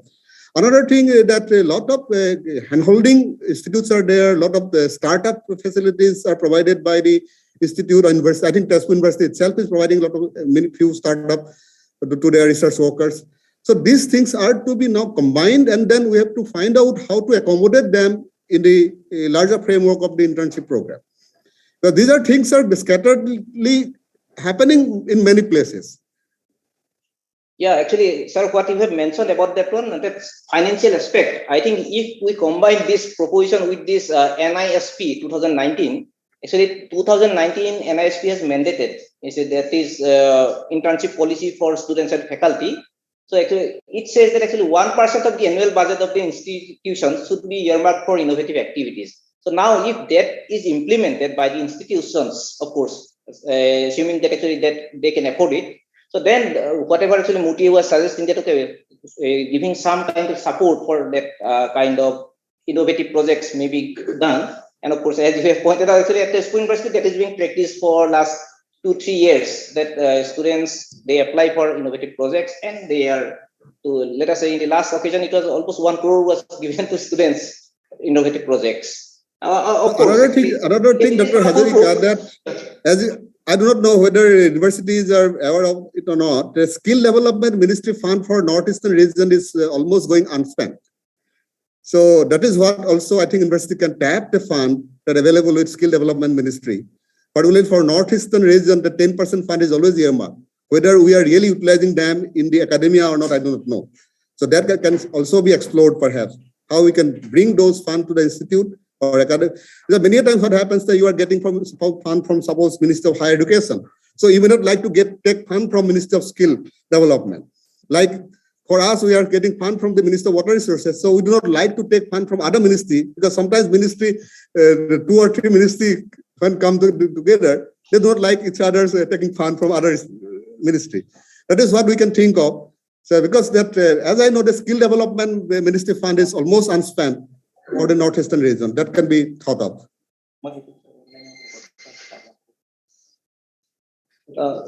Sir, good afternoon. This is Pradeep Bora from the Northeastern Regional Institute of Water and Land Management. Basically, I am a professor from Central Agriculture University, Borapani campus in engineering discipline.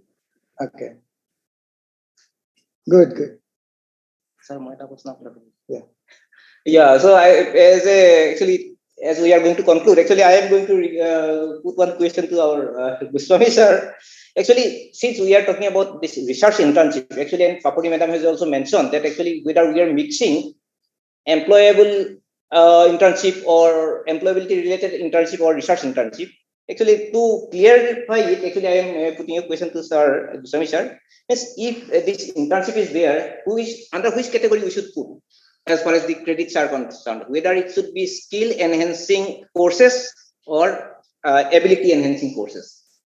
And in my, sir, actually, my perception is that actually, if we think that it is adding to the ability enhancement, probably it is for research and research internship. And if it is for skill, probably it is employability related. Okay, sir, that is my of course, sir, we are. And I think depending on his question, and also a little bit concerned by Dr. Goswami, I think that will vary from discipline to discipline. One which will be practical in, say, engineering may not be practicable in, suppose in, say, physics, may not be practicable in, say, political science. So it will vary from discipline to discipline. Also, I think that we can give that depending on the institute. The institute, by their ordinance, they can sense and they can have their guidelines. They can be either this, or that. Whatever possible way the department will think. Here also, suppose the one which will be there, suppose in MBA, may not be the similar in, suppose in the language courses. So certainly it will vary even in Tezpur University also. So therefore, I think the department and the university concerned can consider whether that will be ability enhancing course or skilled or employability one. Whichever you think that it will be good for the students, I think we should adopt that. I will think like that. I don't know whether I may be wrong in my perception, but I think like that. Thank Did you get very your much. answer? Yes, sir. Actually, yeah. That means actually I am just trying to see that okay, whether it will be helpful in identifying that as we are talking about internship, whether under which category we should put. Of course, that may depend on discipline to discipline, but at least within the discipline also that kind of criteria can be considered. That okay, if it is adding to the ability, who is at the thinking and solving some problems, probably that will be adding to. Yeah, if the department thinks that this will be better, I think that independence should be given. Yes. Sir, I have some observations. So, possibly due to this internships that is promoted here, another benefit here, because many a time the students from one locality don't get the exposures to other localities. So now through these internship programs, now they will get that opportunity without any their extra efforts, because through the curriculum itself, some students from very remote location of Assam may have to go to Delhi as part for an internship. So that will be the exposure to the other things. At the same time, there are many colleges are there where already I have mentioned that infrastructure limitations are there. So theoretically they studied the things but could not do the experiments because of the limited resource.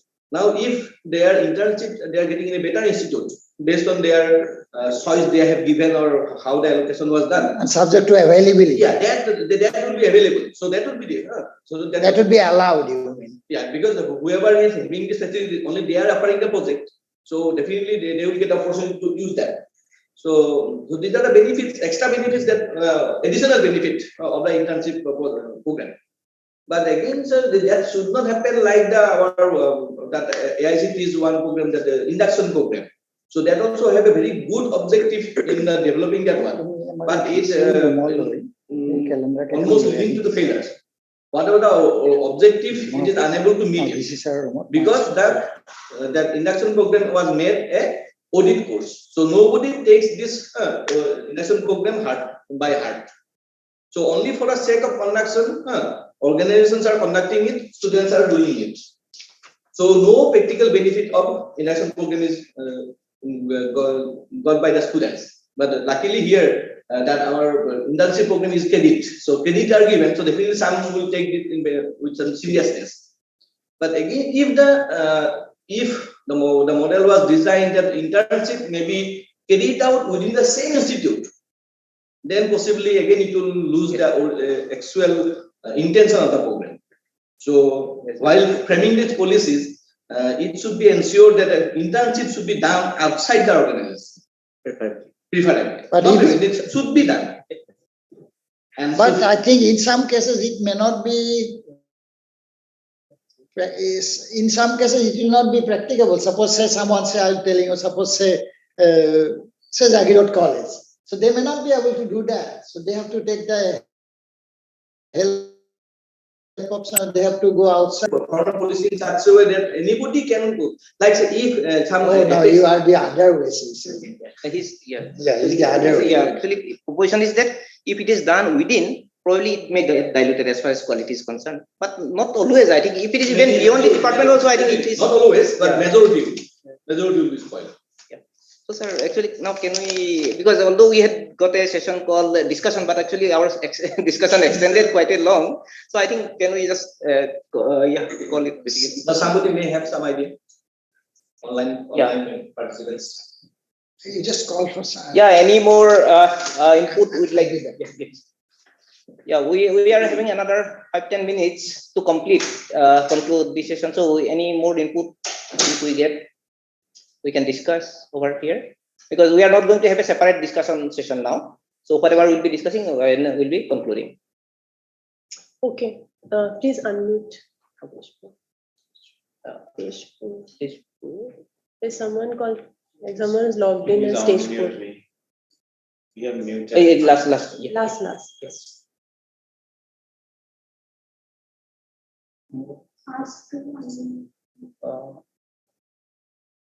Tezpur, yeah, please, Tezpur. I think somebody logged in as Tezpur. Yeah, I think it is there. Please, sir.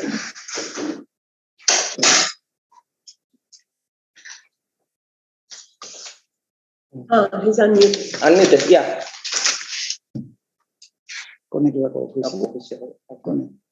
Tezpur will discuss what actually I'm not knowing. Yes, you are unmuted. Someone who is logged in as Tezpur. You are not audible. No, not audible. You have again muted yourself, I think. May I know who is speaking?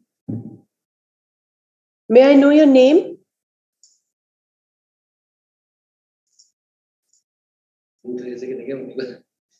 Is chat yeah, you can give it in chat. Yeah, when he is there, you can put the type there also that question. I think your any opinion.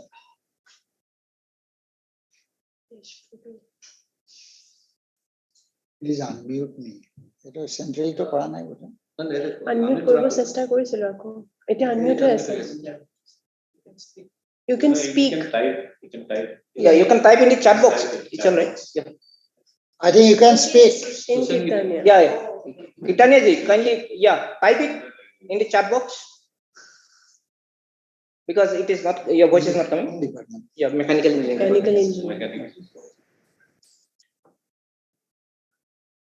And in his system, something. Yeah. Yes. Actually, when at the beginning, if we do not allow, Okay. this is the problem. In our BTech curriculum, there are only 2 elective courses in the 8th semester. If we can shift these 2 courses, therefore, to introduce internship, we can keep 8th semester for only project work. Therefore, can we send a final semester student to the industry? Yeah. Can I just quick? Yeah. Actually, Kitanya ji, actually what happens is that the one internship guideline is there from AICTE, and what they are suggesting that internship can be started. Now it is not exactly research internship. That is what AICTE has suggested is related to employability. So it can start after the 2nd semester for few number of weeks. I think it is 3 to 4 weeks. Then again, after 4th semester, during the summer vacation, again 3 to 4 weeks. And after 3rd year, it is again 6 to 8 weeks. So that total combined, and in their calculation, 1 week, which is actually as per our UGC norm, around 40 or 45 hours. So that is considered to be 1 credit. So now, after 1st year, probably one can complete 3 or 4 credit. After 2nd year, one can complete 3 or 4 credit. And after 3rd year, one can complete around 6 to 8 credit. So which turns out to be from 12 to around, let us say, 18 credits. Now, what AICTE is suggesting that even at the final year, there can be some, as you were suggesting, that some research internship or actually industry internship. So combined, they are suggesting that around 25 credits can be taken up for internship, and how to actually have an assessment of their attainment. That is also suggested in the AICTE guideline. Of course, as you were suggesting, actually this is our local problem, that actually in the final year, final semester also we are having some subjects. I think that we can sort out the locally itself, and I think that what you are suggesting is, I think that will be beneficial for the students. That is my personal view, but I think that can be worked out. That at least 1 semester can be made free for students to take their own decision whether they like to do internship or research project or whatever is there. And another thing, of course, if we compare with this 4-year degree program, that is NACQF framework that is coming up. So the structure of a 4th year for a non-engineering program, it will be different from 4th year of engineering program. Okay, so for 4th year of engineering program, there will be invariably some theoretical courses which is related to discipline and of a higher order of Bloom's taxonomy. For this 4-year program, actually now, as Goswami sir has also said, that actually it is in the formulation stage, and we are hoping that actually it will be coming up as a policy, that how to formulate it. So NACQF framework, they have said that 20 plus 20, 40 credits will be there about it, and probably there will be some minor and major subjects and some research orientation. Those things will be there. And of course, that NACQF is, again, it is a draft only. It is being validated. So whatever has come there is not yet binding. So, but actually, as you are requesting for these engineering things, I think that we should sort out, let us say, that is manageable basically at our level. Yeah, is that addressing? Yeah, okay, thanks. Welcome. Sir. And any more?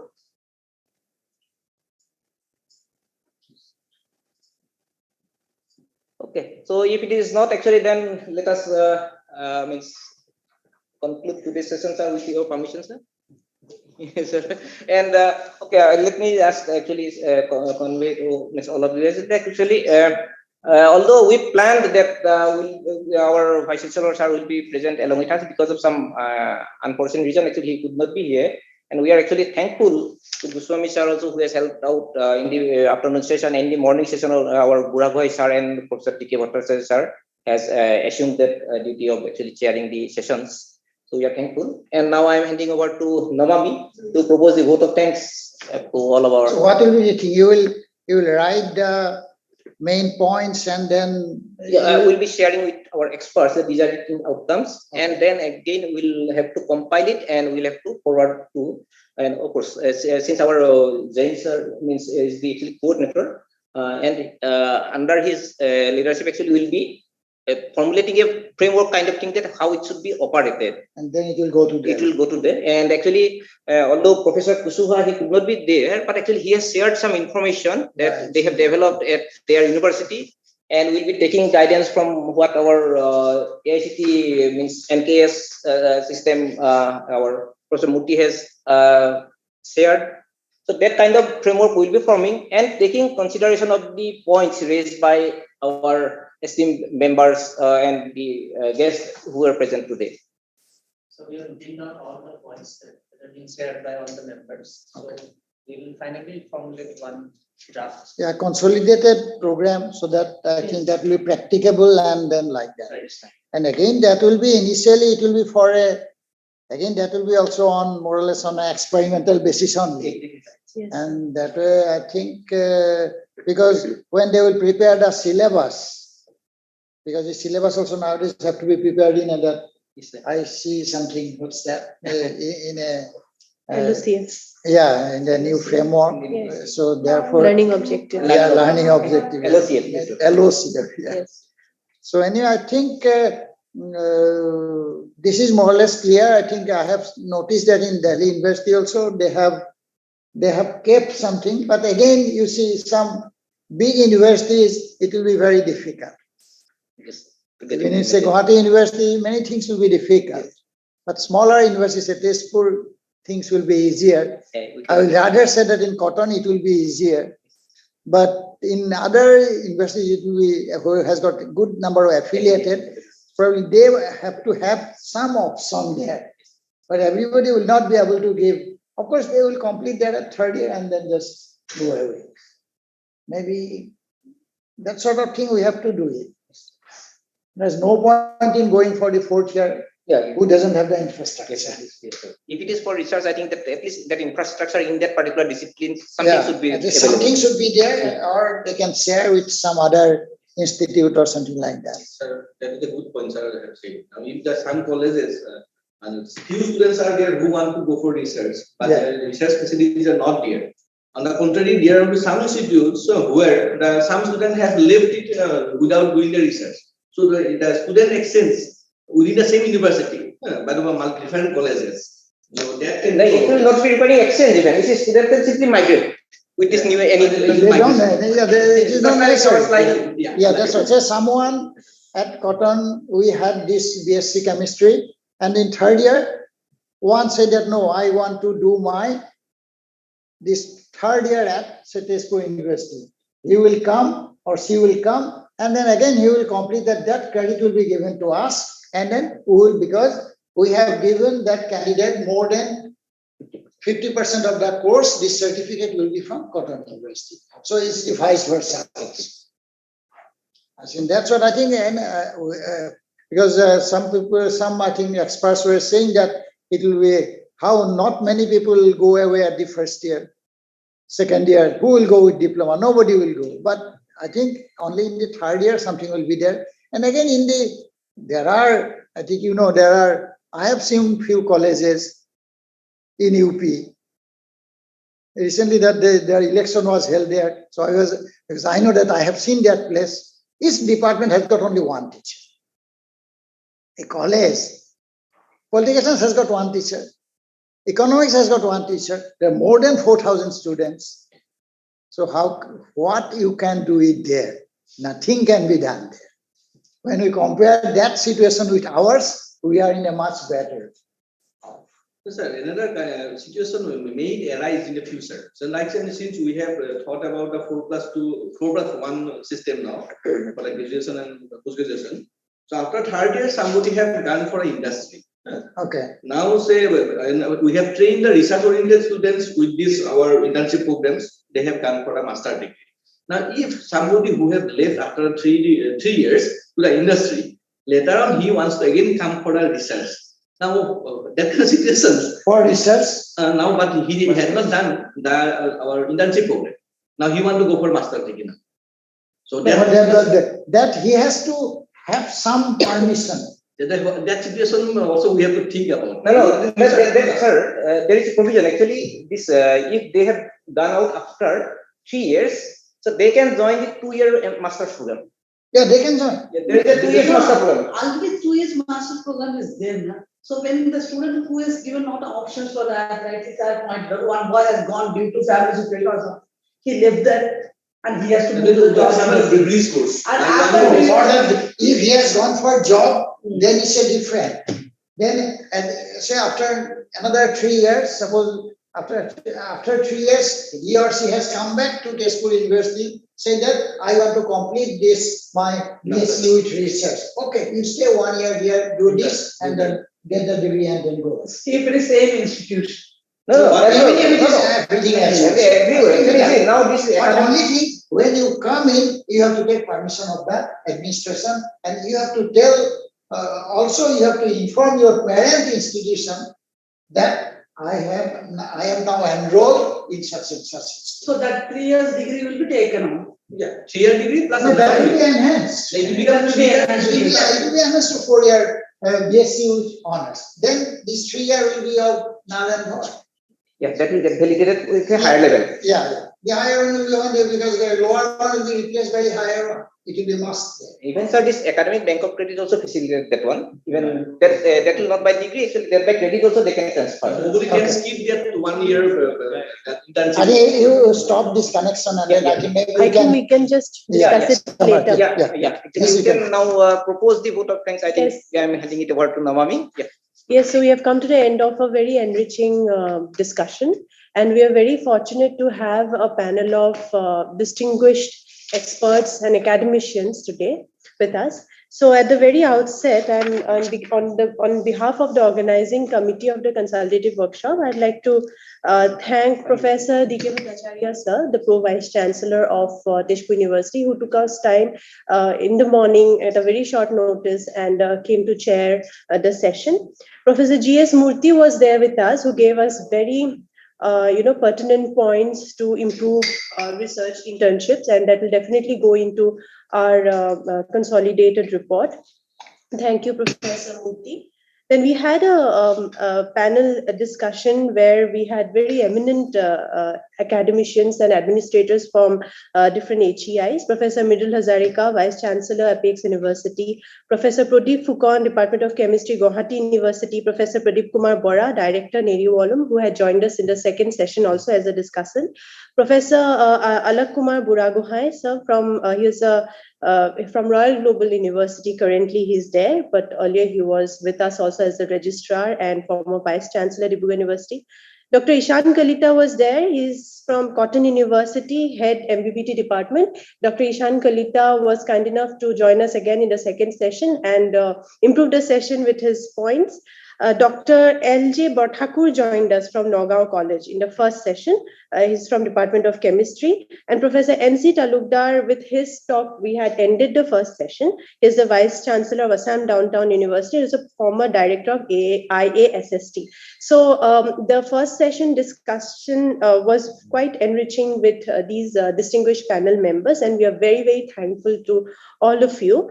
The second consultative session, I'm very thankful to Professor Bhavesh Chandra Goswami sir, who was kind enough to grace the occasion and chair the session very effectively. And then we had Professor Khanindra Pathak. He was there for quite some time. After even his speech, he contributed with pertinent points in the follow-up discussions. We had Professor Saibal Chatterjee. Thank you, Chatterjee sir, for giving us very important points to discuss. And we have our own Professor Papuri Borua, who raised very pertinent points in her talk. We have Dr. Subrajit Kaur, who again he is a coordinator training and placement Guwahati University, who highlighted some of the concerns and issues that he has been currently facing as a faculty member from a social science department. And his presentation actually triggered discussions of how to include social sciences in the research internship program in a curriculum. So thank you, Dr. Kaur, for raising these difficult questions. We have Chandana Goswami ma'am, Professor Chandana Goswami, who contributed by raising very important concerns, and some concerns which were relatable by many of us, and which will certainly throw some light on how we should proceed forward. Thank you, Parikshit Gogoi, for joining in again with your good comments and insights. And apart from that, thank you, colleagues who have joined us in the physical mode. You have also contributed in different ways in making this deliberation very enriching. And as the deliberations were going on, two of our colleagues were simultaneously making notes. So we hope to consolidate all the points together and come up with a report, which, as Hazarika sir said, it will go ahead under the leadership of Professor V.K. Jain sir. Yeah, of course, I think we are thankful to Professor Kushwaha also. Yes, Professor Saket Kushwaha, who is the Vice Chancellor of Rajiv Gandhi University. Unfortunately, he could not join us online virtually, but he had shared certain notes that they had prepared at his university. So we are very thankful to him, and also to people who have, to participants like Kirtania sir, who had shared his questions and who had participated in the discussions. Bhavesh Deka sir, who has also raised, I guess, yes, sorry sir. So you have also raised certain questions, and which have again made the discussions very, very insightful. So I hope I have covered. Yeah, and of course we are thankful to all the participants who have joined. Yes. And we are thankful to all the participants who have actually taken out time from their very busy schedule. I know classes are going on in full swing. They're just done with the convocation, the internal members, and of course people from other universities. So I'm very thankful to all of you. Participated. Two more persons are there. One is our Raghav Chaudhary. Raghav Chaudhary, without his without Prayas. Hidden person Prayas Borua, who is actually arranging for this broadcasting through YouTube and many other things, and of course all our committee members. From my side, I'm adding those. Samami for moderating the No, yes, I mean we are a part of organizing committee, but yes, Mr. Raghav, because without his support, it would not have been possible to have this blended mode of interaction. So thank you. Thank you all. I think you can leave that connection now. Yeah. Otherwise it will be recorded. Yeah. No, that is the most difficult situation now. Yeah, sometimes you don't do that. Recording stopped. Recorded.